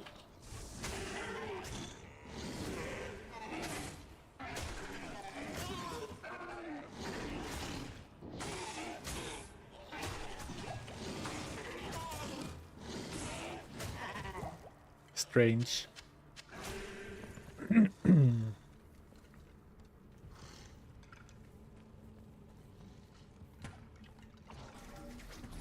Okay, here we go.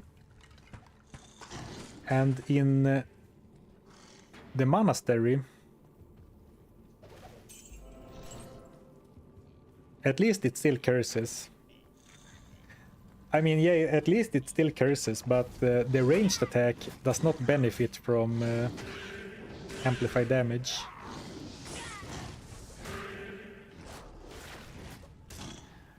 When I use Engorge, he gets 55 life replenishment for 5 seconds, or actually for 8 seconds now. So maybe I need to time that really well going forward.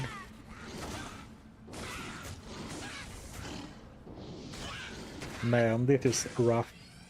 If I knew this would have happened, I would have leveled up a lot more. Not that it maybe would have helped. Okay, so here we have another super unique monster, but of course Bone Ash is an undead skeleton.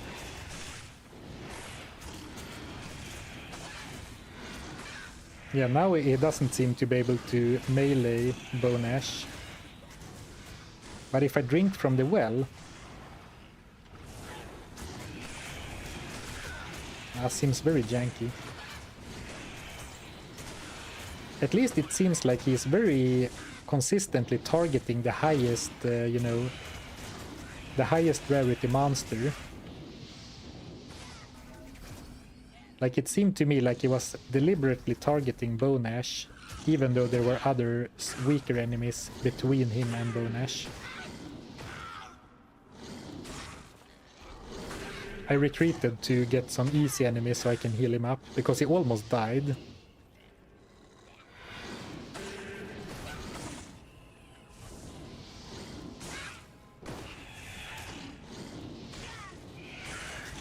I mean, there is a reason most people bind Smith, Hephasto, or Lister, I guess. The huge HP pool of those guys really makes the difference, I guess.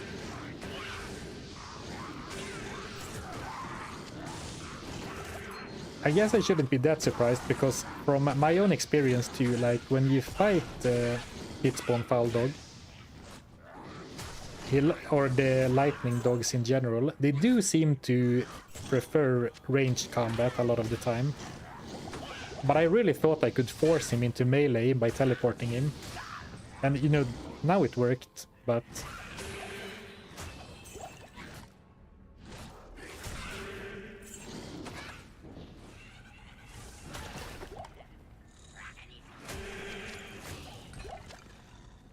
it could also have to do with how many enemies are around him, maybe. Or he has some internal thing where he changes attack mode every second or something, who knows. Yeah, bound melee enemies are superior, absolutely. And look at this, how am I gonna defeat a lightning immune monster if my minion doesn't wanna use melee?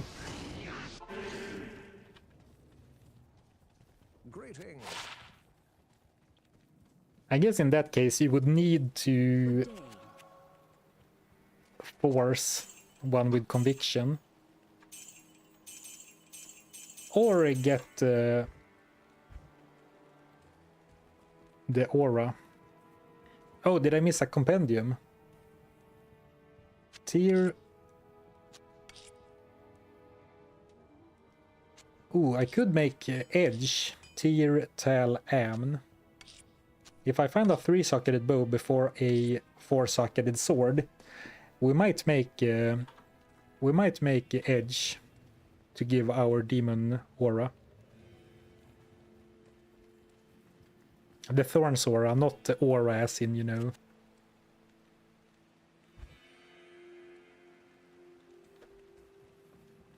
Do you miss Sling yet? Sling ring? Not really.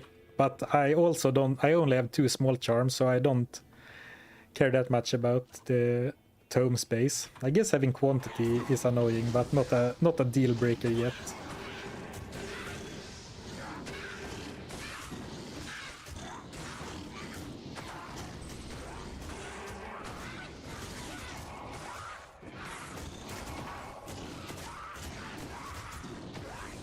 Oh, no, he's gonna die. Escape. Good day. What a difference the base demon makes. I mean, this is a higher level of bind demon compared to the smith, and the smith was never in any danger. Brave Sir Zarfen ran away. He did.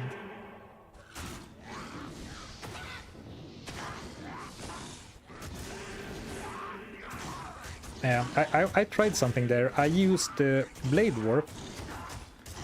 But you can see it still shoots the lightning. And because if you use Blade Warp and then you don't move, your minion is kind of stuck inside of you and can't move until you move away. So he can't move until I move, basically. And I thought that way I could maybe force him into melee range, but even in melee range... Oh, now he died from the lightning. But even in melee range, he's still shooting the lightning. Oh, bad news, bears.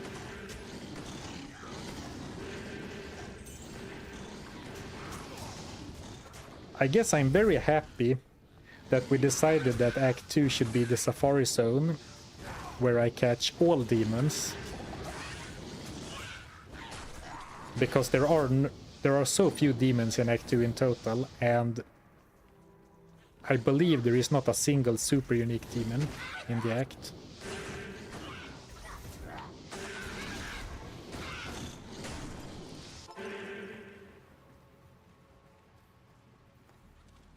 Watching you from a plane in the middle of the Atlantic, such a modern era. Yeah, imagine saying that. I'm watching someone play Diablo 2 who does it, you know, as his job. From an airplane over the sea, like 20 years ago. How long do you think it will take before mods lets you bind non-bindable demons? I know nothing about modding, but it seems to me that it should be easy. Like, as far as modding goes. But I have no idea. You need a better demon. Yeah, any melee demon is better. But I made the rules. And then we did decide to make an exception in Act 2.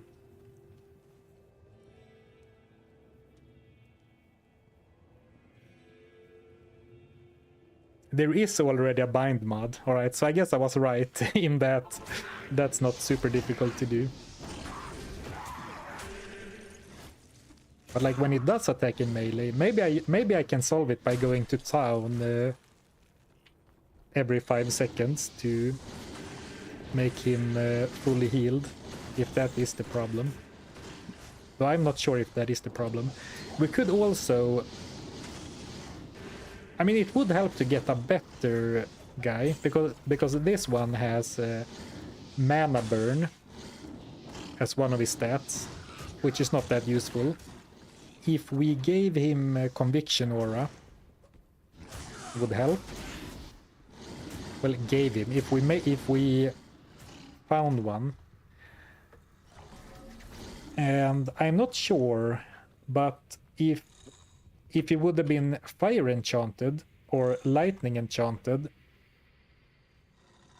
is the elemental damage added onto his lightning ball, or what happens to the challenge if your bound demon dies? I need to go and bind a new one in a new game. And so far we made it that I have to do the same one. Ooh, Stone Skin could be good too, since he's struggling a little bit with survivability. It might also be time to re-spec and put all points I currently have in Demonic Mastery into Blood Oath instead. Maximize his tankiness.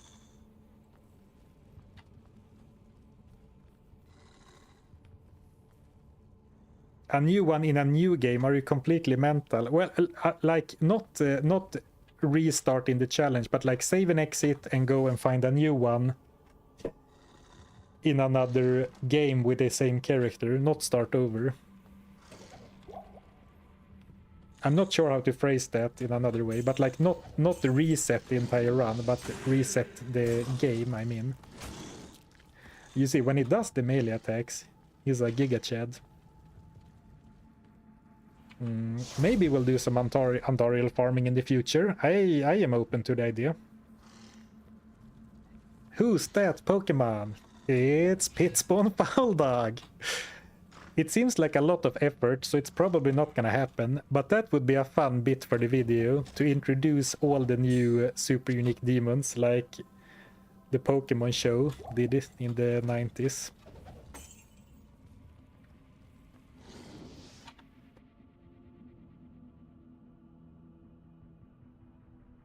Ooh, glad I managed to mute myself before that sneeze. It was a loud one.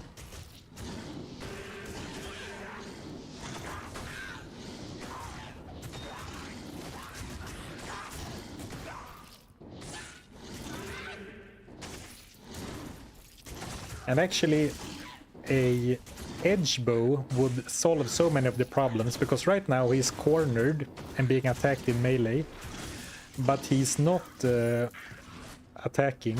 Well, now he's attacking, but if he was surrounded like that and I had a level 15 Thorns aura, the monsters would have killed themselves on him rather quickly. But I'm missing a 3-socketed bow. I guess I can very easily get a 3-socketed bow by simply going back to normal difficulty and shop for one real quick. And I mean, that should be allowed. I do that often in other challenges. No!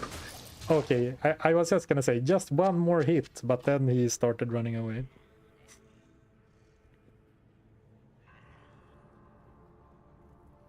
I guess your stream gives me luck. Just dropped a jar rune from Diablo. Let's go, ice cream. Good day, Hajas. I wonder if Tainted Lightning Bolt is like a sneeze. Yeah. They sneeze out a ball of lightning, probably. So I'm gonna find a waypoint, just in case I wanna repeat Andariel.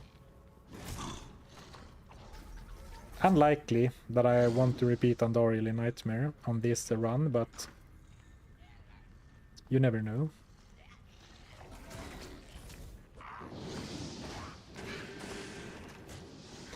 And also, Thorns Aura would make Andariel a lot easier. Because right now it feels like I might struggle against Andariel. Oh, and as I went back for that gem, I just remembered that someone told me I missed a book somewhere. I read your message and I intended to pick it up, but I didn't.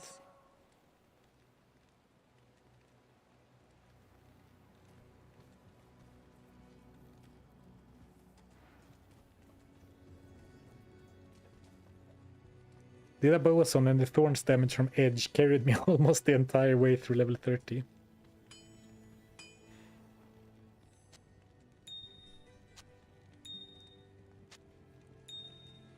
Well, if I'm gonna go back to normal and grab an Edge bow, now would be the time. Oh, I'm out of rejuves. And those rejuves are off limits.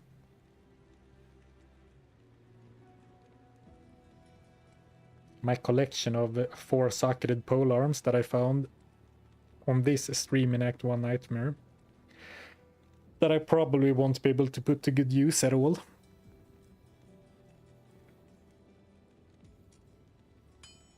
Edge Thorns can carry through a lot of Nightmare, to be honest.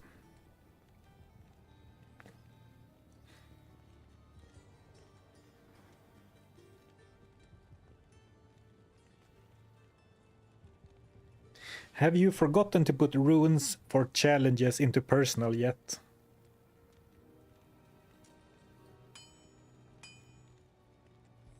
I don't know. No shared stash. No, the shared stash is off limits. This is a solo self-found run.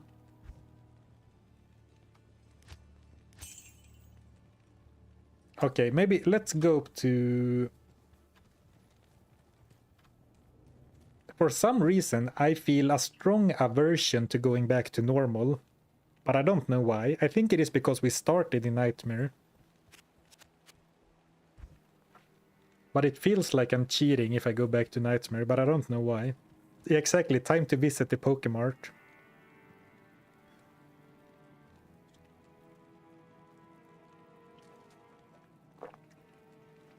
A lightning snot. Yeah, now that's an image for you.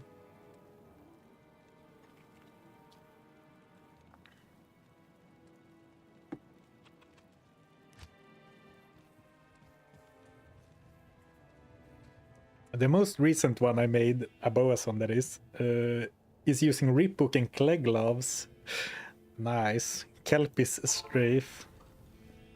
I mean, that's a neat combo. Open wounds and then knocking them back. Like death by 1,000 cuts.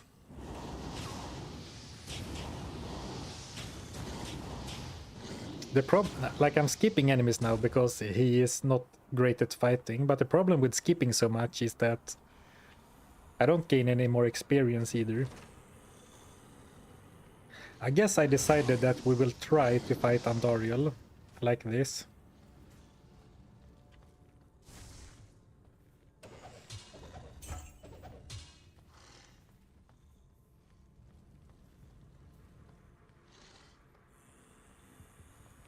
Just grind a bit and find a bow.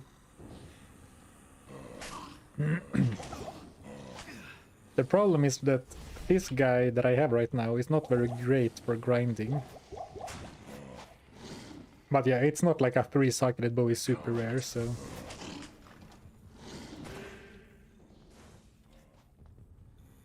And it's not that unlikely that I have actually found a 3-socketed bow, but simply not noticed it. Though I have picked up a few socketed bows, or at least one, but it wasn't 3 sockets.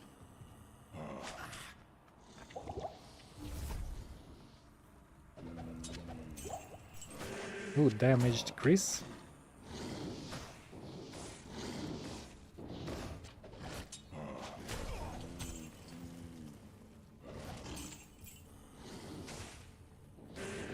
Opening the freaking caskets, hoping for a 3-socketed bow.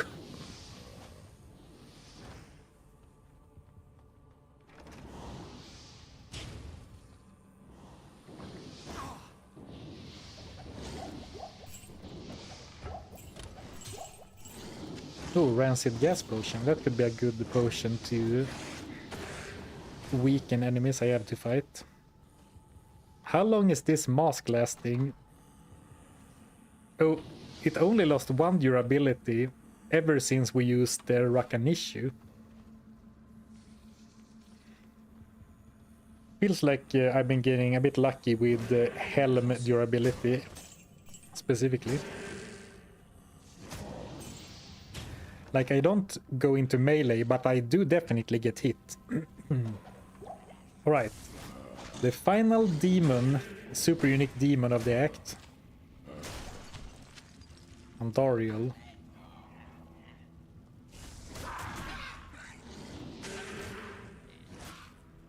Ooh, someone has the Might Aura somewhere.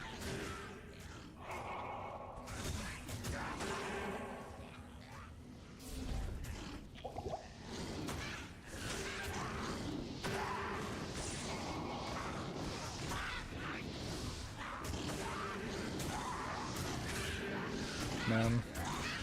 I'm trying to snipe the shaman. Ooh.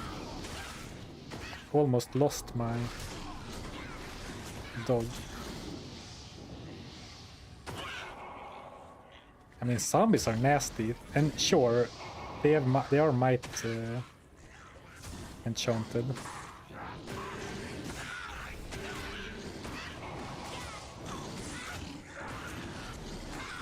Oh, I wasn't sure I would be able to escape like that. Come on, 1 melee attack is all I ask for. Okay, you got him anyway.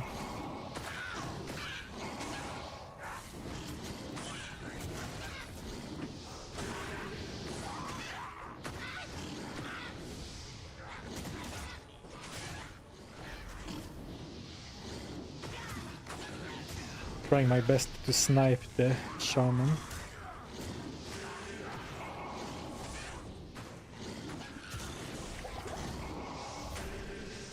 Safety TP, for sure.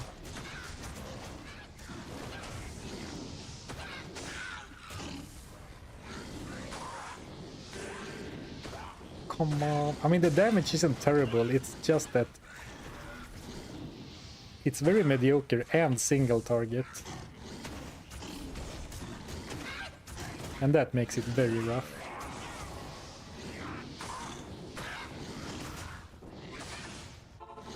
Oof, close call. Hello, Nurse Joy. Would you mind healing my demon? Thank you. And actually, I need some escape ropes. Oh, I don't need that many.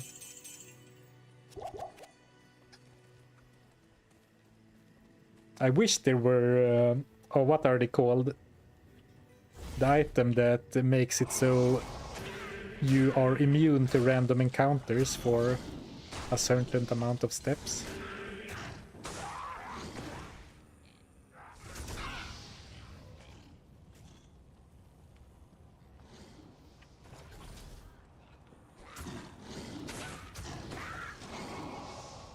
Yeah, the repel, exactly. How well Pokemon reference fit all of a sudden.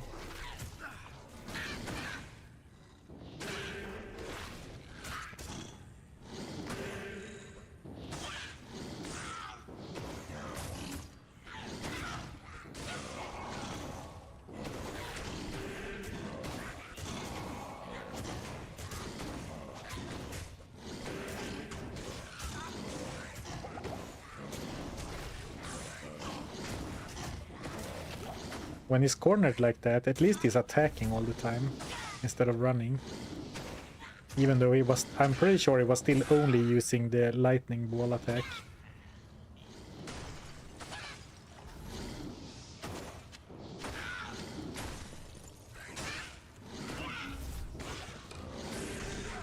Ooh, 3 socketed bow, guaranteed. Oh, 4 sockets. Who needs a 4-socketed short battle bow? Are we gonna make faith in that, huh?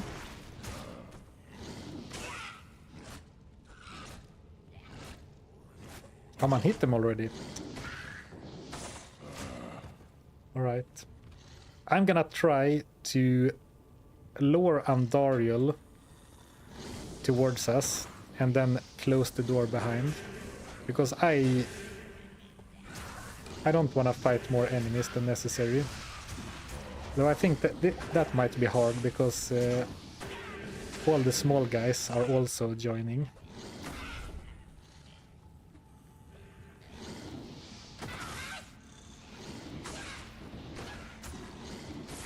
Man, I brought the whole neighborhood. What? Okay, I think that guy who said they are running away when they're damaged seemed to be onto something, because now I healed him and then he all of a sudden started going beast mode.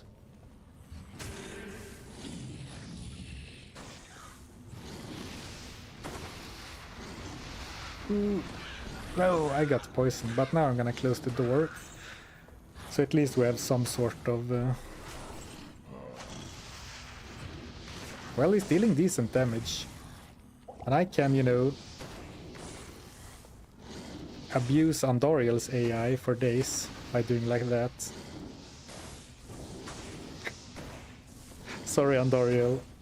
Desperate times calls for desperate measures. I can even dodge her lightning spray.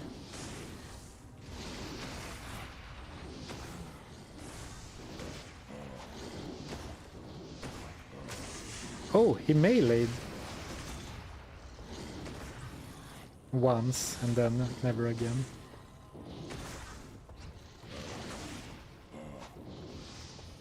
I wish he would target the zombie just one more time.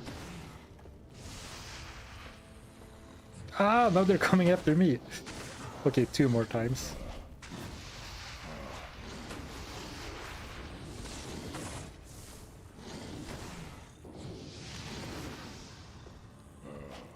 Come on. Attack. Attack the zombie.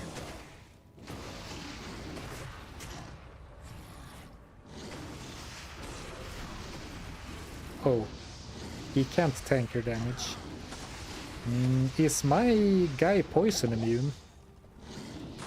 It looks like he has been hit by her poison spray, but is not getting poisoned.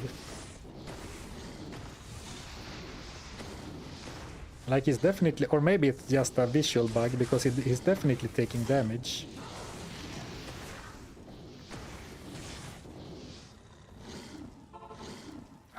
Run! Please stay alive. If you're invisibly poisoned. Okay, he survived.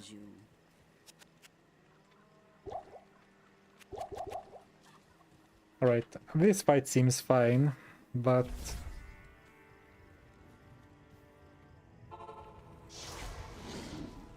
I'm very disappointed in my Pitspawn Foul Dog.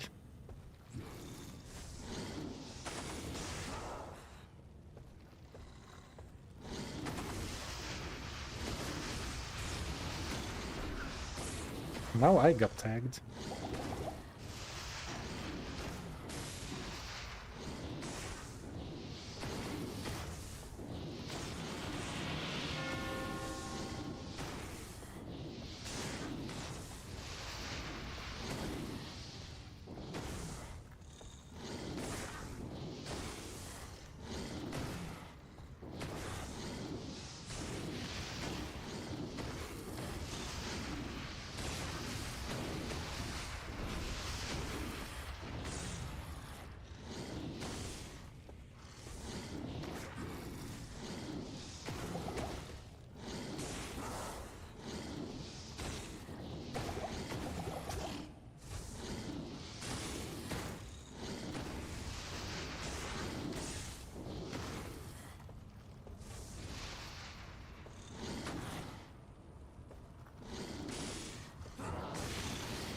Maybe if the full HP or damage theory is true, I should go back and forth to town all the time, and then do like that.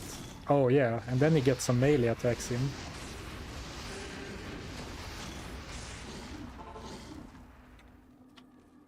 Well, maybe not exactly like that, a little bit more refined, but...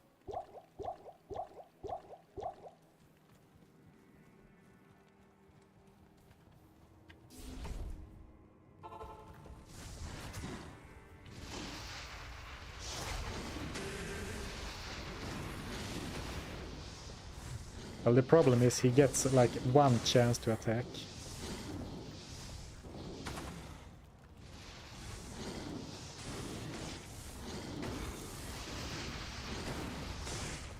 Well, actually, I need to be extra careful, because if I lose this one, I need to reset the game, right? Because there is no alive Pitspawn Foul Dog in the game right now. Good thing Akara doesn't mind healing demons.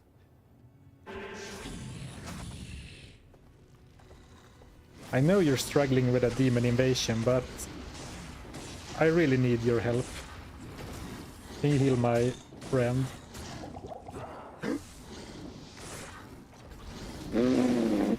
Panic!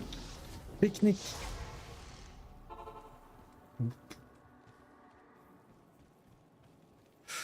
Greetings. That was too close.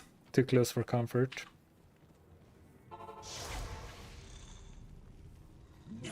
He should be dead, I feel like.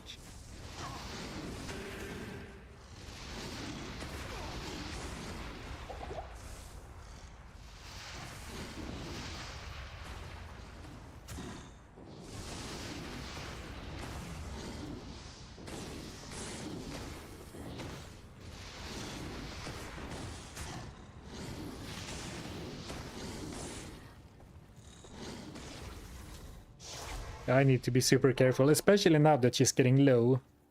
You know, the longer the fight goes on, Good day. the higher the stakes, or the more time invested that we lose if he dies now.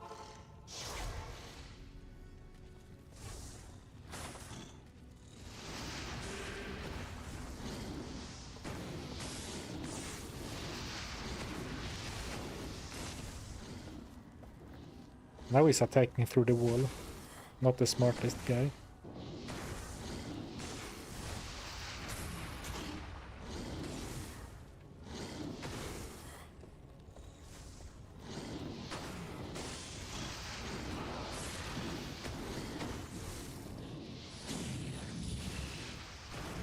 Ah, leave me alone. Okay, barring any major mistakes from me, I think we should be able to do it.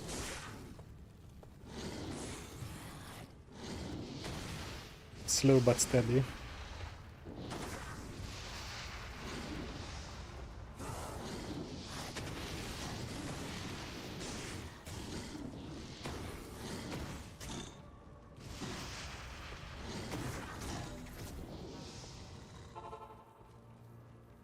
What did I say? Barring any massive mistakes? Yes. I was never even worried. Shaking in my chair. Oh, let's go! Melee attack! Backstab.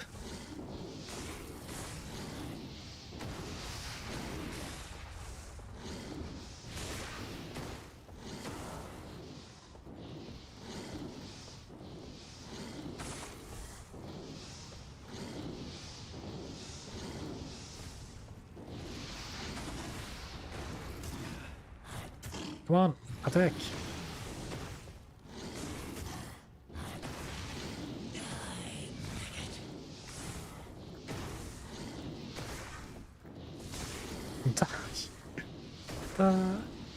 Oh, finally. The maiden's anguish wane. Oof, what a fight, guys. What a fight. How the power level of this run goes like a roller coaster, like Bishiboshi, and then Arakanishu, Smith, Pit Spawn. Oh boy. That was intense, but also very fun. It was fun to dodge her poison with the teleport spell. And we got a Zarfen special. Well, not a Zarfen special, but I find this in a lot of my challenge runs. I find this item very frequently. Well, very frequently for being any specific unique, but it is Steel Driver. And a good roll too, 150 to 250 ED, 40% increased attack speed, and minus 50% requirements. Especially the attack speed and the minus requirements makes for a very usable, unique Great Maul for challenge runs.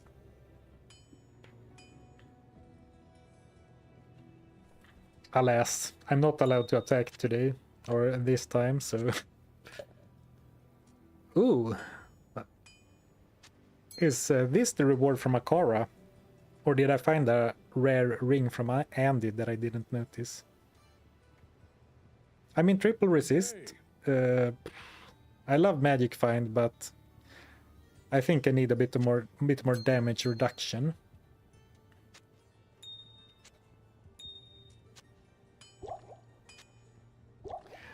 Thanks for all the GGs.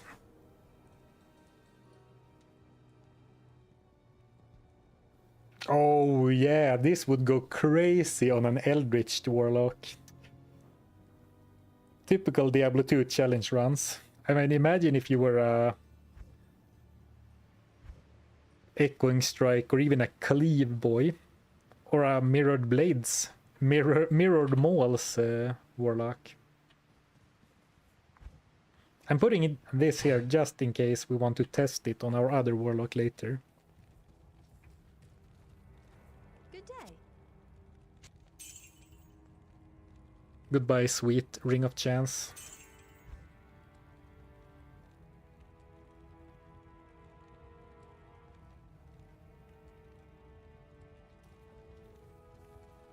Still no Spirit Zweihander. Why aren't you using Engorge more? Because Engorge requires a corpse to be used. So I'm using it all the time, but in this fight I couldn't, because there were no corpses left. We traveled east. Hello. Greeting. I mean, if we find that 4-socketed Zweihander, I'm definitely down to considering investing the skill points. If we find a Flamberge, definitely. Actually, Nightmare Foul Dog has 75 poison resist. Oh, nice. In that case... You because it was actually I was worried, or you know, not envisioning but having like nightmares ahead of time of Andaria like one-shotting my minion with the poison spray. Yes, I do have to use the last captured super unique, so and I do have to do them in order, and that's basically to prevent me from using the good ones for too long. Okay, so let's actually I need to go to the bathroom real quick, and then we will scour the Tomes of Wisdom, i.e. the area at Summit on Battle.net, to see if there are in fact really no super unique demons.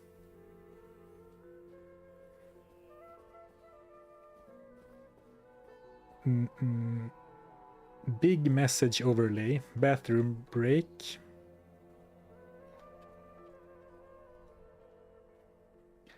Actually, give me a 10-minute break and I will also grab a quick snack to refuel.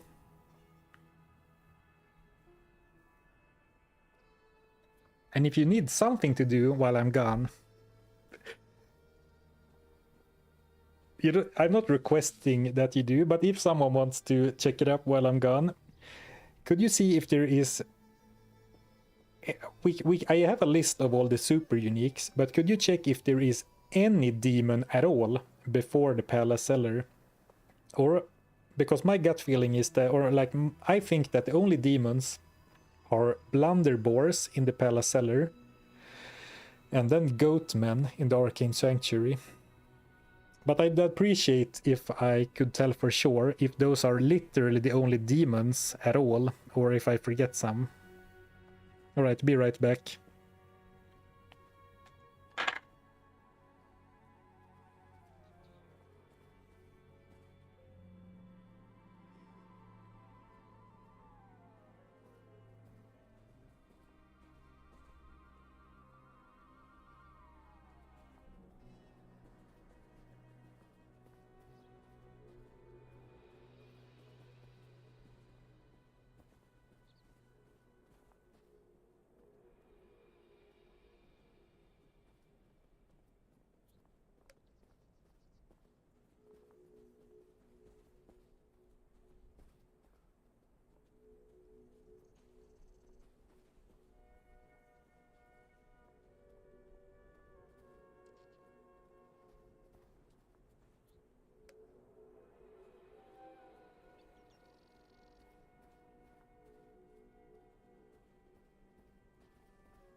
we're back.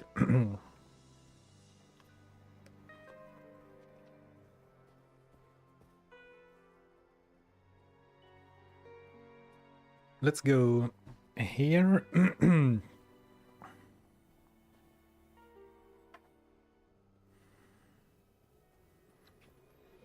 here, and where is chat? Here you are. Welcome back, thank you. So let's go to Act 2, Bestiary. Or actually, let's go to Act 2, Super Unique Monsters.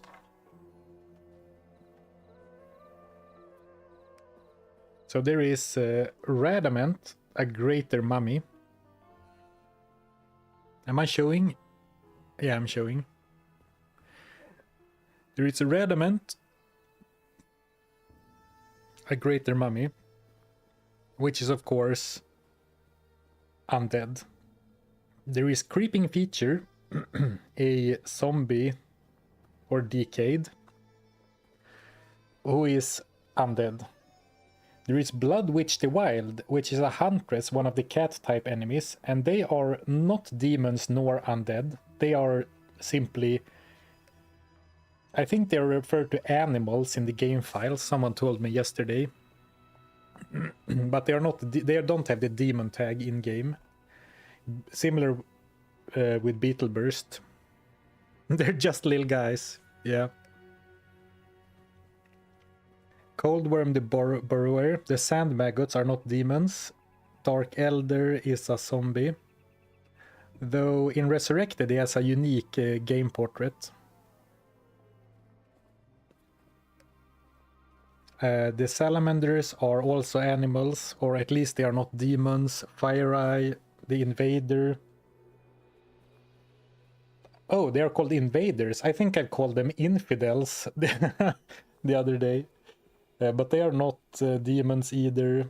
The Summoner is not a demon. Ancient Ka is not a demon, but an undead mummy. And then Duriel is a demon, but he's not bindable. So there is truly no super unique demon in Act 2. So someone had a fun idea in chat that since this is a Pokemon challenge now, we treat Act 2 like the Safari Zone. So we catch anything we can. Because I think there is only a few demon types anyway.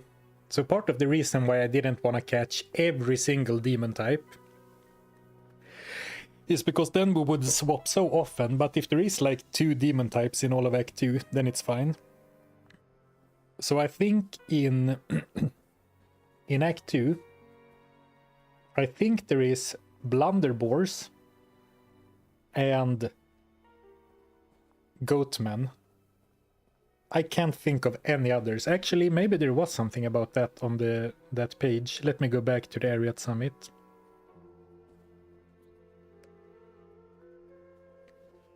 Hellbuzzards, but are those demons? Aren't those undead?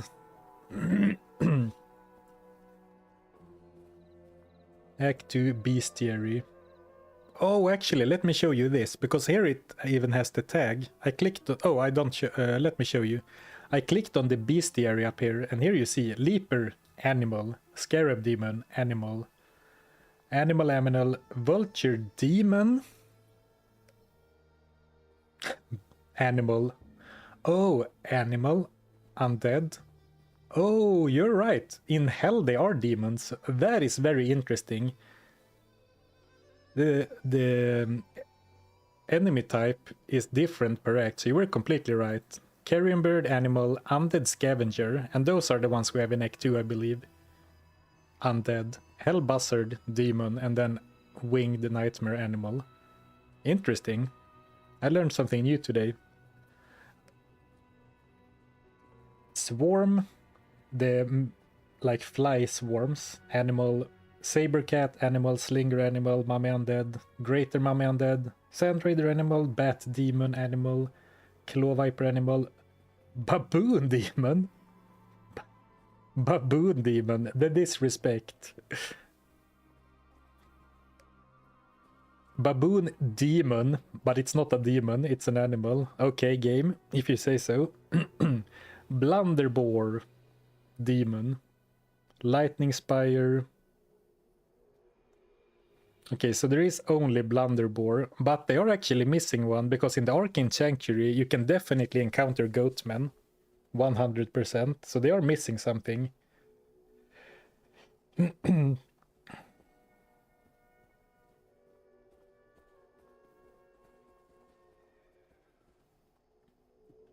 Oh, maybe they're only introducing new monsters. It says here, you may encounter some of these in later acts. So if I go to Act 1, Bestiary.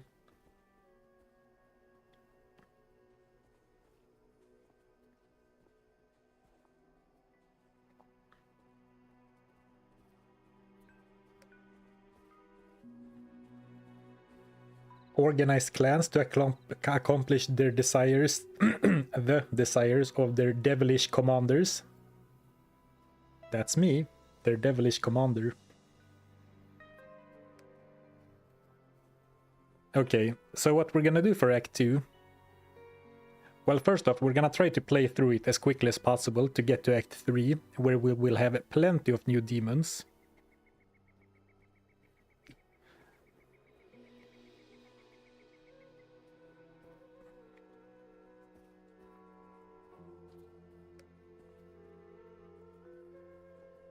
But for Act 2, we're gonna catch any Blunderbore, any Goat Man, and then Duriel is a demon. So I assume, it seems to me like there are only 3 demons in all of Act 2, and it makes sense because it's the desert and there's a lot of tombs, so it's like, it's more about the undead, right? So it makes sense from a flavor or lore perspective, I guess. A little sad for our challenge, but it's fine. Demons don't like sand. Yeah, at least the Blunderbore is good, built in CB. Yep, and then we'll be able to use him for like a couple of levels in the Palace Cellar. And then we need to replace him with a Goatman in the Arcane Sanctuary. Yeah, the four-armed katana users, the invaders, they are not demons. Oddly enough.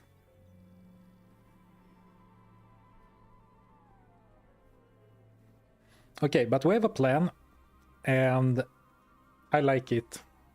And we can tie it into the Pokemon theme by saying that it's the Safari Zone. Not that we need to make it Pokemon specific.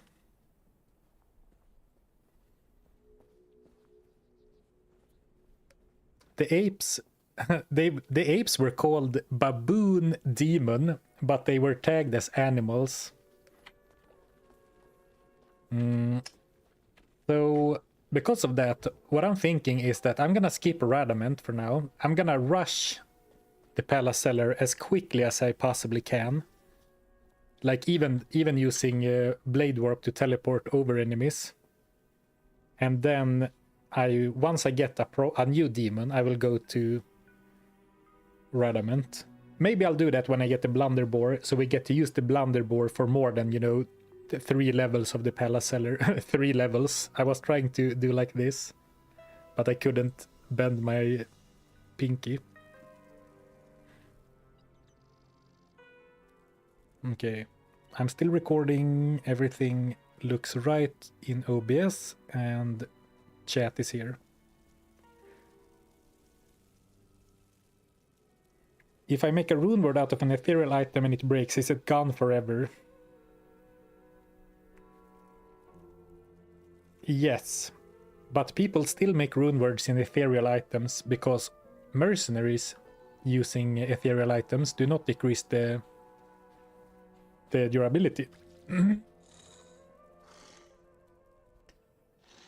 And also me, a big dum-dum. No, not dum-dum. But I'm using a gemmed mask that is ethereal because I haven't found another two-socketed helm that is non-ethereal.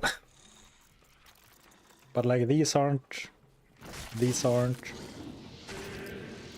Oh, actually, those aren't the undead birds. Those are the animal birds. Well, now he's attacking, so if he wants to attack, I might grind for a bit of experience. But when he shoots, because you know beetles give very good experience. Oh, serpent skin armor. Imagine Skin of the Viper Magi. Though I'm not sure if Skin of the Viper Magi can drop already. I have found it in Act 3 Nightmare. Not sure about Act 2. Like I can still cast Bind Demon, but I can't bind them.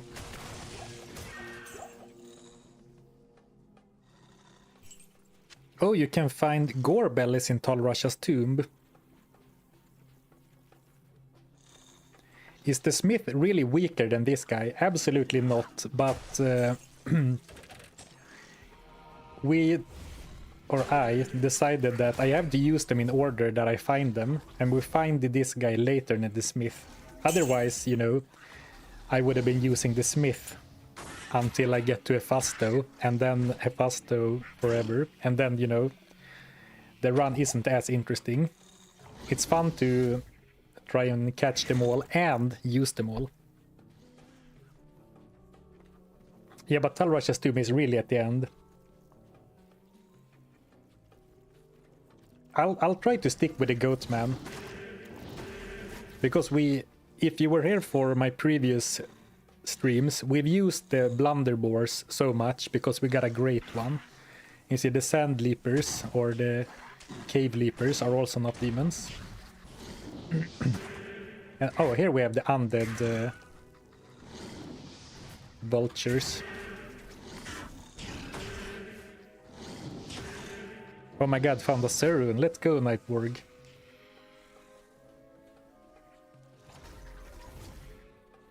Well, I was gonna say, well, since it's just the start of Reign of the Warlock, I assume you might not have a second one to make a bear, but maybe, of course, you can forward your old characters, so I have no idea.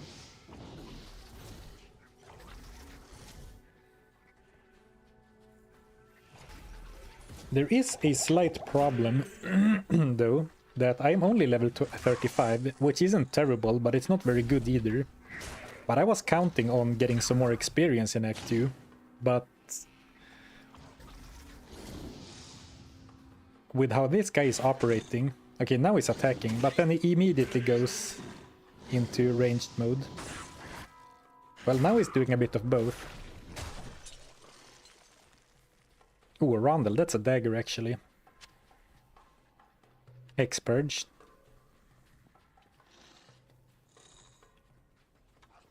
But if I'm gonna skip a lot of Act 2,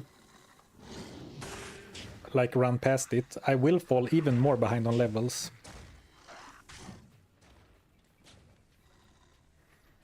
Did you watch Chris Wilson video on the DLC yet? I didn't. I clicked in on the video, watched like 20 seconds and then put it in watch later. Because it was like half an hour past my bedtime already, and I wanted to be well rested for today. But a few people have talked about it, so I'm definitely gonna check it out later. Bear cats, of course, like we just saw, not demons.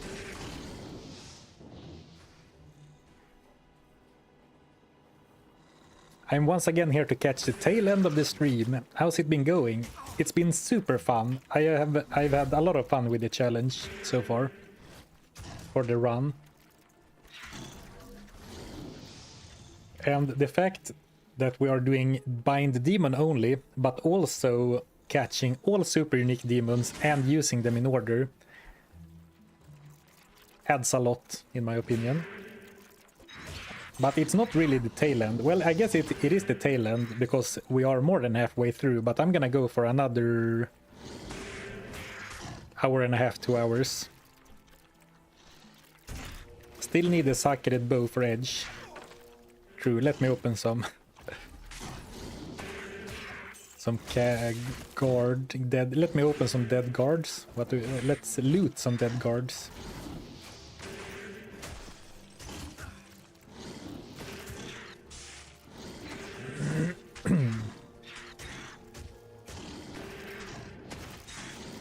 I guess we're gonna run into the exact same problems in hell as we're currently facing.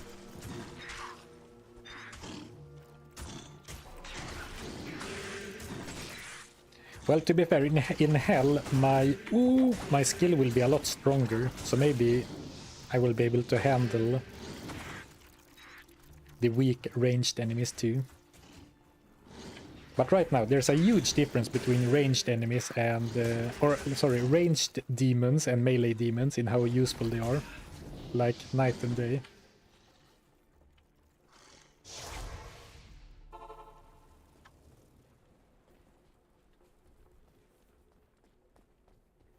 It is imperative that you skip the smith and get the doggo first.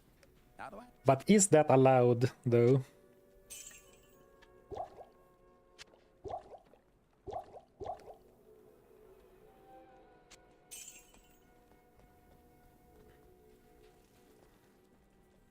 Yeah, the ranged AI sucks, and also all the nice bonuses you get are mainly physical damage, like the plus 215 damage and the plus 181 damage. That only applies to physical attacks for the minion. So when he shoots the lightning ball, I'm pretty sure it doesn't get any benefit from... Well, maybe it benefits from like the attack speed on this one.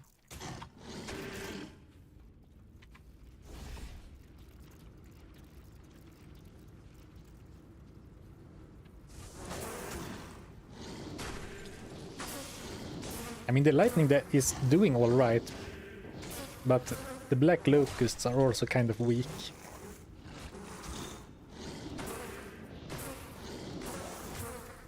And I really thought I could force him into melee with Deathmark, but as we saw in Act 1, that was not the case at all. In Pokemon, you can go back to recatch Pokemon you missed in previous zones. That's true.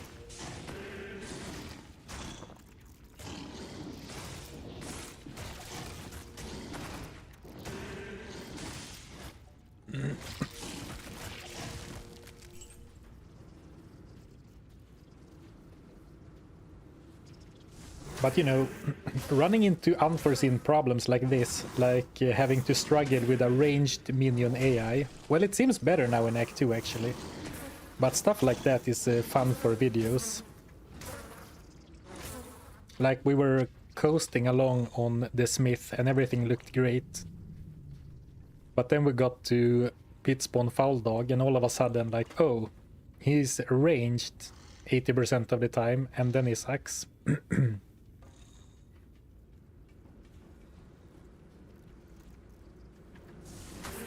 But actually, at least in the Maggot Lair, he seems to like to attack in melee again.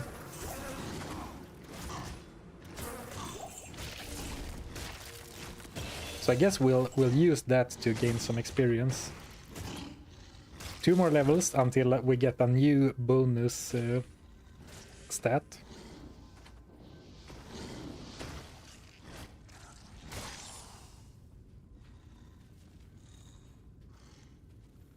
Ooh, nice maps. Of course, always turning right to get... Oh, and a perfect level 3 as well. Now it's just running up and attacking. And then he decides, actually, let me shoot one lightning ball and attack again. Unique! And an edge bow, but not the one we were looking for. This is not the edge bow you're looking for.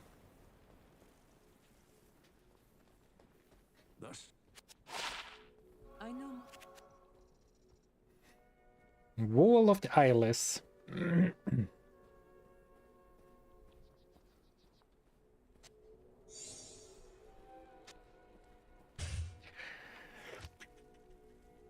Oops, this is the wrong stash. Here, it should go in my personal stash.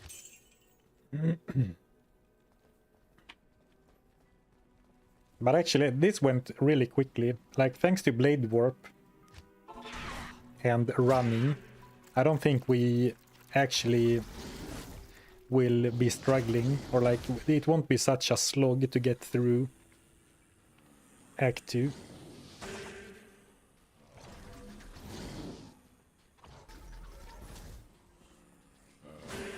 Marauders, not demons either. They really look like demons, more so than animals or whatever the tag was. Yeah, the makeshift teleport works great. And here we go, Dark Elder. Maybe it is some lore thing, but I'm interested in knowing why the Dark Elder got a unique 3D model in D2 Resurrected, and not a lot of the other super uniques.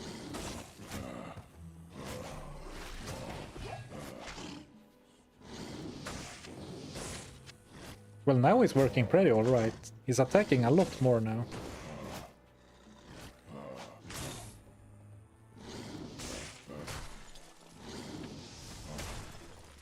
And when he's attacking in melee. And why he's not undead? Was he not undead? I didn't even look. He should be undead, right? Do you think the Warlock will get nerfed? No idea. I would expect some bug fixes in the game, but balance changes in my Diablo 2 in 2026? No idea. Now it might be a bit scary to jump around with Blade Warp in the Claw Viper Temple, but I guess we'll try.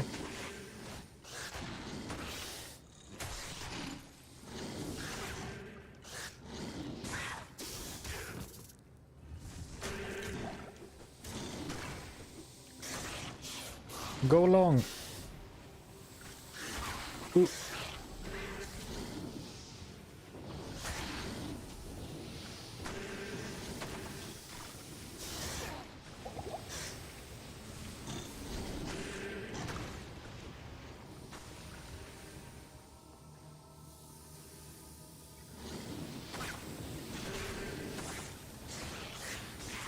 Ooh, okay. I was gonna say dead end, but it wasn't a dead end. This is a dead end though. With the shelves like this, it's always a dead end. That can only spawn as a dead end.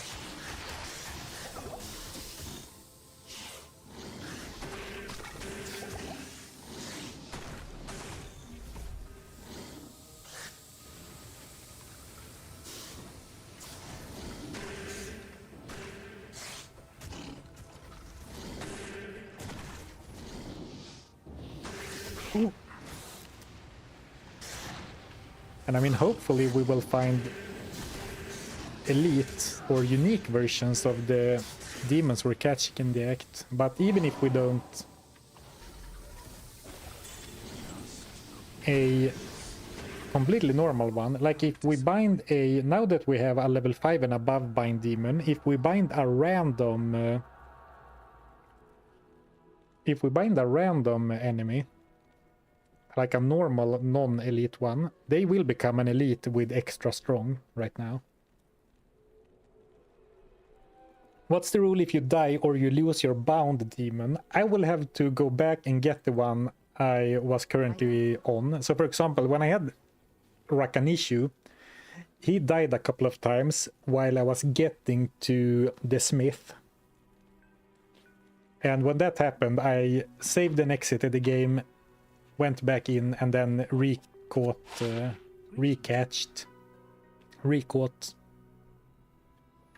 Rakanishu.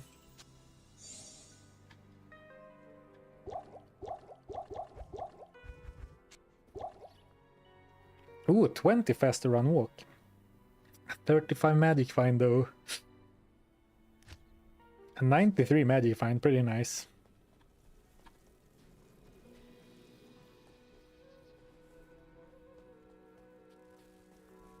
I've heard.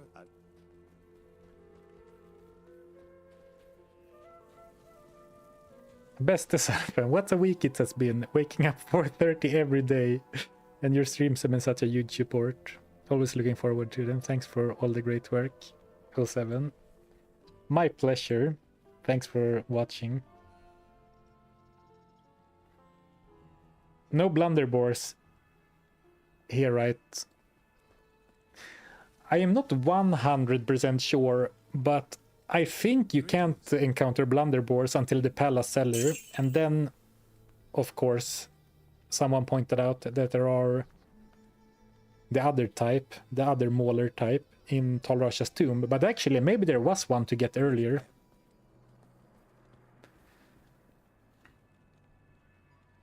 Thanks, Balthazar, and hello. Thanks for the super chat. I'm so glad I put my Sod rune in Storm Shield. What? Why? Hello, Mr. Onets. Just saw the stream. Please go on for another 5 hours. I'll do my best, but I can promise you I don't have 5 more hours in me. Okay, here we go. Let's grab a blunderbore. Oh, now he wants to attack in melee. Alright, now, okay. Now he attacks in melee.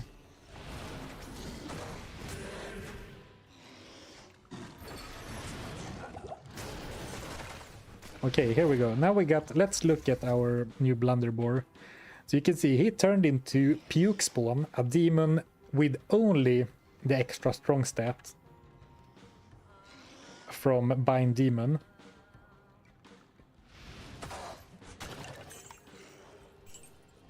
But of course, I expect this one to do quite well compared to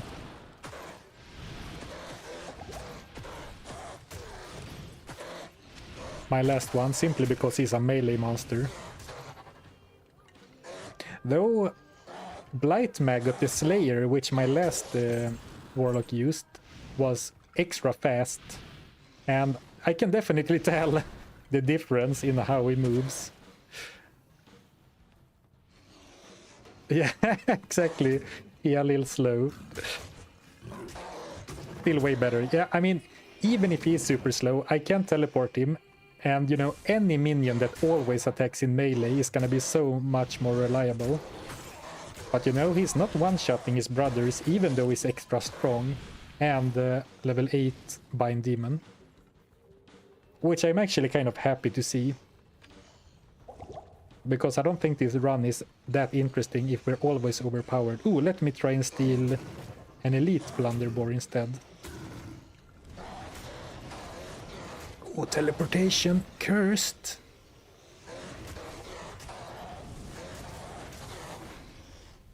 Where is the cursed one? There he is. Here we go. Teleportation cursed extra strong. Cursed and extra strong is crazy. It's a shame that I will have to pick up a goat man in the Arcane Sanctuary. But we have already seen, well, not on today's stream, but we have already seen what blunderbores can do, so we don't need to highlight him even more, I think. And this is not a super unique, so they don't get any super special consume buffs. Plus 11 fire resist only. It is, as far as I know, only your own minions, and then super unique monsters that get the really cool consume buffs. Like the really unique ones. Ooh, Dark Tome. I should do a better job of looking at the loot, but... I mean, my minions got my back. Well, I guess I didn't need to look at that one. Ooh, damage reduced by 15.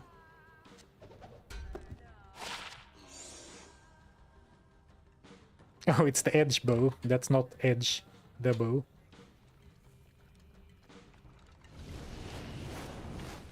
I mean, this challenge would be such a pain comparatively if we didn't have a death mark, because that solves a lot of the AI issues for sure,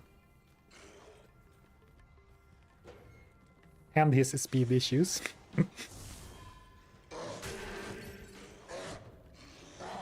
Oh, now it's one-shotting them. I guess it makes sense that if he was two-shotting before, with Amplify he should one-shot. I'm trying to snipe the one with the aura. Okay, there he is.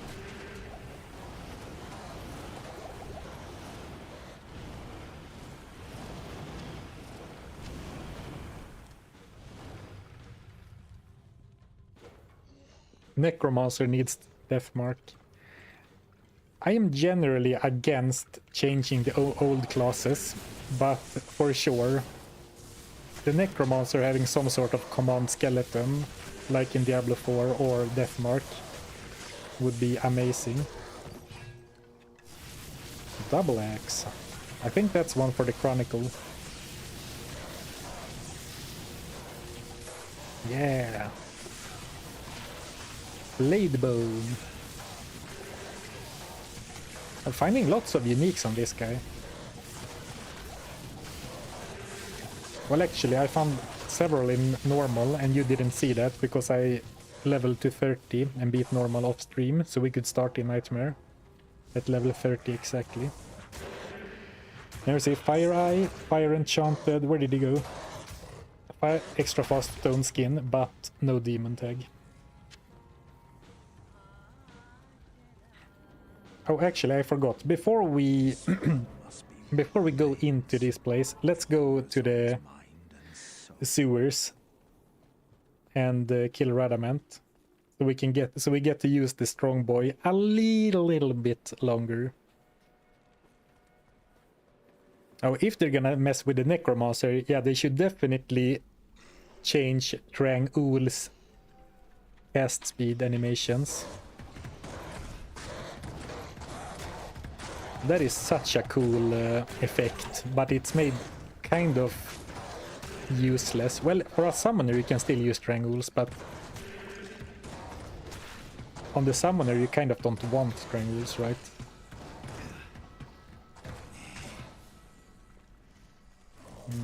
I think it's the other way. Oh, just as I say, I'm finding a lot of uniques. Ooh, oh, one socket Grim Shield. I thought we found this one already. I guess not. No, it was a couple of spears. Battle Branch. This would also be sick on an Act 2 Mercenary. 7 lifesteal, decent damage. Well, pretty low damage since we're in Nightmare, I guess. I keep forgetting that we're in Nightmare since we started this challenge in Nightmare, which is very unusual for me.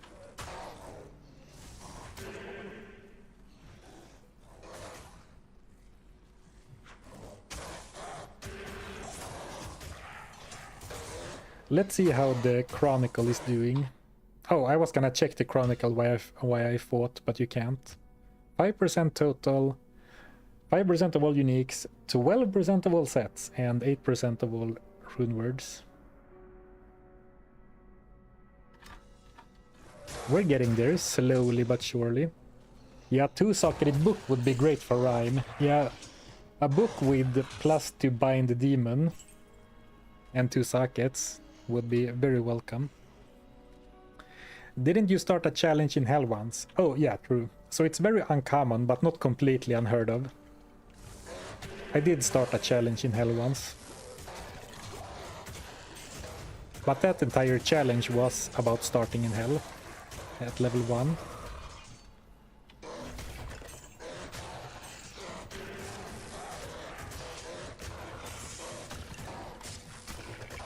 Okay, not surely. Slow but steady, but also knowing full well that all percentages of the Chronicle are not created equal. Like making every rune word. What? How many Sod runes is that? 3, or is there even more now? And then, you know, there are a lot of uniques you can find pretty easily, but then you have, you know, Death's Web, Tyrael's Might. Those 2 items and Mang's Song Lesson. Those I have never seen in D2R or normal Diablo 2. Like D2 LOD, I mean, not normal, OG.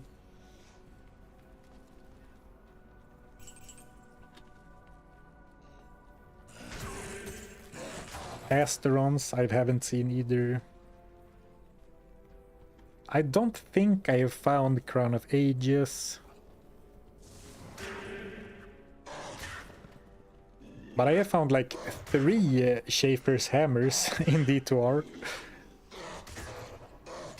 So, you know, RNG, this kind of RNG.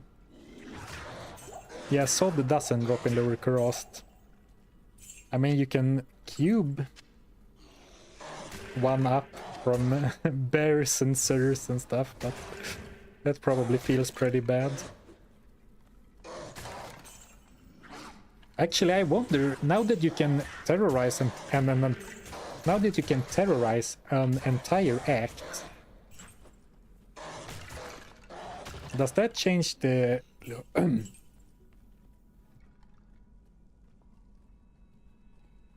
Oh my god, I've been talking too much today.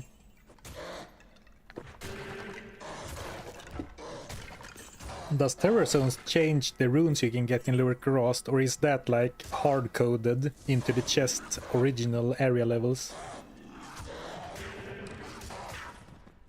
Griffin's Eye. I have found 1 Griffin's Eye. And it was a pretty sweet roll too.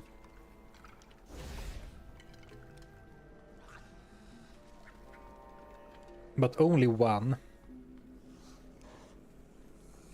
But to be fair, I don't grind that much in the end game. I mean, I am Zarfen, the loot goblin, and my channel used to be all about loot grinding. But even then, I mostly did Andariel runs, Mephisto runs. I didn't do much. I didn't do that much area level 85 and then later Terror Zone grinding. I did 1 video where I did 1000 Terror Zones, and that was pretty cool. I believe that's when I found the Griffins. I can't remember anymore.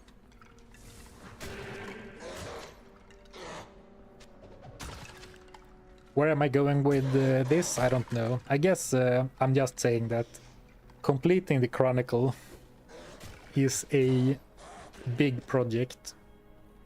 Long-term project.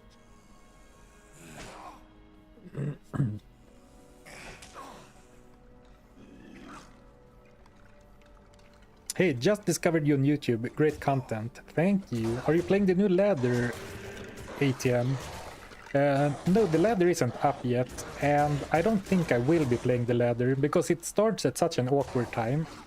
I think if I wanted to ladder, I think I would want to get on it right as it happened, and I usually am off.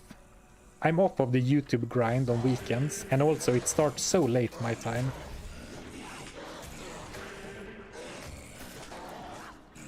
And then, you know, I want to finish this run in single player and make a video about it, so I think I'm not doing the ladder. But it's coming online later today. How long until ladder starts? Like 10, 12 hours something? Ooh, another level. We're getting close to level 10 Bind Demon, and that is significant, because then we get another bonus stat, like Bound Demon gain extra strong. You get another one like that, with another stat that you will see in one level. You should take a day break for your voice. Yeah.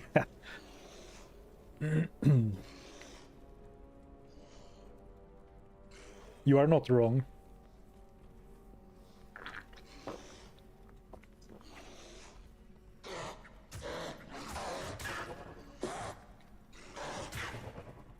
but also those demons aren't gonna bind themselves, you know?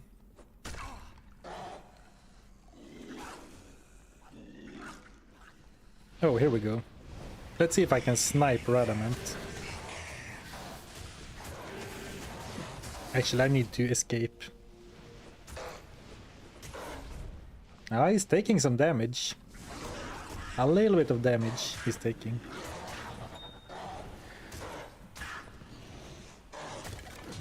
What happens to the quest when you bind the demon? Yeah, that's the thing. If the quest stipulates that you need to kill the demon, it seems like you can't bind those demons. But for example, the smith, the quest is to return the Horodic Malus to Charsi. The quest actually has nothing to do with the smith, he's just guarding the quest objective. So the smith is perfectly free. And then I've been told, I don't think I saw it myself, but if you bind Hephasto, for example, he will simply drop the Horodic Malus as you bind him, I'm told. Nice.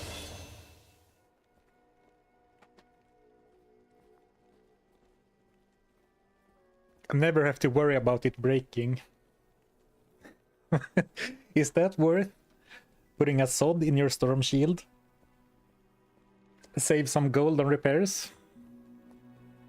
Maybe if you wanna flaunt your riches online. You'll socket a non-ethereal storm shield with a sod for quality of life.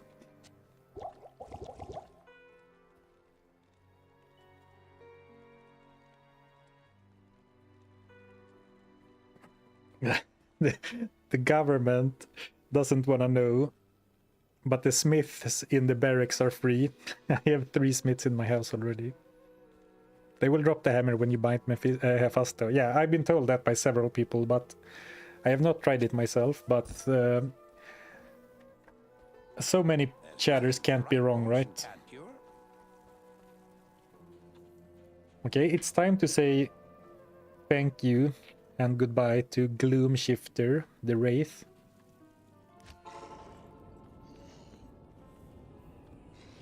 And ideally we will look for a elite goatman. Maybe I will allow myself to keep Gloomshifter until we find an elite goatman. A Hell Clan. Will you have to bind all unique council members or just one of them? I guess I have to bind them all, so we can pick, and since we encounter those in the same order, like at once, I guess we can pick which one we wanna use.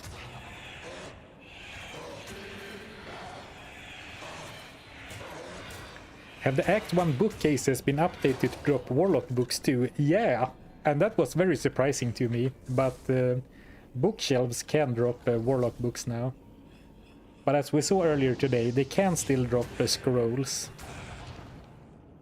I got 2 scrolls of Identify from my 2 bookshelves that I found on my way through.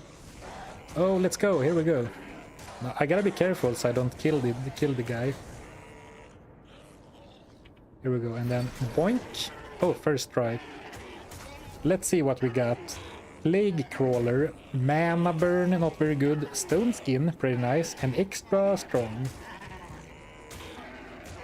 I mean, he's no Gloomshifter, but he's a melee demon.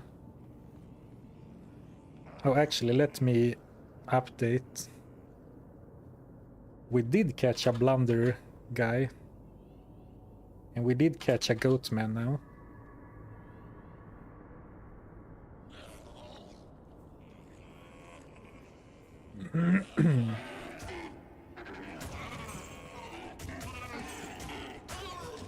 Oh yeah, one-shotting his brothers.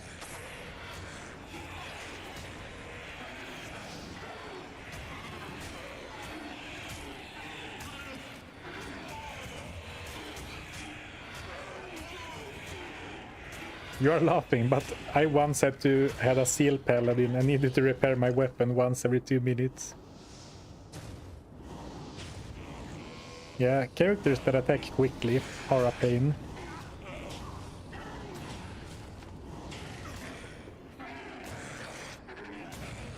Which I guess is why face blades are so popular.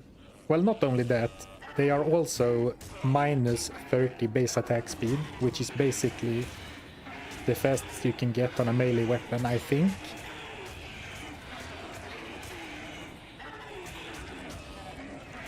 I mean, yeah, fair. It's pretty good to have stone skin, because goatmen are no blunderboars or smiths. So on this guy, having stone skin probably helps a lot. I mean, especially if we're gonna bring him to Duriel, I guess, and then it's gonna be very useful.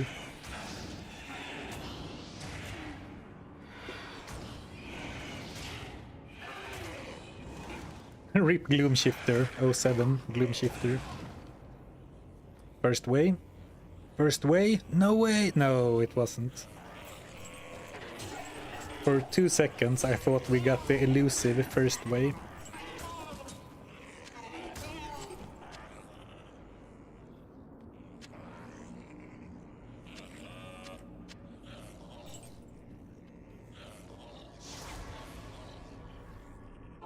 I like watching this demon on demon action. Oh yeah, if this guy was cold immune and stone skin. The perfect anti-Duriel goat. +2 to consume. Sigil Rancor. And charges of Sigil Rancor.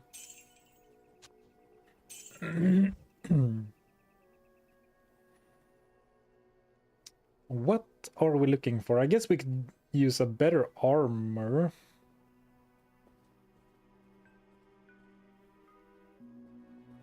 But there's nothing wrong with my current one, I don't think. How are we looking at on gold? We could reasonably get one with like +1 to bind demon. Maybe we could afford that. Well, if the exit from town was here, I would consider power shopping Drognan.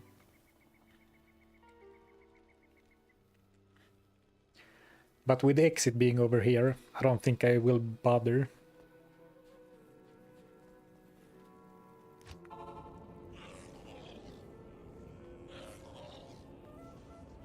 New demon, yeah, and we are doing a... This is not a super unique, because there are no super unique demons in Act 2, so we settled for doing any demon in Act 2. And it turns out there aren't even that many demons at all in Act 2.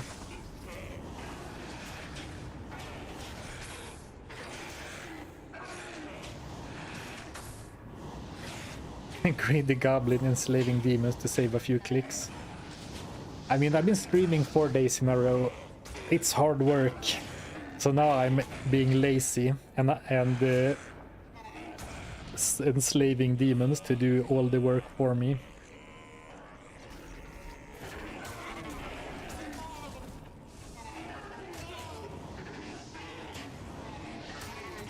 Well, we did actually gain 2 levels so far in Act 2, which is kind of more than I expected, so that's not too bad. Get your 10k steps in while looking for a dagger.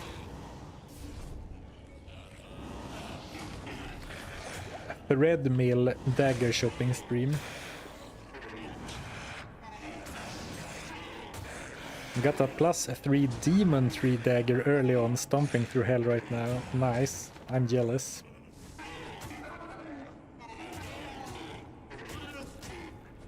Didn't a demon kill Hellbale for you yesterday as well?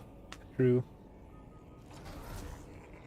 And because how strong my Blunderboar was yesterday is the reason why we are doing the Pokemon challenge, where we have to use all super unique demons in order.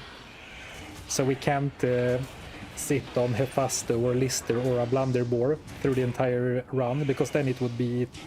Simply, it would be too easy, I think, since we proved what he could do yesterday.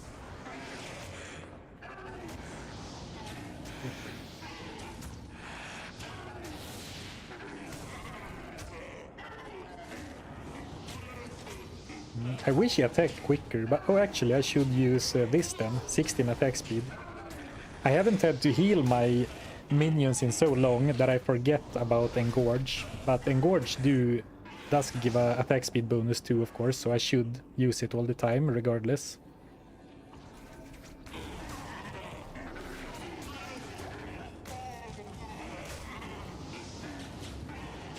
No Blood Boil. No, I decided against Blood Boil because I want the Demon to do the heavy lifting.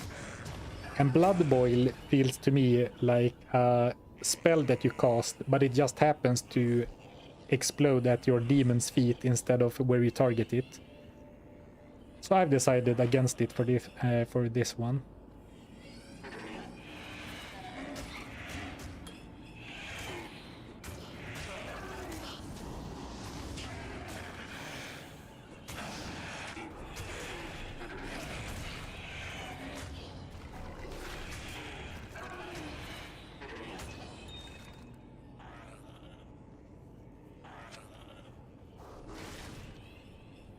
Ooh, I don't want to jump in there, and I don't have to. I can just send my goat over.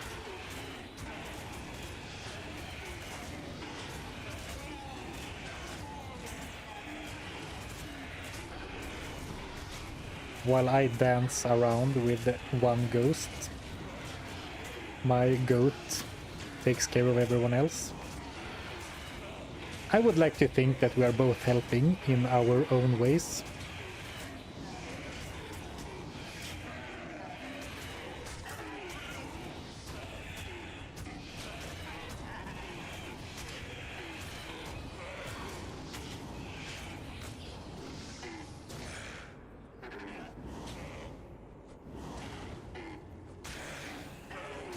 Plague Crawler, would you be so kind to let me know when it's safe for me to come?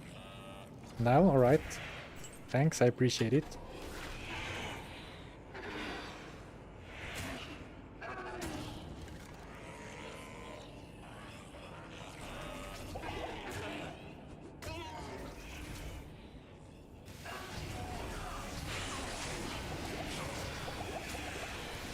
Sketchy teleporting there by me.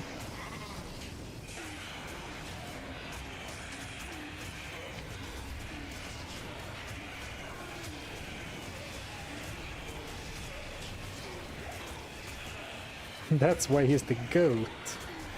The goat of goats.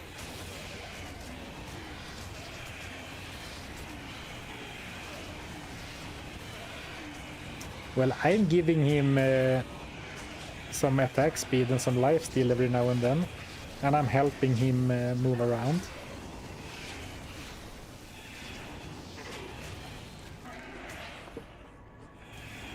And this is only Nightmare. Hell will be 15 hours of gameplay.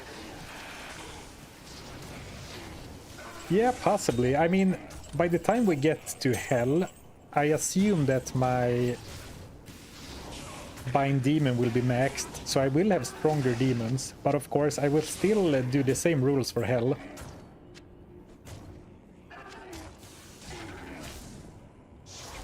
So, you know, I will use the weak demons too.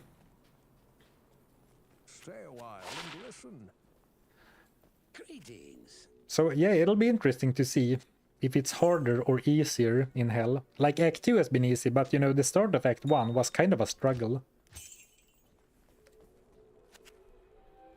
I guess it also depends on how many +2 skills I am able to muster up.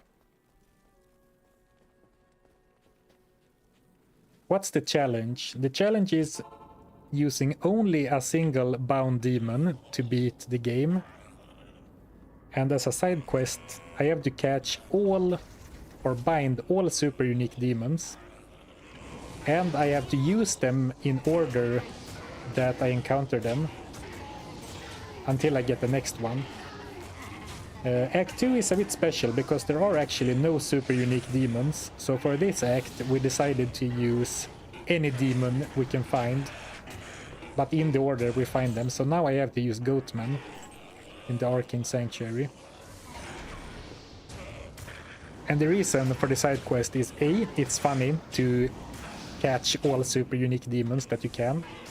But also so I don't, you know, coast on Smith and then Hephaestus for the entire playthrough. Get some variety in there. Make it a bit more challenging. I mean, I'm kind of lucky that I found the Elite Goatman so early, because I don't think I've seen... Maybe I've seen one more Goatman pack, or maybe not, maybe none.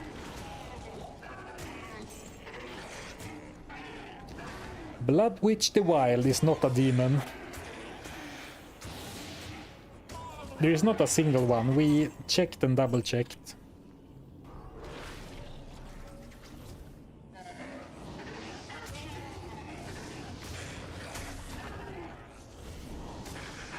Beetle Burst is not a demon. Of course, all the zombie types are not demons because they are undead. The Summoner isn't a demon. That would be kind of funny though. Binding the Summoner.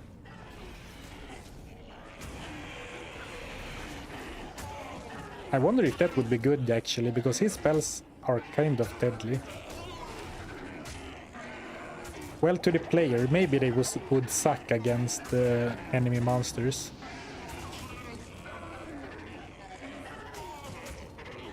Yeah, the Bloodraven is a demon, but for whatever reason you can't bind the Bloodraven or the Countess, which was of course a bit sad. But in Act 1 there were still quite a few demons. Rakanishu, Bishibosh, Cold Crow, the Smith, Pitspawn Foul Dog.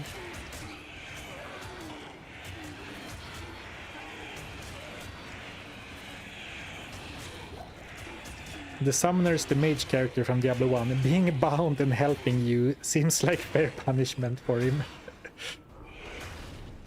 Oh, interesting. I didn't know that this was the mage character from Diablo 1. I of course know about Aiden, the warrior from Diablo 1. Well, of course, it's not that obvious actually.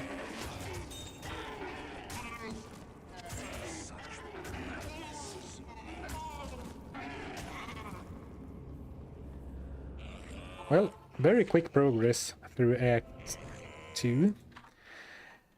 Which is nice, of course, because then we can get into Act 3 ASAP, where we will find more unique demons again. And Bloodraven is the rogue from Act 1. I've heard that before.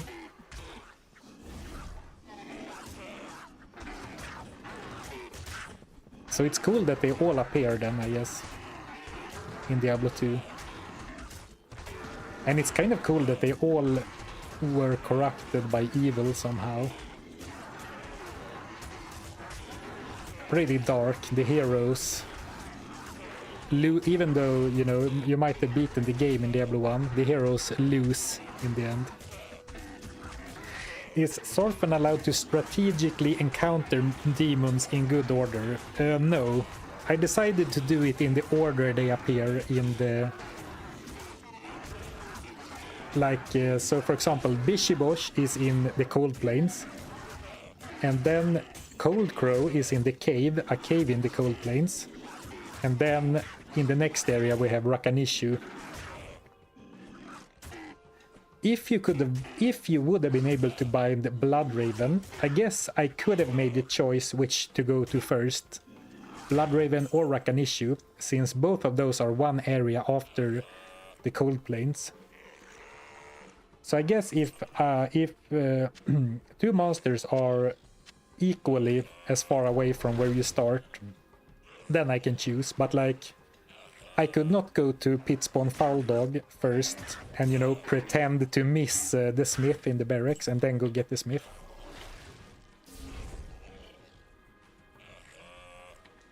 Oh, it's not that one.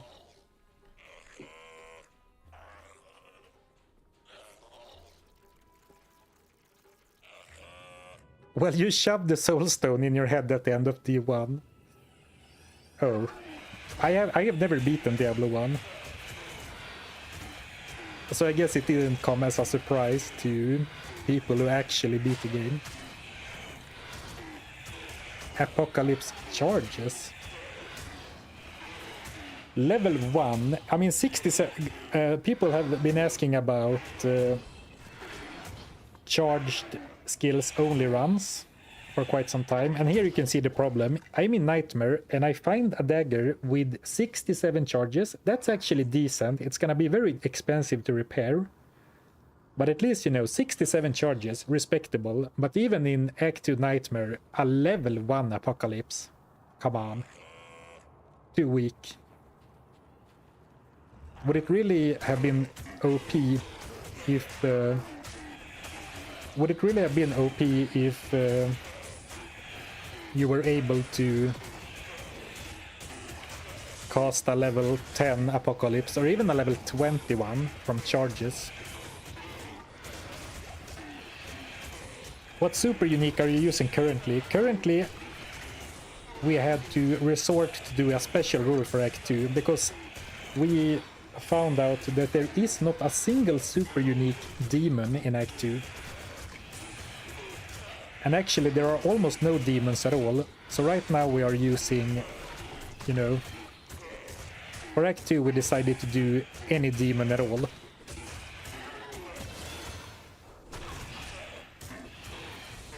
So this is just a random, unique Goatman.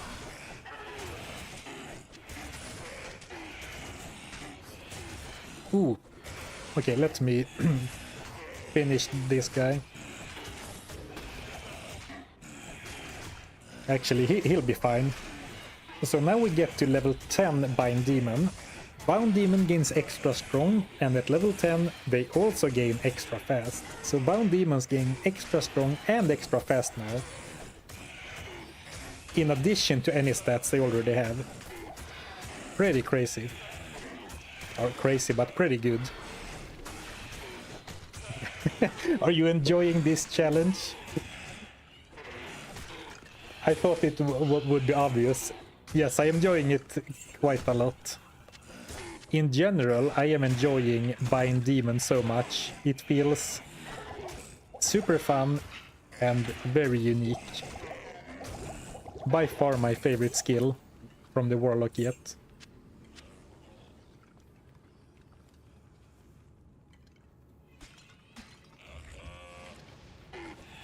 So I knew pretty early that I wanted to make my first, you know, challenge or run video about that skill. But then, you know, it is very strong if you bind a strong demon. So I was like, it's not gonna work because it's gonna be too easy and very monotonous. But then we came up with this idea where I have to catch or bind all the demons in order, all the super unique demons. And that, I think that turned out great. I'm having a lot of fun and I think it's very interesting. And there's a lot of variety. And there's a lot of near-death experiences. Okay, not a lot, but they happen.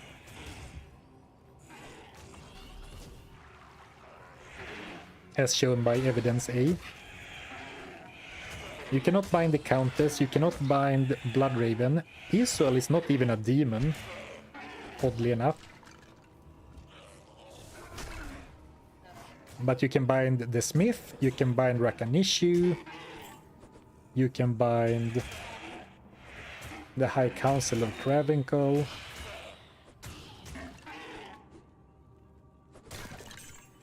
Is there a way to make repairs free or give yourself unlimited gold?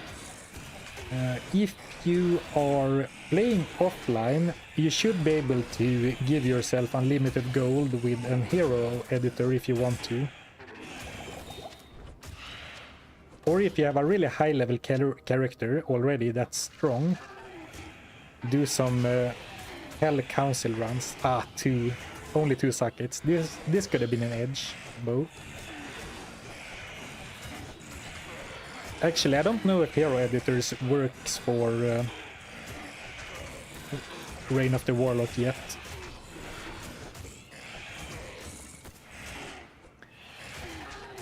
But yeah, repairs can be a real pain if you have a very good endgame weapon with, especially if it has certain stats. It can be super expensive to repair. So, you know, pick up all those scepters, wands and knives, like daggers, and sell for gold, and all exceptional and above body armors, they also tend to sell for the max, even if they are non-magic. There is actually a bug for infinite gold. Oh, interesting, I had no idea. I would like to ask you what happened with the one punch challenge. You know, the one-shot challenge. I kind of ran out of steam on the one-shot challenge in Nightmare. So it is on hold.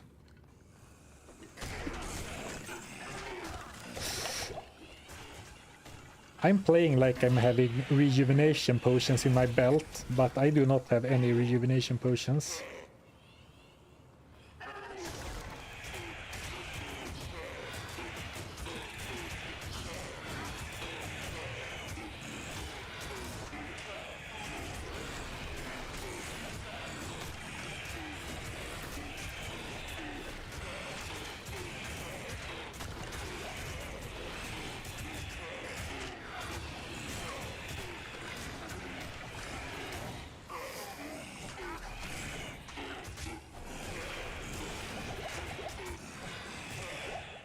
I wish I had an antidote. Oops, I did. I did have an antidote, it turns out.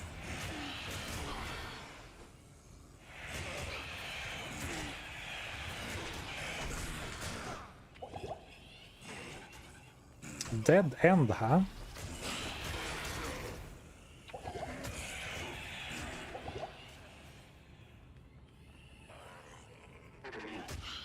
Well, in that case, we have to go back to the starting area.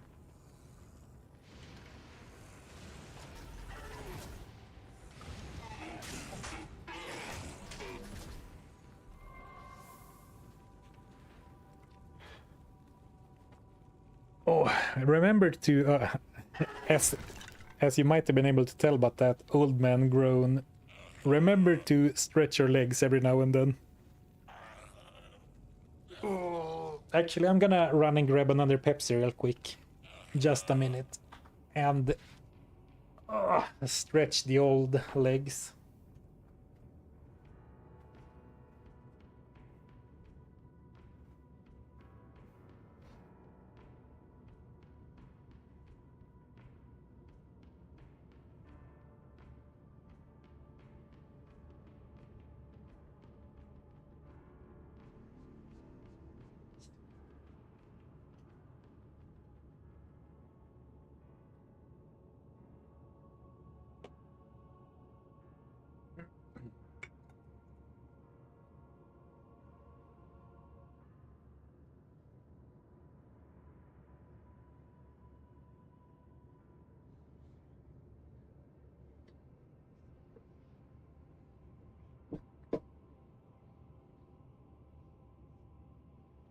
Marcus chair stream, let's go.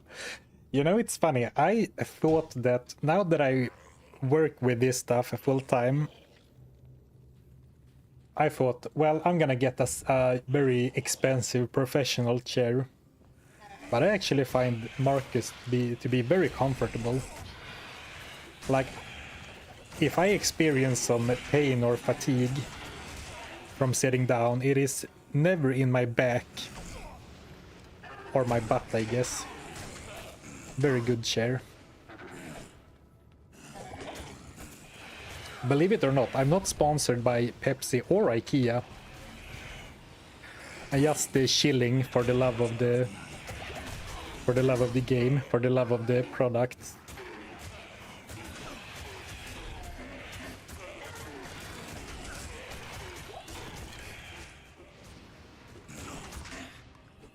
Ooh.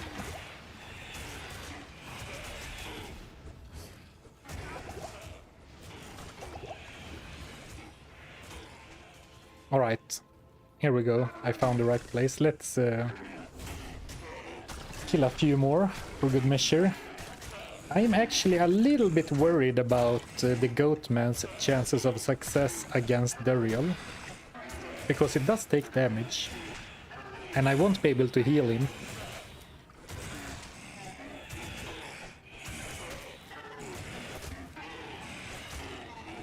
Because there are no corpses to engorge in his cell, in Tall Russia's chamber.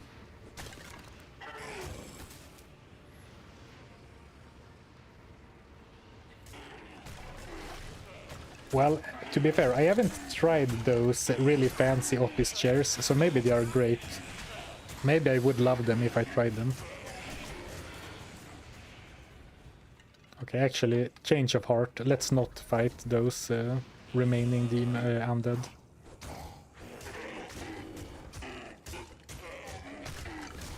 It was looking grim there for a second, yeah. If I had not had Blade Warp, I would have been stuck there. Well, to be fair, if I hadn't had Blade Warp, I wouldn't have put myself in that situation to begin with, I guess.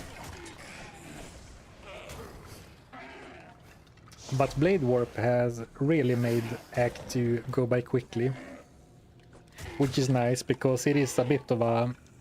It is the weakest act for the gotta catch them all part of the challenge, like the side quest.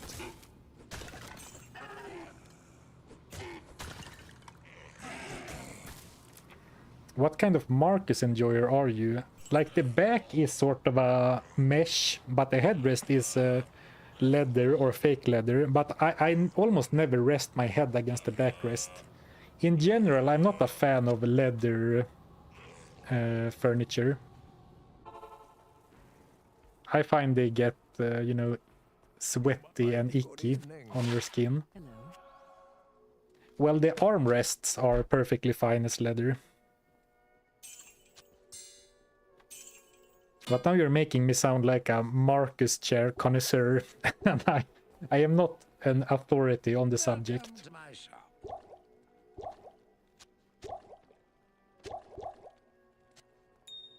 Oh, actually, now my helm is breaking. 2 out of 11, so I guess I did take a lot of hits.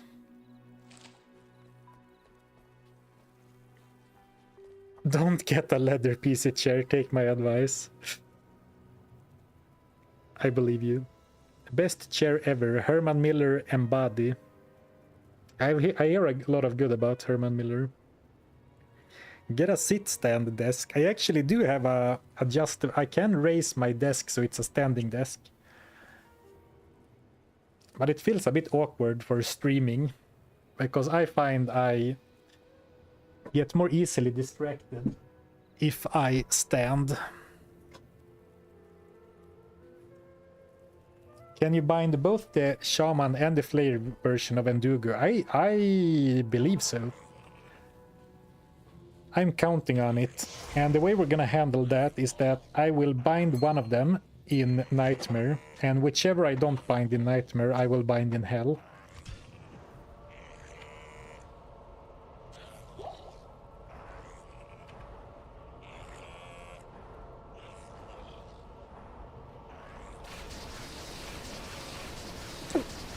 Okay, let's go.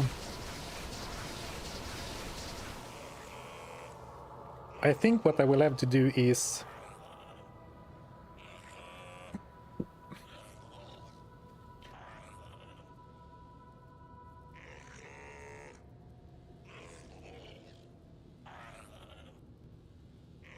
Unexpected burp.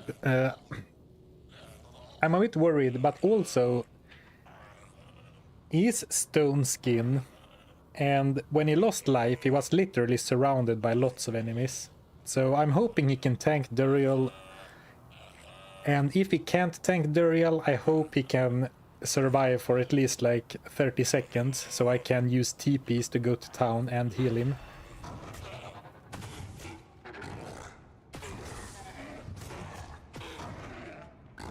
Alright, looks fine. I mean, he's not gonna mog on Duriel like my summon did for the last Warlock, but And actually he's dealing damage very slowly to the real, but...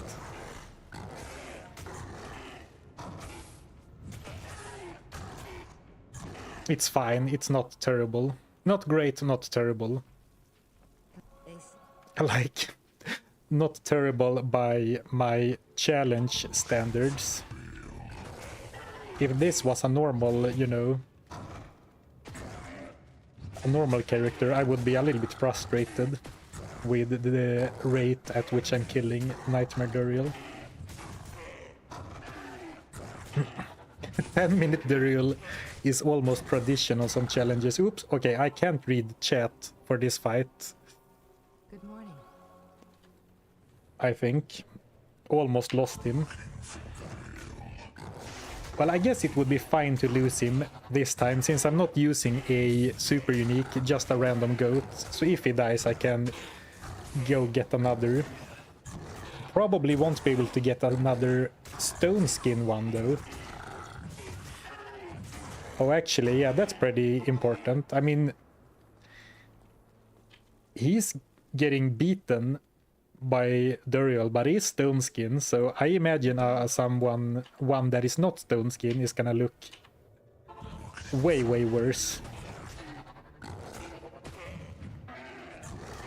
Chairs categorized as gaming chairs are usually met here. Yeah, that's everything I read about gaming chairs is that they are overpriced and bad for like. Basically, they are advertised as gamer chairs, and that makes them more expensive, while not having that good like ergonomic features. So without being an expert, I would avoid gaming chairs, unless you really want the look, I guess.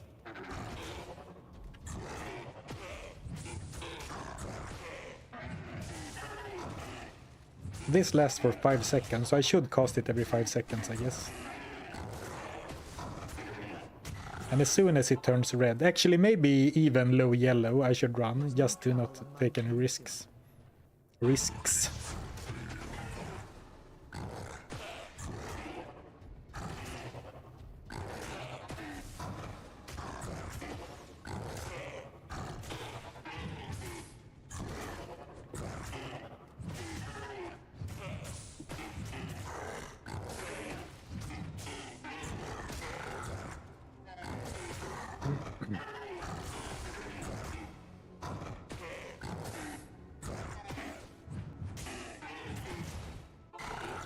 Zarfen, would you make this run to the end of hell, or do you also try Ubers?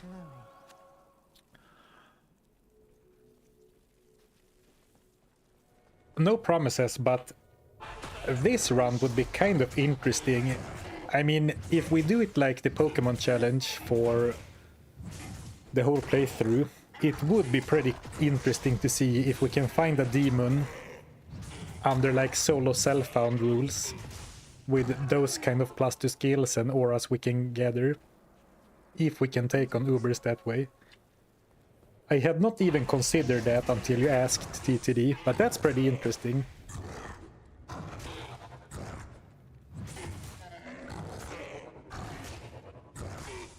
I think the problem is that Ubers have regen, like Duriel, the axe bosses in the campaign do not have regen, so with enough patience, as long as your bound demon can actually survive, with enough patience you will win. But the Ubers have high regen, so even if you have a crushing blow beast, at some point the crushing blow is gonna do less and less, and you won't have any poison, so I don't know. Ooh, a rondel. That is a knife, a dagger.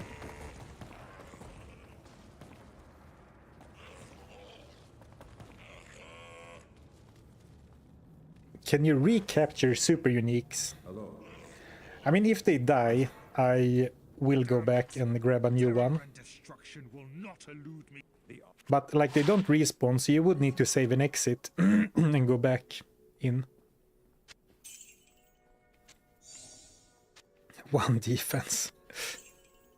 Slap in the face.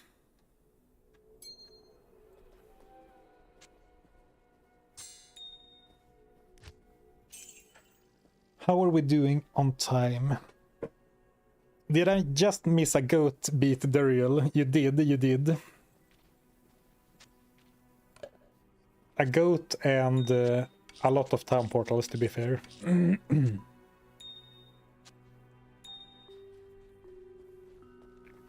Do you know about Nuzlocke runs? Yes. I have never done one, but I watch them every now and then on YouTube.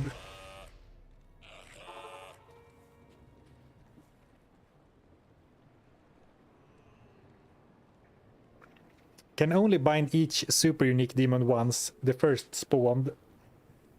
Well, the problem is then, what do you do if the super unique dies?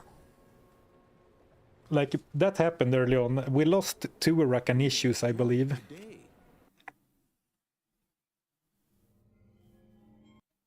No Emilio. No mercenary. We only deal in evil demons around here.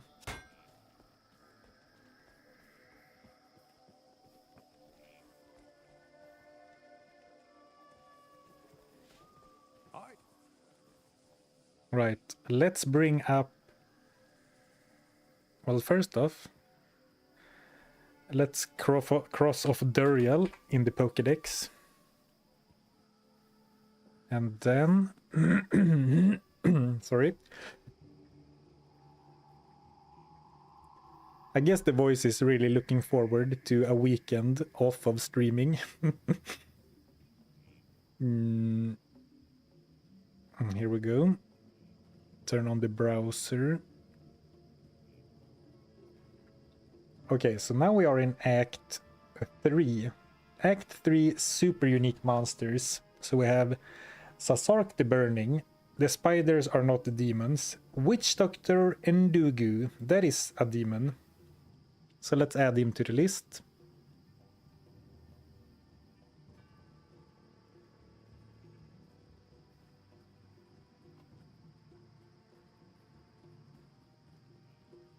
Oh, here we go. I need to clean up my...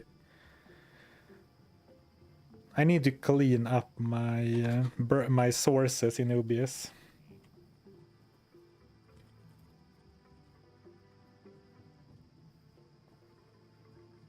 Witch Doctor and Dugu. And then we have Stormtree, not a demon. Battle Maid Serena.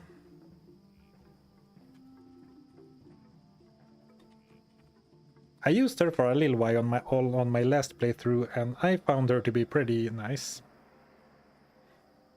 Melee, fast moving. Icehawk Riftwing, not a demon. Ismail, I guess, yeah, we can decide which order we take those in. But we have Ismail Vile and Geleb. Flame Finger.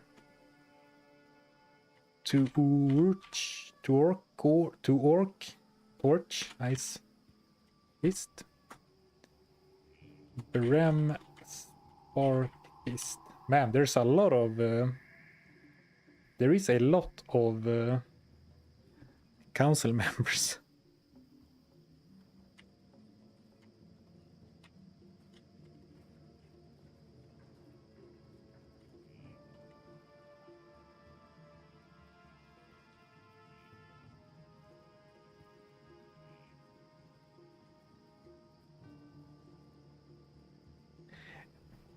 And I guess when you get the Gidbin, they always spawn at a certain place.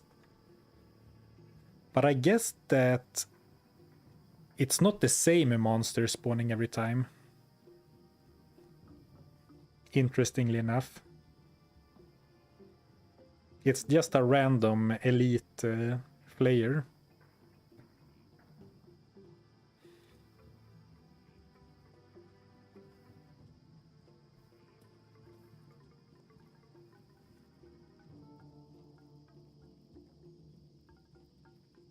Oh yeah, it could be an elite or a champion.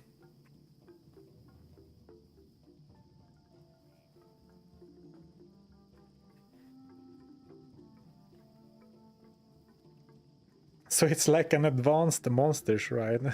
Yeah. It actually is. So I guess we gotta keep our goat man until we find it. The Dark Wanderer. I can't even click Bind Demon on him. Oh, actually, those guys are demons. The flesh beasts.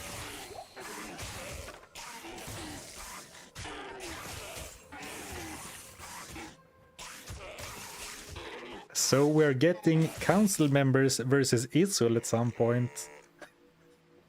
I guess we are. That's not a sentence I thought I would ever hear regarding Diablo 2, but I guess we are.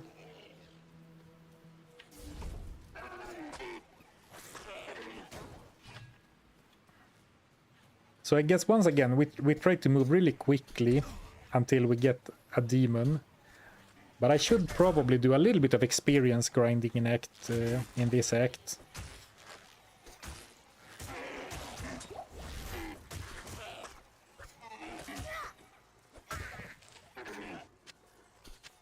I mean, the Goatman is as good as any to do that. He's melee.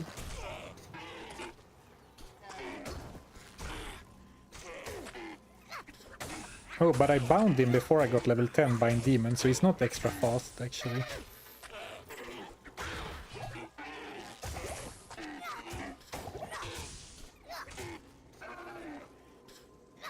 The poor guy is slowed too. Chilled.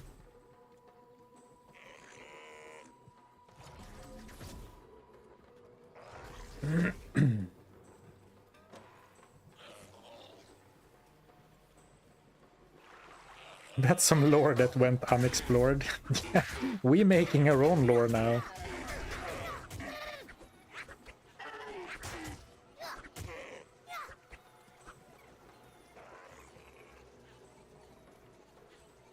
Coward. Ah.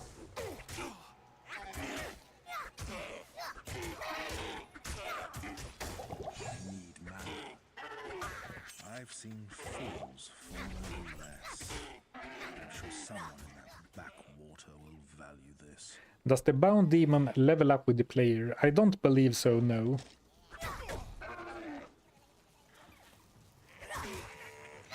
I don't know, of course.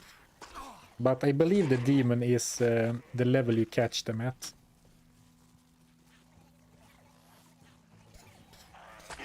But who knows?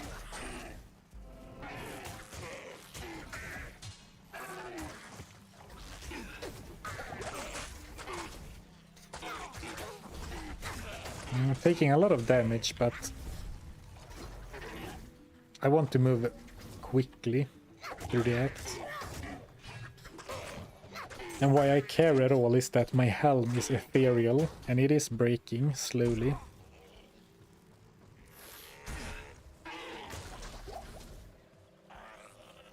I mean, yeah, indirectly they do get stronger because with every level up I get a skill point, and if I put that towards skills that make the demon stronger, then yes, of course, it does absolutely get stronger. Great Marsh. I hope there is a exit to the Flayer jungle, because I had to go through the Great Marsh a lot in Reign of the Warlock so far.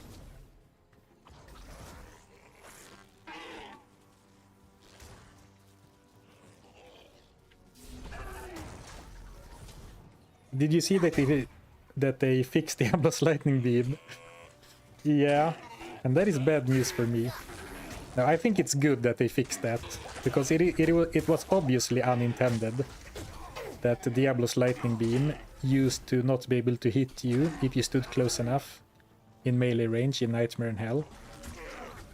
But it will certainly make my challenge runs a lot harder.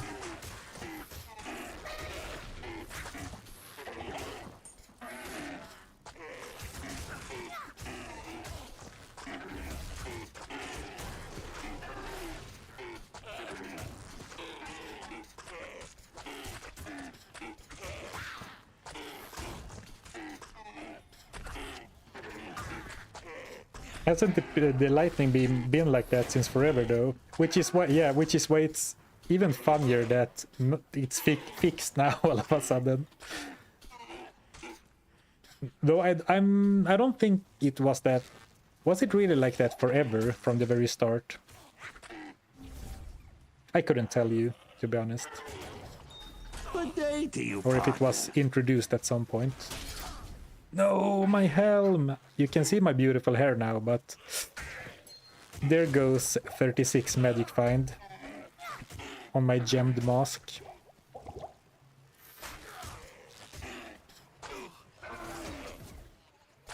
Thank you, Raven Jest, for the subscription. I appreciate the support. Not enough mana.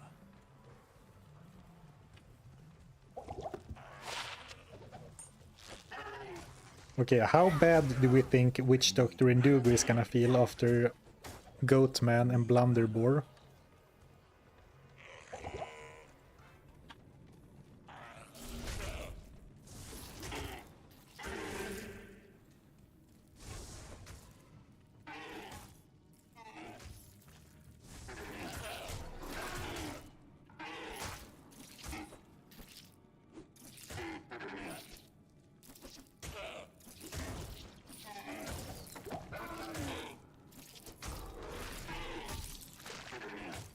Though someone said, going back to what someone asked about if my demons level up with me, someone said that they think that the demon's level is capped by your level. And it was the first time I've heard about that, so I'm not sure if it's true or not. But if that is true, then your level matters. Especially since on a playthrough you tend to sometimes be a bit underleveled if you don't do some extra grinding, right? Gambling spree. I can do a gambling spree. I need my loot picks. Can't stop watching your challenge runs. Happy to catch you live. Oh, thank you. Glad you enjoyed them. Could you not repair it in the cube? Not since it was ethereal. Ethereal items are not repairable in the cube. Alright, what are we gambling for though? Well, I guess we're gambling for circlets. Should we gamble though, or should we power shop for a dagger? The problem is that power shopping for daggers is so annoying.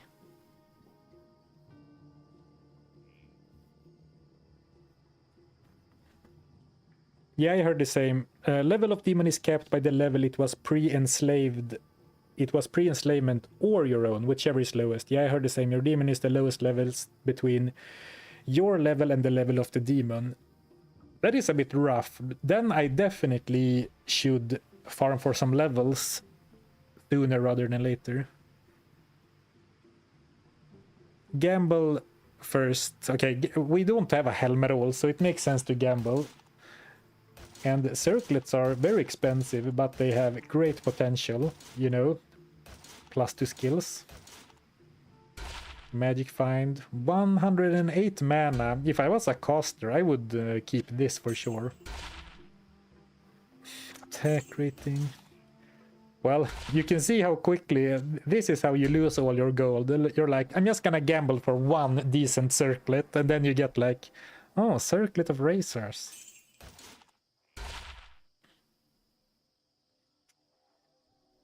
$33 lightning resist.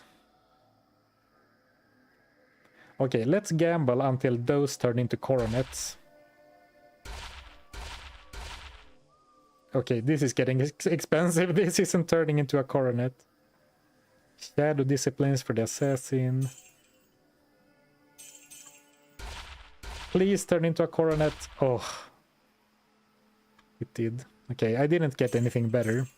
But this is alright. 33 lightning res, magic damage reduced by 3, 12 life. Half restoration.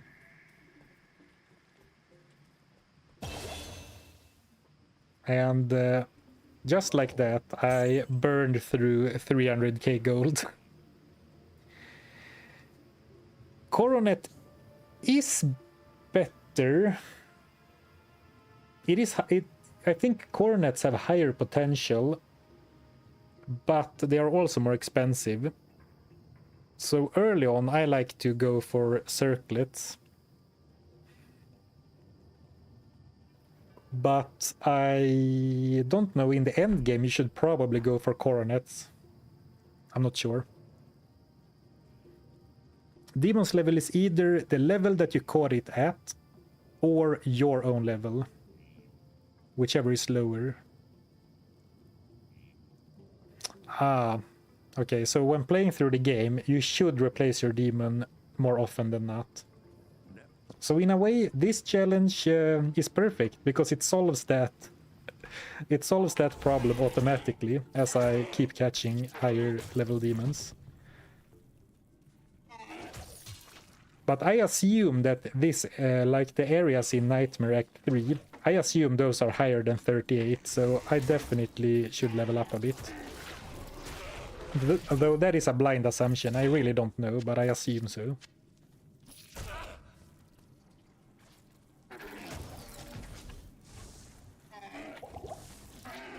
Man, those spiders' poison is so dangerous.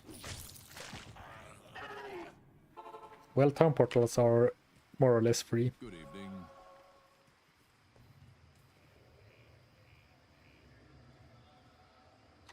Only item level matters for circlets. The underlying item doesn't matter. That's not true.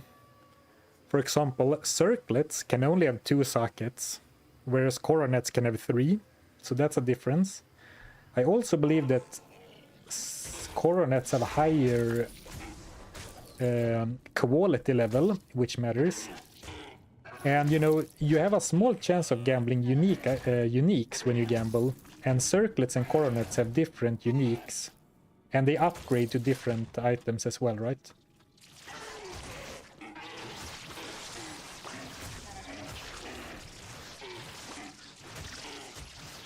Ormus does sell daggers now in Reign of the Warlock.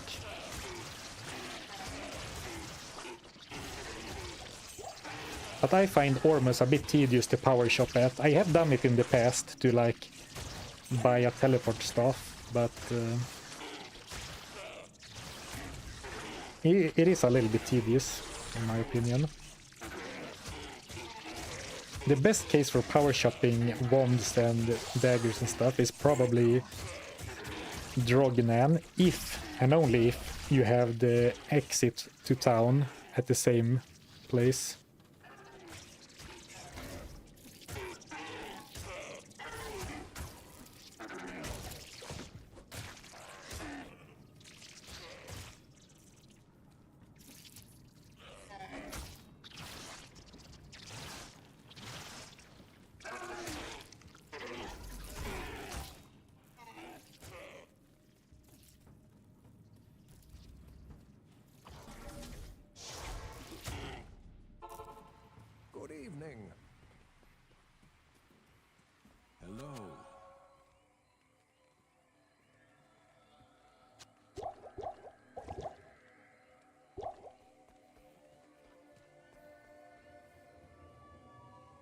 For gambling, which are rare, which are capped at 2 sockets. Yeah, rares are capped at 2 sockets. Okay, that's true. But it is still not the same.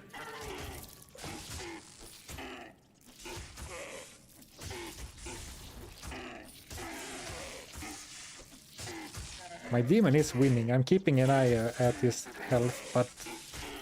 Or is he winning, actually? It doesn't look like he's winning anymore.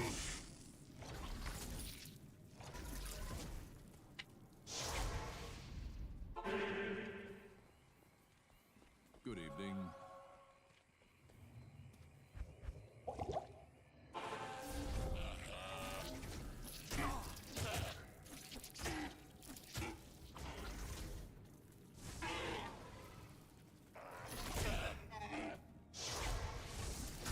And like if you get an artisan's coronet of speed, like artisan's coronet with 30 faster run walk, doesn't that have some value for like PvP boasons or something?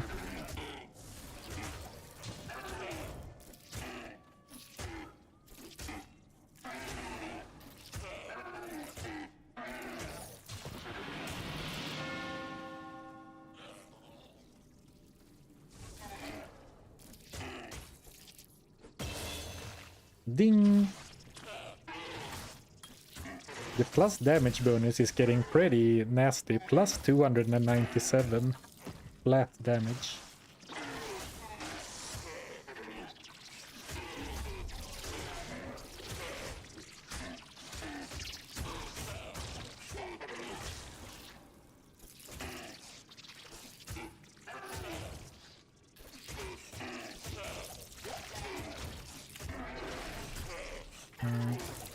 I'm considering if I should do a suicide run for the quest item.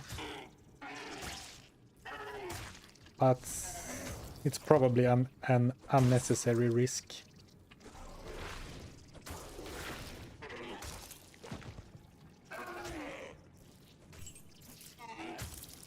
Does anyone even like PvP? Fair point, it's not that popular. But PvPers are usually very wealthy, so if you find a good and rare item that for PvP, and you trade, you can make some nice trades that way.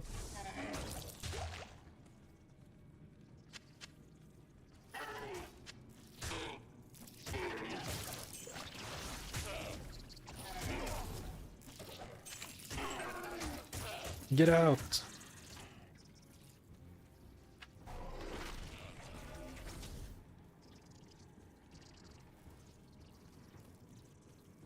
PvP has been driving the game's economy all these years. Good day to you. Yeah, I can see that being a big part of it. Especially the really high-end, you know, trading, moving lots of currency, valuables. Like especially bringing up the value of perfect items, right? Ooh, beautiful. I think we went from the spider cave area straight into the guild bin / flare dungeon area.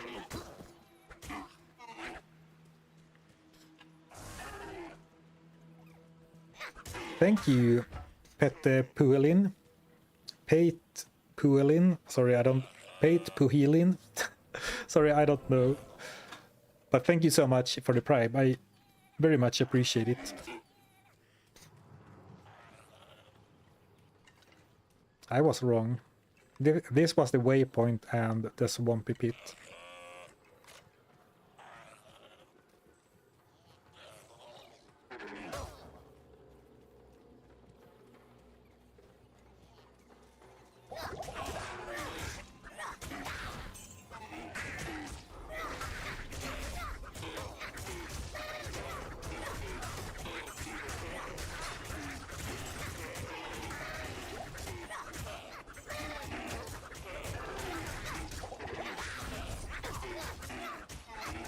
I mean, here Blood Boil would be pretty nice.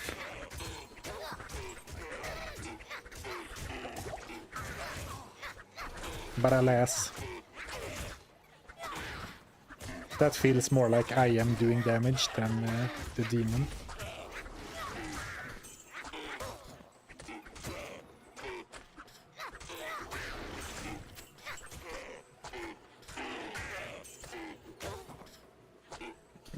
You can get to hell with a level 1 character online, but it requires you to get rushed with together with a character that has the level requirements for the ancient quest at the same time.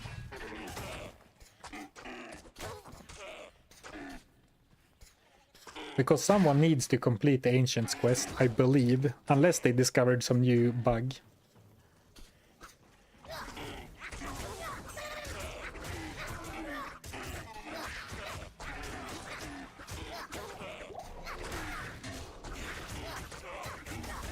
Freaking flayers, man. I can't find any little nice corner of peace and quiet. There's always someone attacking me.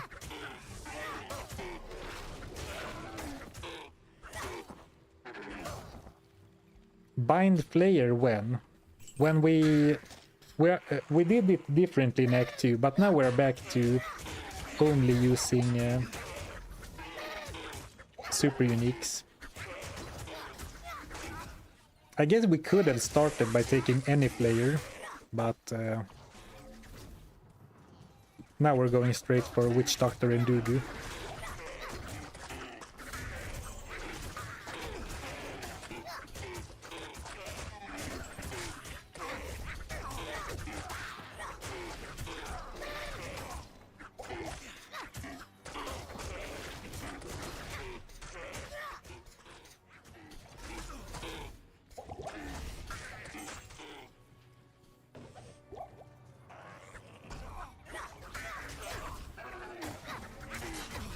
No, I'm running. Well, actually, it's already 3:45. Man, time flies when you are hunting for demons.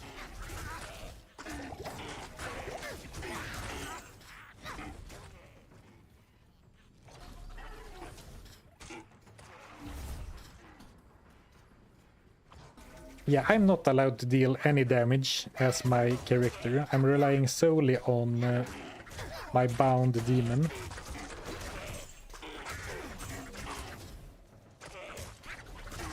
I mean, I'm sure I'm accidentally tagging some random minion every now and then with Blade Warp, but I'm not allowed to intentionally deal damage.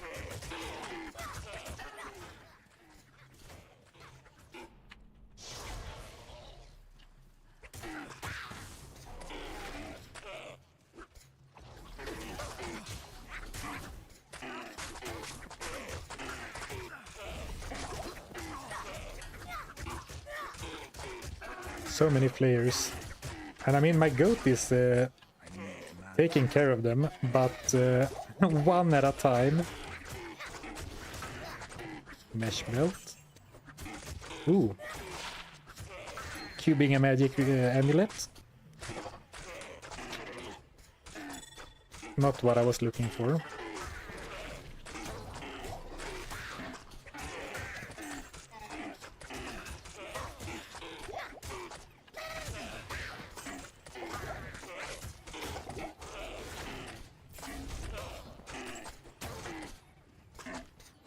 Bonk. Bonk. Are there any good AoE demons?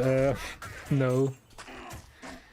Even the demons that have some sort of AoE spell, then the spell is very weak compared to their physical attack.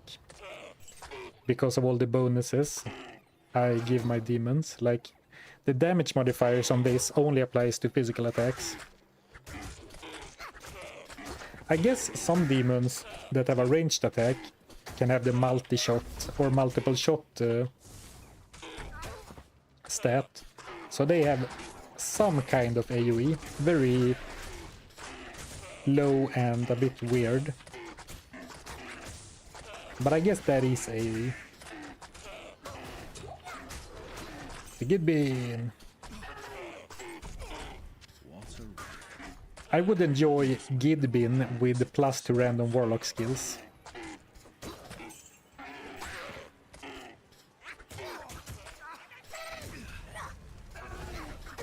Wait, they fixed Diablo's lightning attack?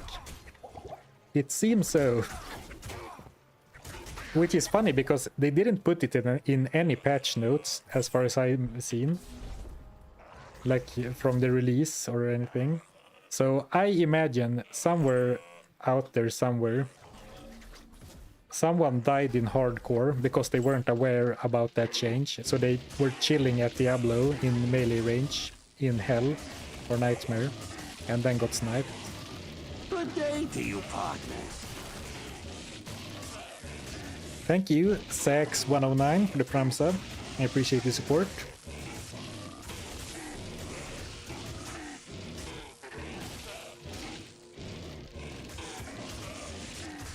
Man, he can't hit Stormtree at all. Okay, now here we go. To be fair, I can't even see him, so he might be in constant hit recovery mode.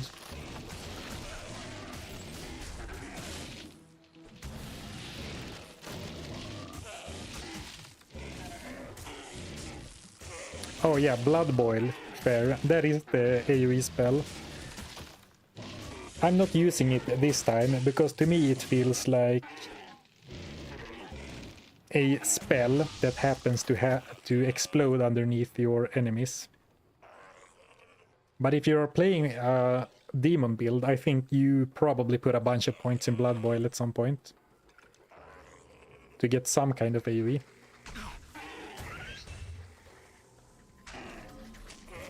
Kind of like how a summon monster turns into a corpse explosion monster eventually.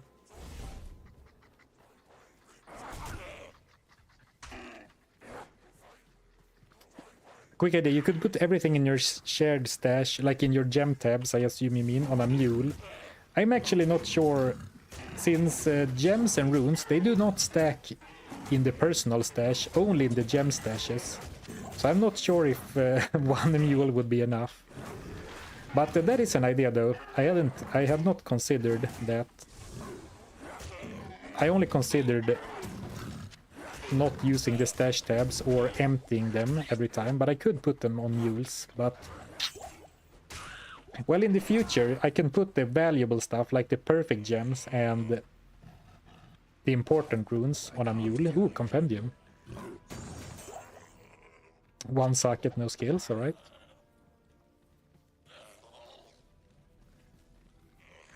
Yeah, this demon seems to be doing better than the Act 1 Lightning Spitter.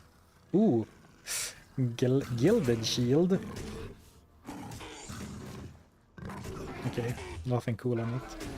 That could have been Herald, HOZ, Herald of Sakarum.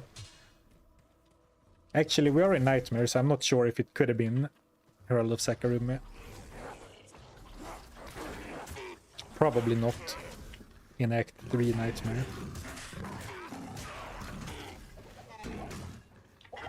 Well, maybe from Mephisto. No, I don't think so.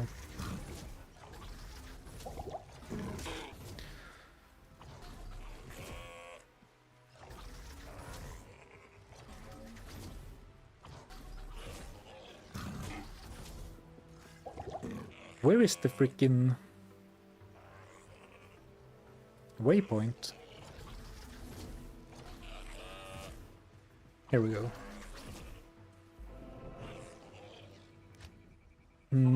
Alright, we do have the Flare Dungeon thing open, but it is now 5 to 4, and I really need to be done by 4 today, unfortunately. So we're gonna have to end it here. The stream, I mean. A super fun stream. I really like this run, so we will definitely continue this one on Monday. But thanks for hanging out today, everyone. Thank you for all the support. It is much appreciated. I hope you have a nice weekend. And let's make a nice and tidy inventory. So next time we will bind Witch Doctor and Dugu and clown on some nerds. Or actually, we're gonna capture some nerds. We're gonna capture a total of 6 council members.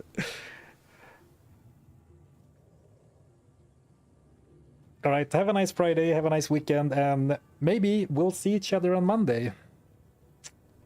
Thanks for now.